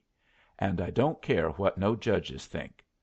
And when he says them kind words I licks his hand most grateful.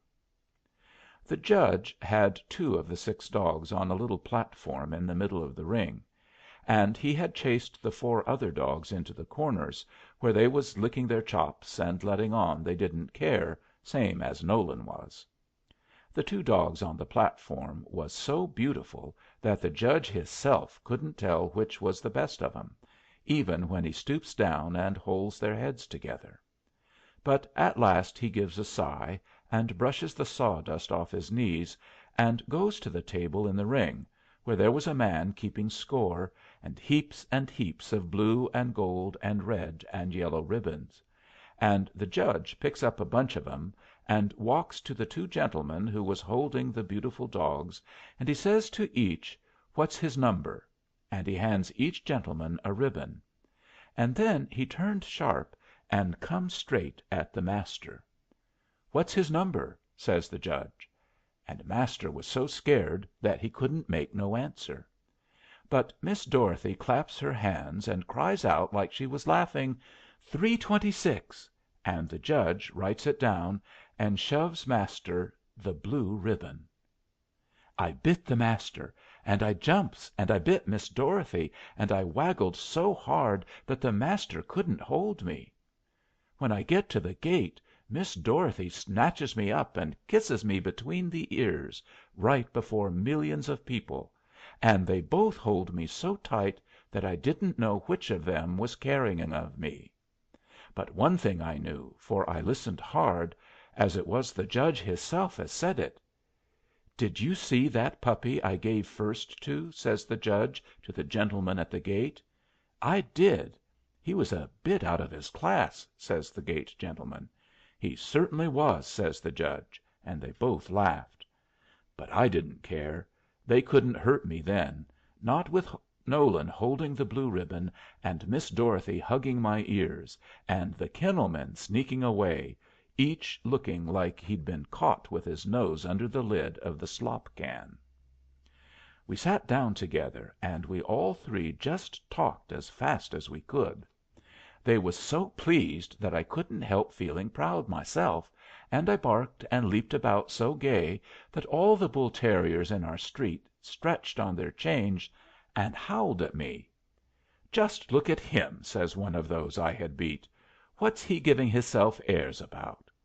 "Because he's got one blue ribbon," says another of 'em.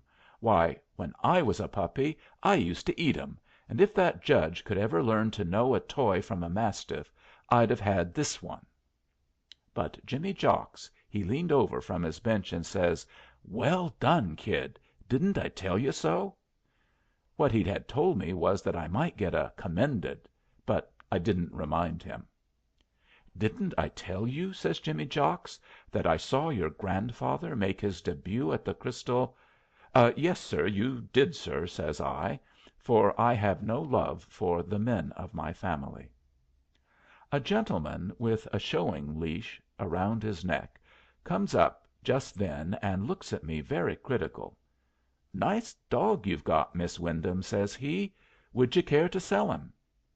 "He's not my dog," says Miss Dorothy, holding me tight. "I wish he were." "He's not for sale, sir," says the Master, and I was that glad. "Oh, he's yours, is he?" says the gentleman, looking hard at Nolan. "Well, I'll give you $100 for him," says he, careless like. "Thank you, sir. He's not for sale," says Nolan, but his eyes get very big. The gentleman he walked away, but I watches him, and he talks to a man in a golf cap, and by the man comes along our street, looking at all the dogs, and stops in front of me. "This your dog?" says he to Nolan. "Pity he's so leggy," says he.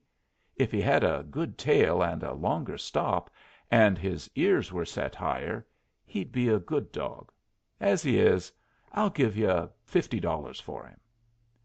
But before the Master could speak, Miss Dorothy laughs and says, "You're Mr. Polk's kennelman, I believe.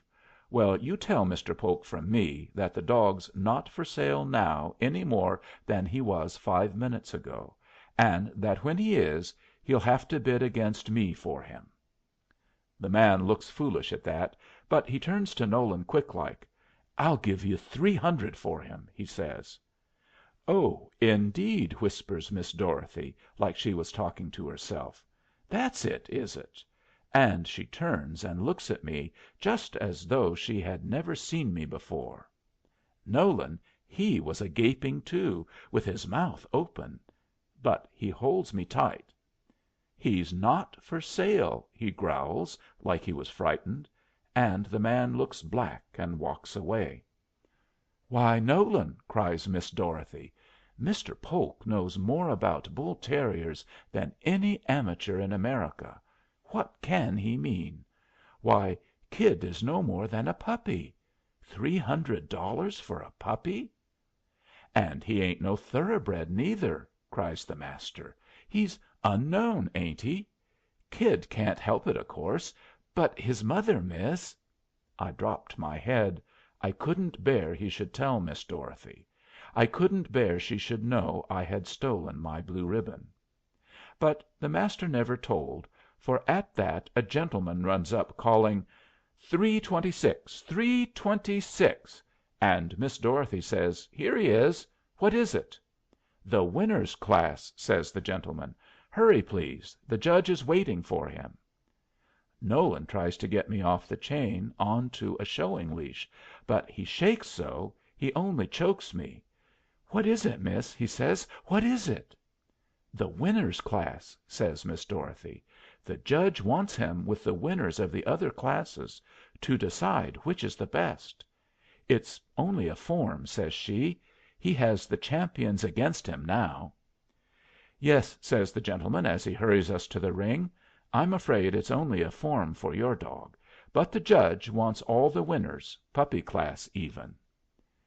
We had got to the gate, and the gentleman there was writing down my number. "Who won the Open?" asks Miss Dorothy. "Oh, who would?" laughs the gentleman. "The old champion, of course. He's won for 3 years now. There he is. Isn't he wonderful?" says he, and he points to a dog that's standing proud and haughty on the platform in the middle of the ring. I never see so beautiful a dog, so fine and clean and noble, so white like he had rolled hisself in flour, holding his nose up and his eyes shut, same as though no one was worth looking at. Aside of him we other dogs, even though we had a blue ribbon apiece, seemed like lumps of mud. He was a royal gentleman, a king he was. His master didn't have to hold his head with no leash. He held it hisself, standing as still as an iron dog on a lawn, like he knew all the people was looking at him. And so they was, and no one around the ring pointed at no other dog but him. "Oh, what a picture!" cried Miss Dorothy.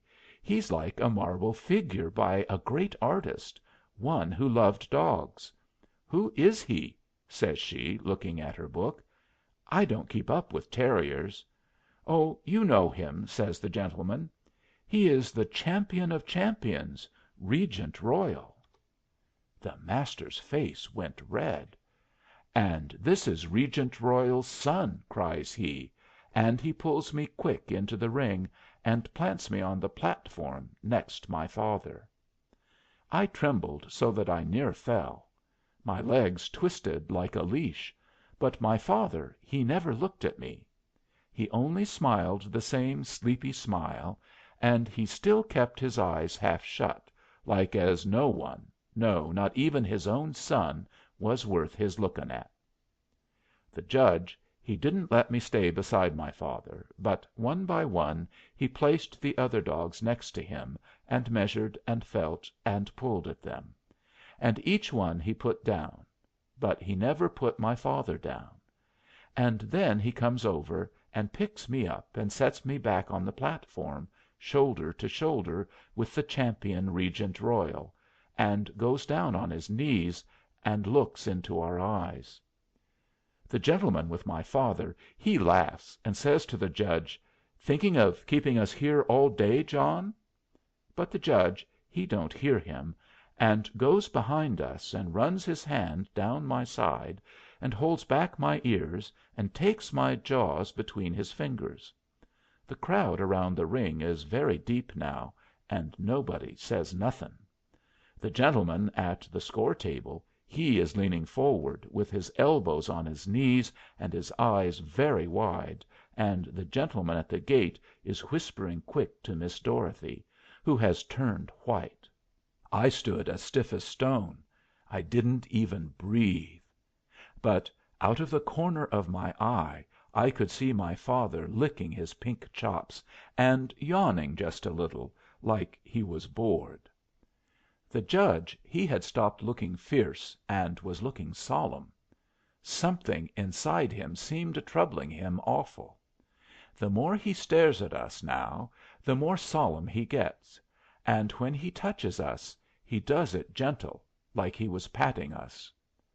For a long time he kneels in the sawdust, looking at my father and at me, and no one around the ring says nothing to nobody. Then the judge takes a breath and touches me sudden. "It's his," he says. But he lays his hand just as quick on my father. "I'm sorry," says he. The gentleman holding my father cries, "Do you mean to tell me?" And the judge he answers, "I mean the other is the better dog." He takes my father's head between his hands and looks down at him most sorrowful. "The king is dead," says he. "Long live the king! Good bye, Regent," he says. The crowd around the railings clapped their hands, and some laughed scornful, and every one talks fast, and I start for the gate, so dizzy that I can't see my way. But my father pushes in front of me, walking very daintily, and smiling sleepy, same as he had just been waked, with his head high and his eyes shut, looking at nobody.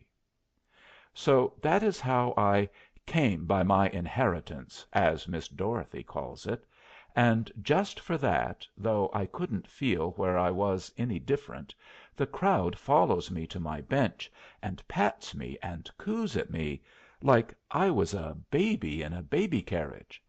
And the handlers have to hold 'em back so that the gentlemen from the papers can make pictures of me, and Nolan walks me up and down so proud, and the men shake their heads and says, "He certainly is the true type, he is."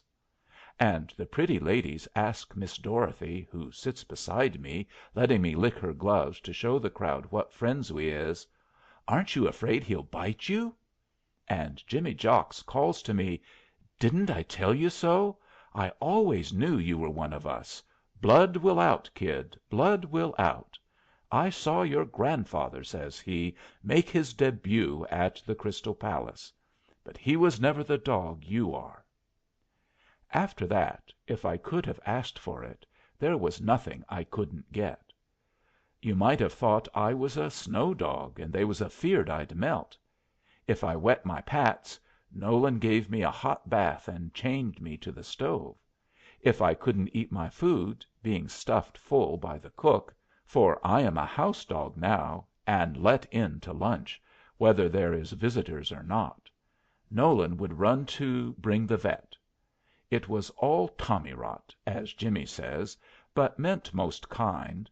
I couldn't scratch myself comfortable without Nolan giving me nasty drinks and rubbing me outside till it burnt awful, and I wasn't let to eat bones for fear of spoiling my "beautiful" mouth, what mother used to call my punishing jaw, and my food was cooked special on a gas stove, and Miss Dorothy gives me an overcoat cut very stylish like the champions to wear when we goes out carriage driving. After the next show, where I takes 3 blue ribbons, 4 silver cups, 2 medals, and brings home $45 for Nolan, they gives me a registered name, same as Jimmy's.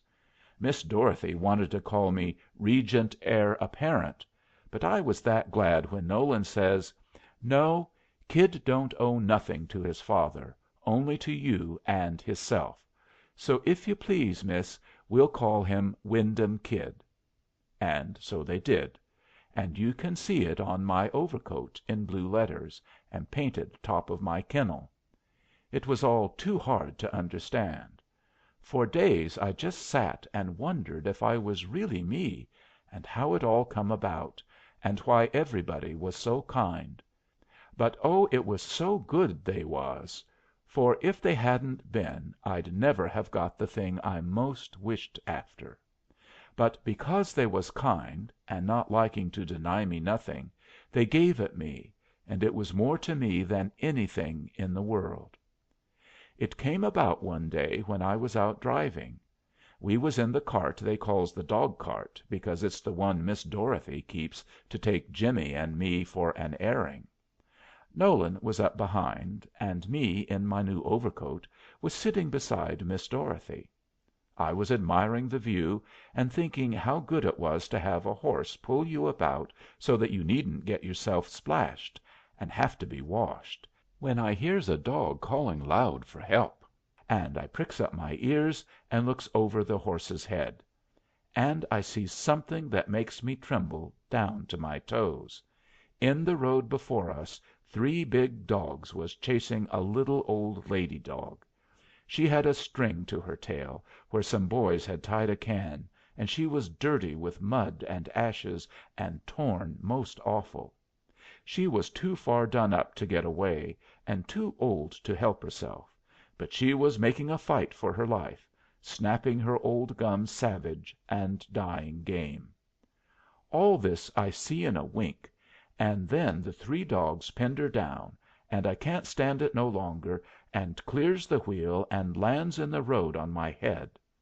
It was my stylish overcoat done that, and I cursed it proper. But I gets my pats again quick, and makes a rush for the fighting. Behind me I hear Miss Dorothy cry, "They'll kill that old dog! Wait, take my whip! Beat them off her! The kid can take care of himself!" And I hear Nolan fall into the road, and the horse come to a stop. The old lady dog was down, and the three was eating her vicious, but as I come up, scattering the pebbles, she hears, and thinking it's one more of them, she lifts her head, and my heart breaks open like some one had sunk his teeth in it, for under the ashes and the dirt and the blood I can see who it is, and I know that my mother has come back to me. I gives a yell that throws them three dogs off their legs. "Mother!" I cries. "I'm the kid!" I cries.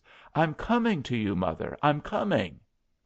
And I shoots over her at the throat of the big dog, and the other two they sinks their teeth into that stylish overcoat and tears it off me, and that sets me free, and I lets them have it.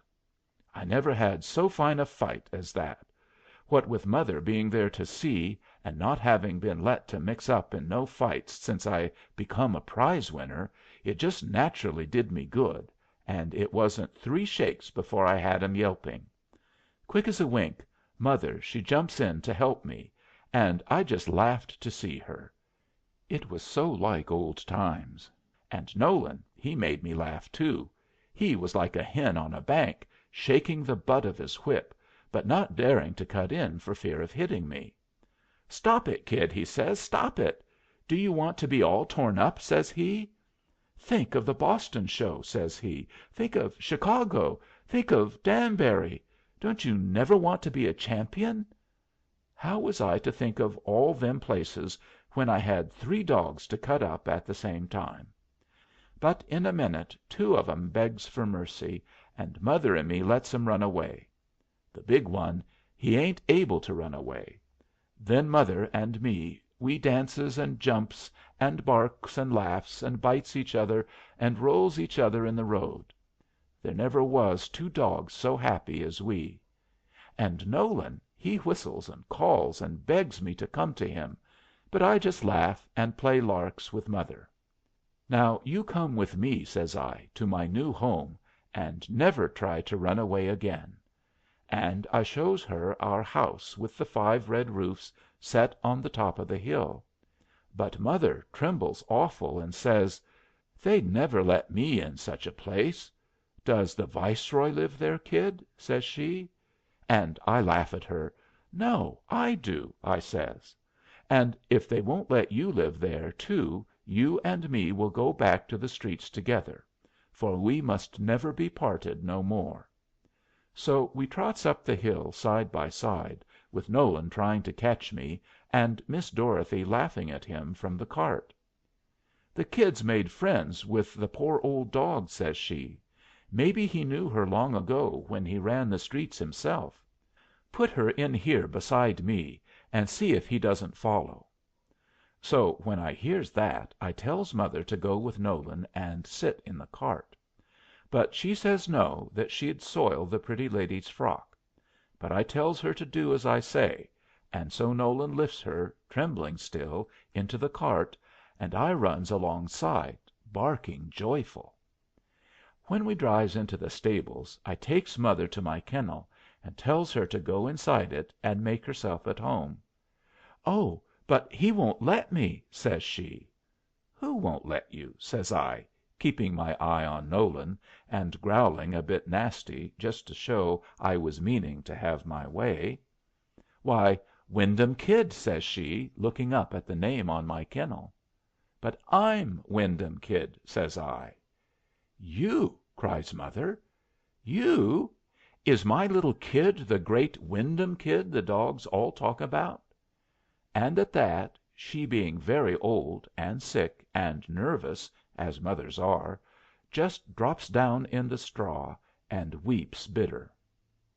Well, there ain't much more than that to tell. Miss Dorothy she settled it. "If the kid wants the poor old thing in the stables," says she, "let her stay. You see," says she, "she's a black and tan, and his mother was a black and tan, and maybe that's what makes Kid feel so friendly toward her," says she. "Indeed, for me," says Nolan, "she can have the best there is. I'd never drive out no dog that asks for a crust nor a shelter," he says. "But what will Mr. Wyndham do?" "He'll do what I say," says Miss Dorothy, "and if I say she's to stay, she will stay, and I say she's to stay." And so mother and Nolan and me found a home. Mother was scared at first, not being used to kind people, but she was so gentle and loving that the grooms got fonder of her than of me, and tried to make me jealous by patting of her and giving her the pick of the vittles. But that was the wrong way to hurt my feelings. That's all, I think. Mother is so happy here that I tell her we ought to call it the Happy Hunting Grounds, because no one hunts you, and there is nothing to hunt. It just all comes to you. And so we live in peace, mother sleeping all day in the sun or behind the stove in the head groom's office, being fed twice a day regular by Nolan, and all the day by the other grooms most irregular. And as for me, I go hurrying around the country to the bench shows, winning money and cups for Nolan, and taking the blue ribbons away from father. End of Chapter 5, Part 2. End of The Boy Scout and Other Stories for Boys by Richard Harding Davis. Thank you for listening. Please like, share, and subscribe.